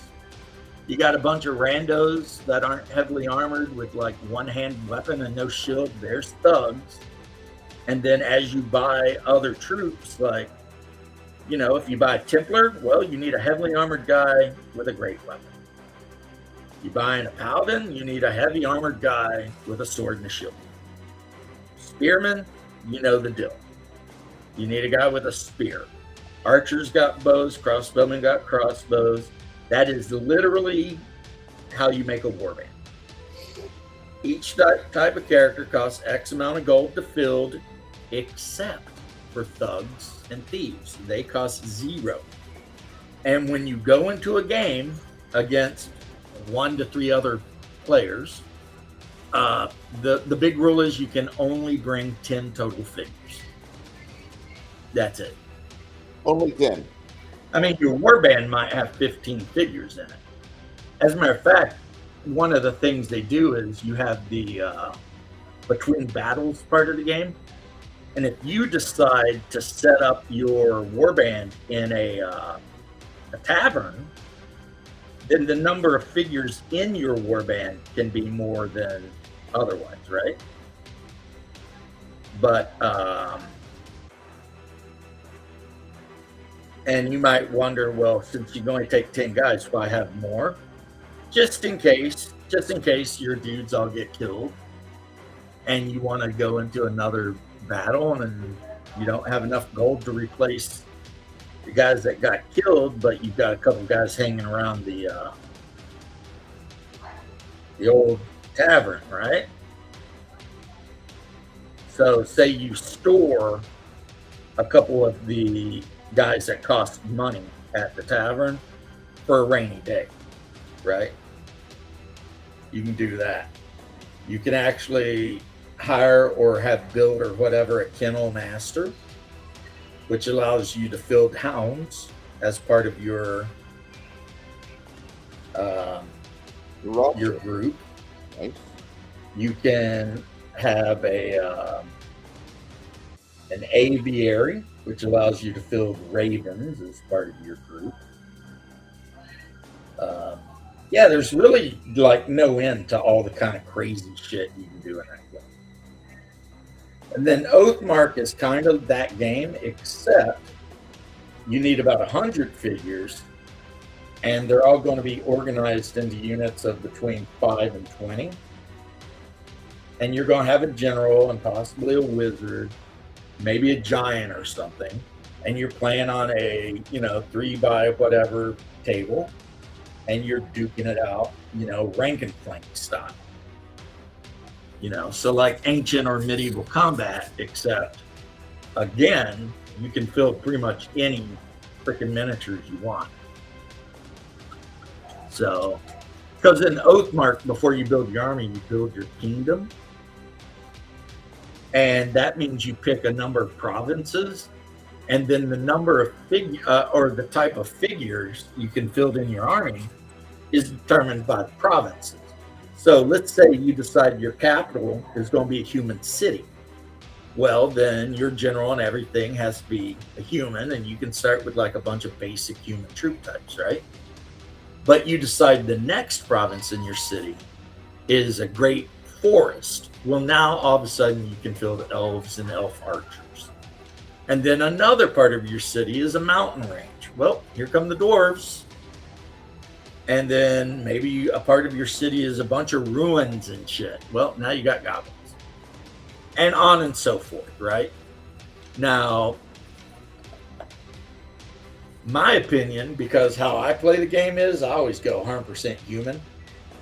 So every province is a human province, so that I can get all the different kind of human troops I want. Like heavy knights and shield breakers and shit like that. That you don't get for just taking the human capital. But, some people want to play like a big mix mash army full of, all kinds of different humanoids, and you can do that. But what I do is I make a completely human army, and then I take my Byzantine army that I had made to play,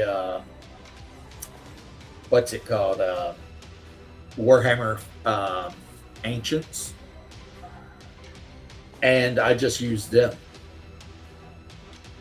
for my Oathmark army. So, I've got the Byzantine Emperor Basilius, and he represents my general. And then, for my heavy cavalry, I've got a bunch of Cataphractii.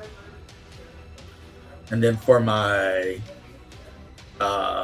regular knights, I've got cavalry, and then I've got horse archers, and then for my basic troops armed with spears, Scudetoi. You know what I mean? And then back them up with Byzantine archers, the Toxilati. So basically, yeah. And if I wanted to, even though I haven't finished these guys quite up yet, well, I did this one, so I'll show him. This is a metal gripping beast figure. And if I want to make an Oathmark army of Russians, here's my Druzina. Very nice. And the Druzina are basically the equivalent of Russian knights, except they wouldn't be knights. They would actually be more like Hearthguard.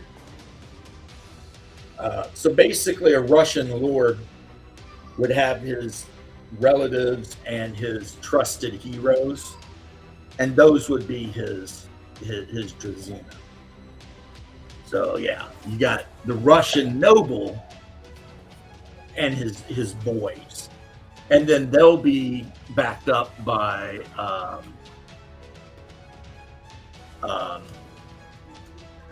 this guy right here is one, and that's just I haven't painted him, but it's a horse archer. It's looking good. Because got a good the detail to it. Russians were huge fans of What horse archers. what system? What army is that guy from? The archer. The archer is from Fireforged Miniatures, so not for any particular system. I do need to put a tail back on him though.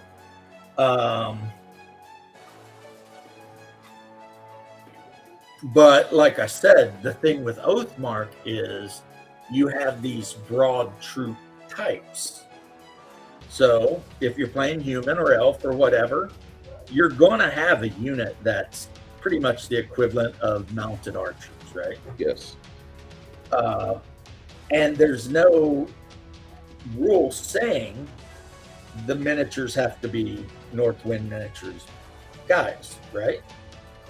So as long as it's on the right base and it's a guy on a horse with a bow, you're set, right? And it's the same thing with like Baron's War. The figure itself, Julia, is actually, yes, it's a Russian horse archer. So that could mean a lot of things. It could be a Pechnig, it could be a Cossack, it could be someone from the steppes of what we now call Ukraine. Like literally, it could be a lot of things, right? And then this guy right here, I'm putting a different style weapon on him. This is the Russian Prince Vladimir, actually.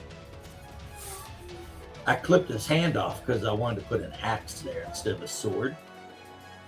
And I could have him as my commander, which sucks since he's not mounted, or another guy who I've clipped the weapon off of because I wanted. I can use this heavily armored prince, Rus Prince, as my commander, and then the guys I already showed would be my Kievan Rus Druzina, and they would all be running with him, right? You can tell he's Russian because he's got that stupid, weird, pointy helmet. For some reason, that's a helmet that really only the Russian headgear. Let's just talk about Russian headgear for a second. That shit, whoever was smoking the wacky tobacco, that guy was put in charge of headgear. Well, the Ushanka makes perfect sense. It keeps your head from freezing. But like this guy right here, you can't see it, but I'll describe it. In every way, this looks like a goggled Viking helmet, but then you get to the top where it's got that weird kind of slope in and then What is that? that's not a plume, that's just a point. Just a point? Okay. That's how you know it's a Russian helmet, because that's just something the Russians did.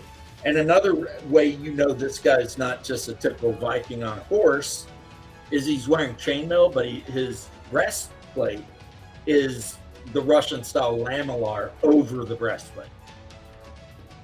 Vikings did in fact wear lamellar on occasion, but it wasn't super common. They generally just wore mail halberds, right? The Russians loved lamellar armor. They would make it out of leather, out of steel, out of basically anything they could get, and they would wear it over their mail. Yes, Drazina they're not knights, they're your most trusted men. Well, these are Russians. These are the Kievan Rus. So this is about the era when they were fighting the Teutonic Knights and the Mongols and everyone else. So yeah. They 100% were huge fans of lamellar armor. Their greaves were weird because what they would do for greaves and vambraces, and I bet you, Bruce, you've even seen this in real life. Instead of like one solid metal piece, it would be like flat pieces of iron bars riveted to leather. And then the leather would attach to your arm, and your arm was literally protected by those iron bars running up the length of your arm. And they would do that for their arms and their legs. Not 100% sure. I suspect it's because they had a hard time making iron or steel in a big enough sheet to turn into an actual vambrace. But they were okay with making strips of steel and then just attaching it, to the leather belts that they would, cinch over their chainmail. And it's the same thing with lamellar. It's like, what's easier to do? Craft a giant sheet of metal that you can actually cut and hammer into a breastplate, or craft a shit ton of tiny little squares and then tie or rivet them all together over a leather back. I mean, labor-wise, the lamellar is a bitch because you will spend all day, and I can show you this, like for real. When building lamellar, you will spend all day riveting. Holy cow. This shit together. Done. This is going to be beautiful, right? The way it's riveted together, it bends out. Somebody runs up and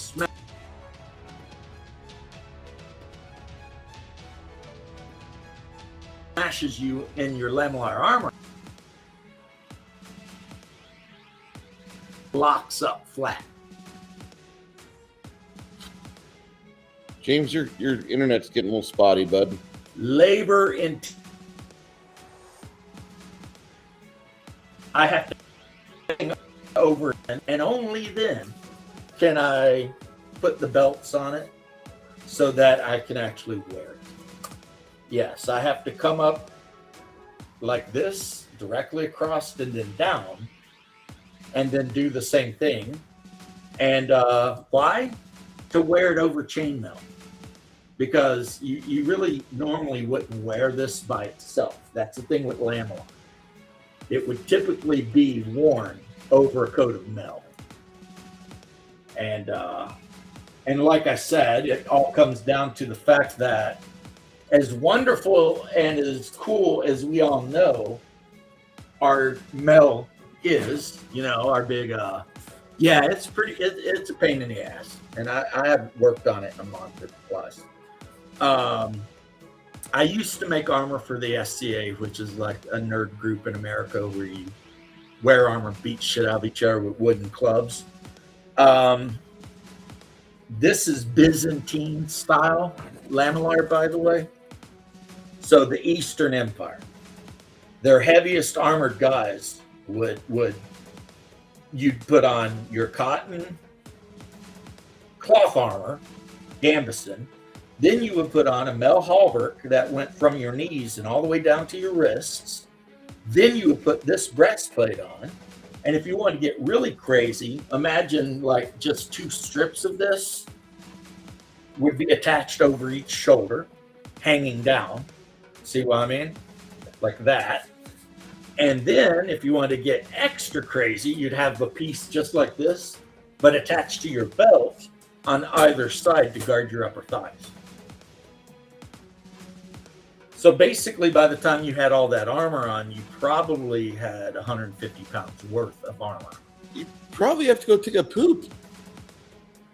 It's been Yeah, 3 hours. man. There's no time for that shit. The Mongols are coming. See, that's what I would say if I was your centurion or Tactilati. I'd be like, Bruce, shit your pants. The Mongols are here. Thanks. And if you die, you're going to poop yourself anyway, so don't worry about it. Now, these Russians could very easily be Varangians. And the Varangians, a lot of times, would be equipped 100% like Vikings, round shields and all, but they would wear a lamellar breastplate. And that's why Vikings in the north become acquainted with lamellar. When the Varangians would finish their service for the Byzantine emperor, they were given as much silver as they could carry, and they were allowed to just leave. And a lot of them would go up with all that freaking money. And as a matter of fact, King Canute of Norway, no, it was Harald Hardrada. King Harald Hardrada of Norway had spent 20 years as a Varangian, returned to Norway, and had so much money he made himself the king. Of course, he's an idiot, and he invaded England and got his ass killed at Stamford Bridge. But yeah, the Varangians were the elite troops of the Byzantine Empire, and they swore their oath to the emperor himself, not the empire, not the army, not God, not nothing. The emperor himself. And what that meant is, if a riot broke out in Byzantium, which happened all the time in Constantinople, the emperor may not be able to send in the army, the Scutitoi, because of their oaths and shit, but he could send the Varangian in and they would kill anything moving. No questions asked. You know what I'm saying? No questions asked. And that is also how you ended up with Christianity in Northern Europe. One of the House of Rurik, Vladimir of the House of Rurik, obviously a Swede. He did some work for the Byzantine Emperor. He freed a city called Korsun, which we now call Sevastopol, in Crimea, and because they were rebelling against the Emperor Basil. And while he was doing that, he decided to convert to Christianity.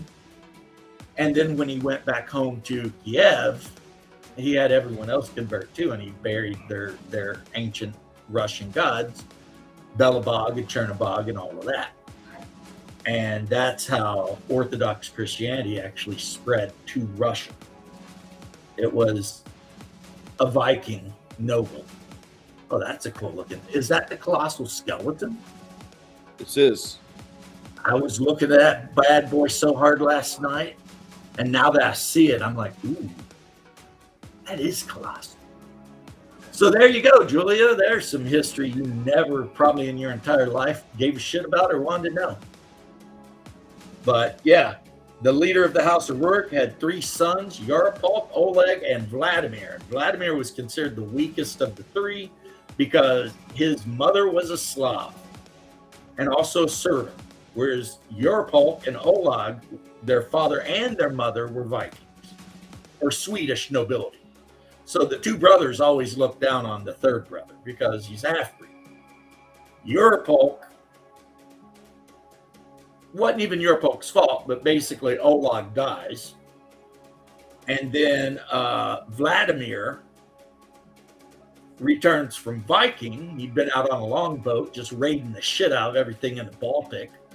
He returns back to avenge Oleg, and long story short, ends up killing Yorpalk.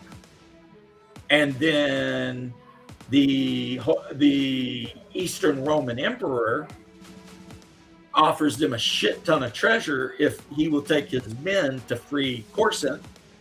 And he says he'll do it, but only if the emperor gives him Anna for his wife. Anna was the emperor's sister. And the emperor pretty much agreed. So Vladimir marries the sister of the Eastern Roman Emperor Basil, Pasiphae, and Christianizes all of the Kievan Rus and Russia. And they weren't fighting Mongols, though. I would have actually, if it were like that, I would have said, Bruce, the Pechenig are coming, and they got no time for you shitting yourself. Because at that time, there was a Asiatic horse tribe in the region that basically were 100% just like the Mongols, but they were called the Pechenig. You know.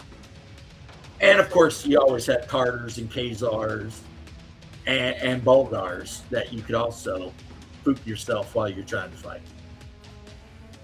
Except the Bulgars eventually got their asses whipped and agreed to serve the Eastern Roman Empire. But yeah, there were a lot of 9th, 10th, 11th century. There were a shit ton of I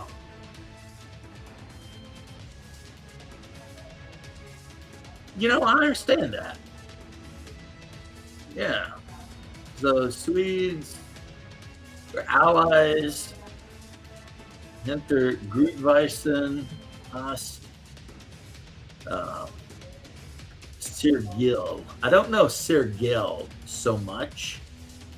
And Hast is weird because depending on how you say it, that can be have or some people say love or hate, not love, hate, have. So yeah, so Otto Schwede had allies at Hintergrundweisen. Well, Julia, I just read a lot. I am a nerd, right? I'm the kind of guy that reads these because I think it's fun, right? Because I want to know game rules and lore. I am a lore guy. I used to play Warhammer 40K a lot. Let me tell you, I knew all the lore for all that shit. And then they got DEI and they changed the lore to fit the politics of the day, and it ruined the entire game. Right. Sorry. No, you're not wrong. That's pretty much 100%. Like this guy here is an Eastern Roman, so Byzantine, about 11th century cataphract. So you see the horse is wearing lamellar armor over cotton armor. The guy is wearing mail and reinforced with lamellar on the front, but not the back. And then the sword he has is kind of a curved saber because, the Byzantines they ruled Syria all the way down to Egypt for a very long time. So they call themselves Eastern Romans. They spoke Greek. They wore and used the same kind of equipment as the earlier Sassanid Persians. They were Christian up until 1158 when the church split, and then they were Orthodox Christian. And to this day in Istanbul, the Christians are called Greeks, or not Greeks, Romans. So, and no, they didn't really get along great with the rest of the Romans because Latin versus Greek. If you ever wonder why is Western Europe the way it is and Eastern Europe the way it is, it's super, super simple. Western Europe is derived from Latin principles, Latin languages, and the Latin Empire, Rome. Eastern Europe, Greek. This is why Eastern Europeans, whether they're from Serbia, Bulgaria, Russia, or Kiev, when they're happy, they all say, Opa, which is Greek. It's Greek. But all the Slavs say it because all of their cultures are derived from that ancient Greek version of Rome, which, like I said, Constantinople. The religion is from there. Everything is from there. The samovar I was bragging about making my tea in, yeah, that's originally from Anatolia, modern day Turkey. Yes, that is the difference between the East and the West. The countries that break the rule, because you know there's always at least one, right? Poland and Romania. The Romanian people speak a Western language. Romanian is basically as close to Roman as you can find on the planet. But they're Orthodox Christians. Poles speak a 100% Slavic language, but they're Roman Catholics. So there's your two oddball countries. Well, where does Hungary fit into all this shit? The Hungarians are Turks. Really? Yeah, the Magyar. Attila the Hun, he was a Turk. Okay, but Go ahead. Why do I get along so much better with Hungarians than I do Turkish or Belarus? Because Turk is not Turk. Turk is like a super broad term, but it doesn't mean they're all like that. Okay. So like your Turks, the Ottomans, so like Hassan Piker, yeah, they're a bunch of jackoffs, right? But Attila the Hun, who was also a Turkic, Asiatic, plains people, horse warriors, he got pushed out of his land by another tribe and hauled ass all the way across Europe and then ended up settling, I think, with the Holy Roman Empire for what became Hungary. And to this day, the Hungarian language has no commonality with European languages. It's I'm going to mispronounce this, but it is an Urgic language, which means Turk. And you know the other group that's the same way? Finns. Like Finland? Yeah. Yeah, they're Turks. Their language is derived from a Turkic language. Somehow, when they were rampaging around and whenever, they settled that land and stayed there. They are not Vikings. They're not Scandinavians, nor technically are they Slavs. Even though since they were the Grand Duchy of Finland under the Russian Empire for hundreds of years, most of them speak Russian and are at least partially Russian. But originally they were some kind of Turkic, Asiatic war band that conquered Finland. And yeah, the Vikings used to be terrified of those guys. And you're talking Vikings. Like guys in longships that ride around just raiding the shit out of everybody did not fuck with Finland. Because of how horrible the Finns were. Like if they caught you effing around in Finland, boy, the shit that you were going to go through makes Blood Eagle look like a freaking vacation. You know, on the Riviera. They were going to do you dirty. So yeah, even the Vikings were like, yeah, we don't need that shit. Plus, there's nothing in Finland but swamps. Literally, it's gigantic forests and swamps. That's all Finland is. So why would you even invade that shit? It's a nightmare. It's like hell on earth. You know, and it's like, oh yeah, let's invade this fucking place. And the people don't even believe in a heaven. The best they think they got coming to them is like a hell where you drink a potion that makes you forget who you were. I mean, yay, right? It sounds terrible. Yeah, it is. That sounds horrible. They have Fuck goddesses my- whose whole job is to find all the misery in the world, bring it back to Finland, mix it in a big pot, and make it worse, and then go give it back. I wasn't As that matter bad of a fact, guy in life. You remember the hot goddess from Deities and Demigods, Lovi Ektar? Yeah. That's a Finnish goddess. In the actual mythology, one half of her was a rotten corpse with bones showing through. The other half was beautiful. She's got two sisters, and they wander the world gathering up misery so that they can take it home and make it much, much more potent, and then go back out into the world and redistribute it.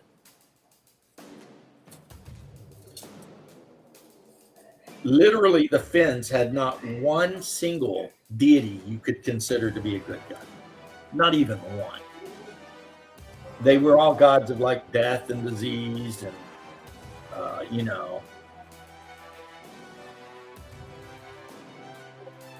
just whatever horrible shit you can think of. That's kind of what they were. It's like, hey, the Finnish god of rectal hemorrhaging. I don't know if that's a real thing, but it could be. It would be on brand.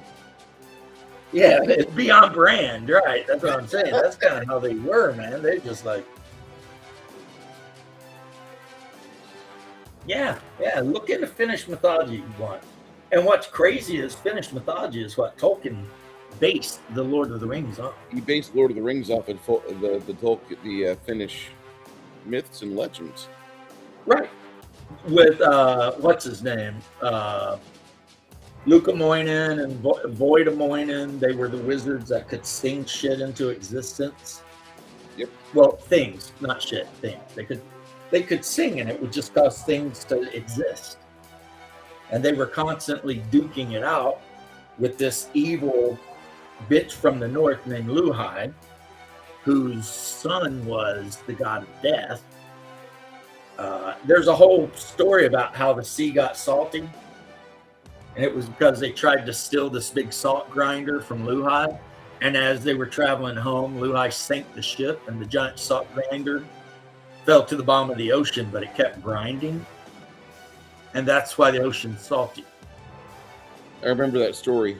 It actually was a story that we had to read in elementary school.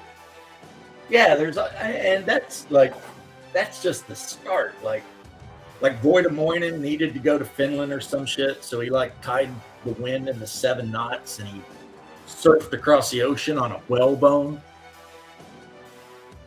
Because why the F not? Right? Literally, why not? We're going to surf across the ocean on a whalebone. That seems cool. And I have to be honest with you, that does seem kind of cool, don't it? I think it does. Just standing on a whalebone with the wind tied in a knot, doing your shit. I mean, that's kind of some pimp-ass action right there, really. I wouldn't really expect that to come out of you. I expect to hear that sort of thing out of Shadow. Oh, the pimp-ass action?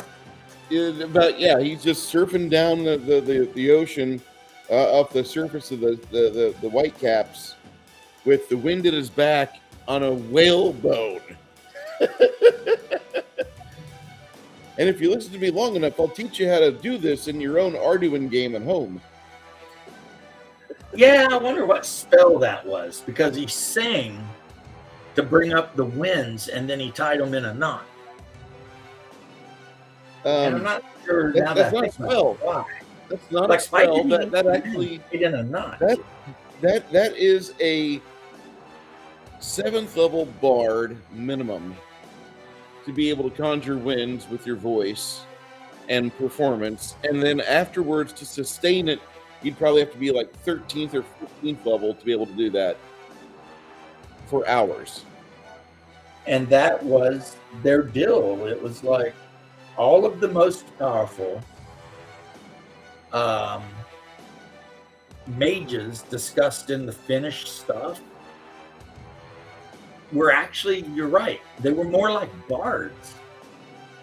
because they sang everything into existence. And then you look at the Lord of the Rings, and in the beginning of time, before time was time, Olwe creates the Vanir, and then the Vanir sing everything into existence. And of course, there's the one that had to be discordant, and that would be Melkor, who would go on to be Morgoth and would also go on to recruit Saruman, who was not originally called Saruman. So, yeah.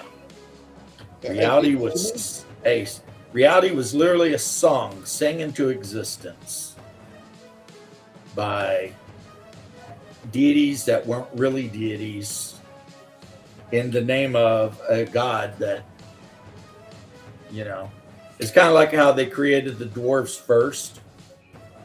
Olwe the smith created the dwarves first, but Olwe's plan had always been for the elves to be first, so he made the smith. Oh no, it's not Olwe. No, it is Olwe, the great god, the one above all that creates everything. He made the smith put the dwarves into the stone and keep them there asleep until long after the elves had showed up and did what they were supposed to do. You see what I mean? Mm-hmm. And yeah, and mankind was the last. You had the elves out and about, and the dwarves were encased, and their time had come. And then once that had passed, the dwarves were a thing, and then finally the humans were created. Yep. And the very first humans were created in the far, far east, and over thousands of years slowly migrated to the west. But that's kind of what humans do, though. I mean, we become, or we come out, and once we start moving about and making our eyes fall upon the land, we see where we want to go, and we just go there. It just happens. See, an interesting thing. One interesting thing is this: that everybody's favorite elf from Tolkien, Glorfindel. Mm-hmm. You know, the one that was so powerful that the Nine couldn't face him. He killed a Balrog, blah, blah, blah. He lived in Middle-earth in a time when there was no sun or moon. In the original Middle-earth, as it was created, it was lighted by two trees. A tree with gold fruit and a tree with silver fruit. And that's where the Silmarils come from. So when Glorfindel was walking around Middle-earth, there was no sun or moon. And Middle-earth was a perfect circular continent with a perfect circular sea in the middle, and in the middle of that, another perfect circular continent. And it was the wars with Melkor that actually destroyed Middle-earth and made it look, you know, like an actual continent. Yeah.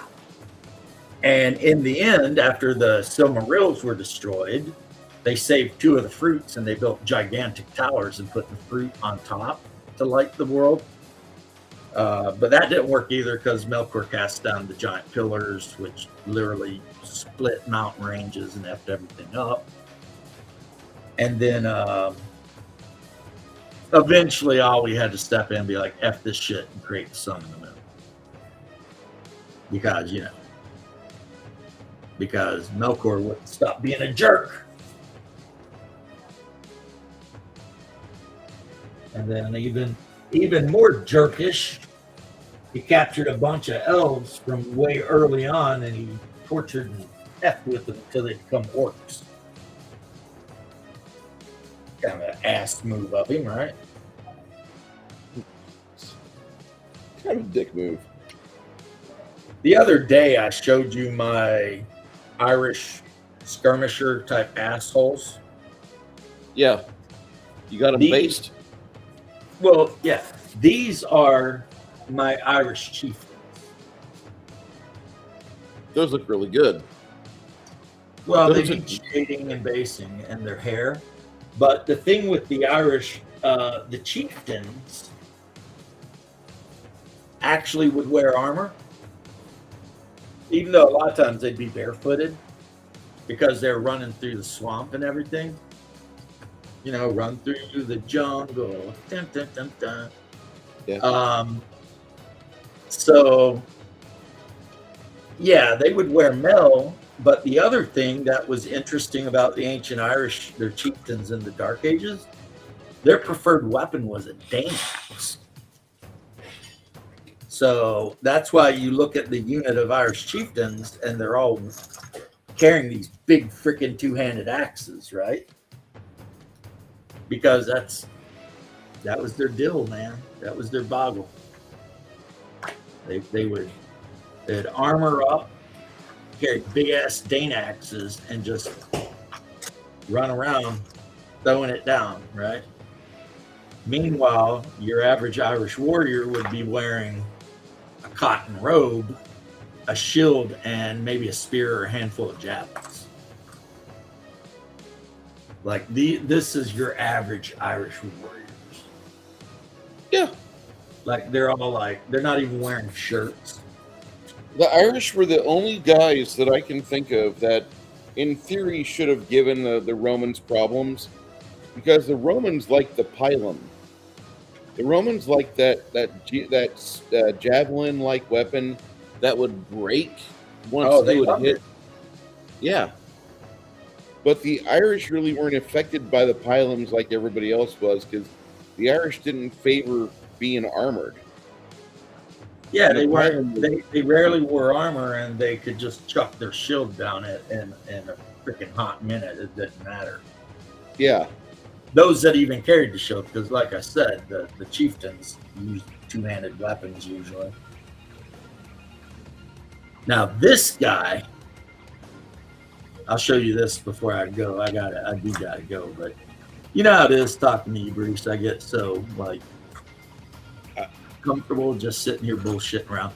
Well, I'll show you these guys real quick because why wouldn't I? The thing these guys need is, and they're already based, they need me to do their beards and they need me to go back and paint stripes on their pants. Those look really good. Yeah, these are berserkers, and if you look close, they're all wearing wolf hides. Yeah, they've got the hides on. What I would use for that, And they're either using Dane axes or dual wielding. what do you think of Army Painter Dark Tone? I have it right up there. Okay, this is one of my favorite tones. Oh, I have the lacquer. The lacquer. Okay, that's really good. I've used that before, but I don't have it right now. Right, I ran out. right. Sorry.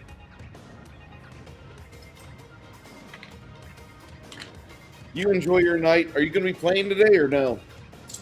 That's tomorrow. Today is work. Tomorrow I've got to go drop off laundry, pick up mail, come back here, run my game. Run Yeah, the my game that I game want won't to be run. until late, so I'll get as much done as I can today, which is probably most of it. When I really just, do it, it doesn't take that long. It's just getting myself souped up to do it is sometimes a little bit of a hassle. But I've been on half the day, most of the day, so I should probably harass my wife or something and maybe at least do something. But I had a great time talking to you, and if you're available next Friday, let me know. I will send you a message via Discord. How's that sound? Yeah, man, whenever you're available, let me know. Thank you very much, And James. Gil was Pleasure. sweet pie. My Lebens, no, that's not Lebensraum. That's not what I'm looking for. Leipzig. Liebchen. Yeah. Liebchen. Yes. Julia, my Liebchen. Actually, she's AFK, but if she comes back, she'll see that.